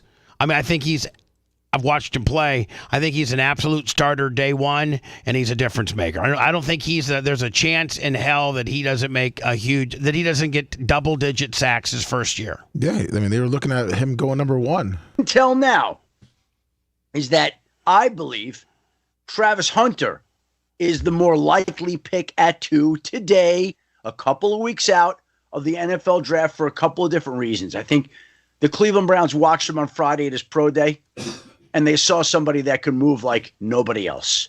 I think. Let me have the reports back from Friday's pro day that he killed it. Yes, he did, and Shador had a better arm than they expected. At going into did Travis run the 40? I don't think he did. I don't think they did there. I think that they were day. doing They passes. viewed him as somebody they could play at wide receiver, and I think sprinkle in defensive back. So I think he could play two ways for them, but I think they may think of him more as a receiver than a cornerback, and they're going to need him to concentrate. And I think he brings them some star power, and there are a lot of people who believe he is the single best player in this draft. Who's going to be the starting quarterback for Cleveland? They're saying Kirk Cousins? If they can get a deal done with the Falcons. So there's a lot of reasons why we could see him going number 2, but it is kind of interesting that does Shador go to the Giants? No. I feel like it's shifted from the quarterback to Abdul Carter to Travis Hunter today, and who knows if and when it'll shift again before the draft. Oh, I tell you when it's going to shift again in the next trade. That's right. Let me. I figured we'd end the show with me doing a little unboxing. Oh, you're trying to find yourself? Yeah, I'm trying to find myself. It's a big thing right now amongst superstars. Trying to unbox blaster box card boxes and find themselves. As you know, the only card that I have is the 2010 TriStar TNA series cards. That's where my that's the only card that's been done. And Lummy, really the only place you're going to find them, you can't find them individually, not on eBay. But if you go to eBay, you can buy these. I think they're $79. Yes, they are. And they only have I think the guy said I think they had 15 of these left. Yes. There's 15 of these left. Go to eBay and you're looking for these the TNA 2010 New Era 24-25 card box set is what you're looking for. And buy that, and then if you could just be so kind to send it to me. Help Bubba find himself. Because I'm trying to help find myself and hoard all the cards. Keep them all. Wait, you want all your cards or just all the cards? He wants all his cards. I want all my cards. I'll throw the rest of them away. I don't care. Whoa. What if we get a Hulk Hogan autograph? Please, I could care less. All right, let me. Homicide, not me. Alex Shelley, not me. Jeff Hardy returns. That could be worse. Oh my God, Lummy! He got you. Lummy! He got you? Lummy! You got it? Look at that. Seth, are you jumping up and down? I'm jumping. And, Hey, yeah. Oh my Bubba found God! himself. I was the fourth card out. You did? Wow. Yes. Let me. No. So I might as well not even go through the rest of them, right? Well, Lummy? no, because you can get doubles. Yeah, there could be another. There could be an No, autograph. There's autograph ones. Hulk Hogan, Brian Kendrick, Jeff Hardy. Oh, so they had you and Hulk Hogan back to back, huh? Look at the people they have you in with, though. This is incredible. Those are real deals. Jeremy Borash. He was a fellow announcer with me. British Invasion, AJ Styles. I'll piss on him.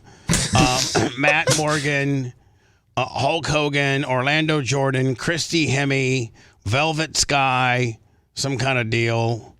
Who's your autograph? The beautiful. My autograph is Jeremy, the announcer. Oh. Jeremy Borash. But Lummy. So that's another one that we have found. That's right. So look at that. That's so cool. What a great break. Wow, I found myself. That's really cool. That is so awesome. Look, hold on. There you go. Look at that. $80 for a Bubba card. We do that every day of the week. But what happens, Seth, when there's no more of these available?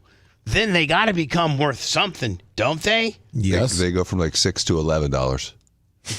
Thanks, Jay. I think that's what Seth. He knows Jay knows the market. I think Seth wanted to say that. He just was holding Am I back. wrong? If they went for that much, I'd be doubled in value. Definitely Shut up, bitch.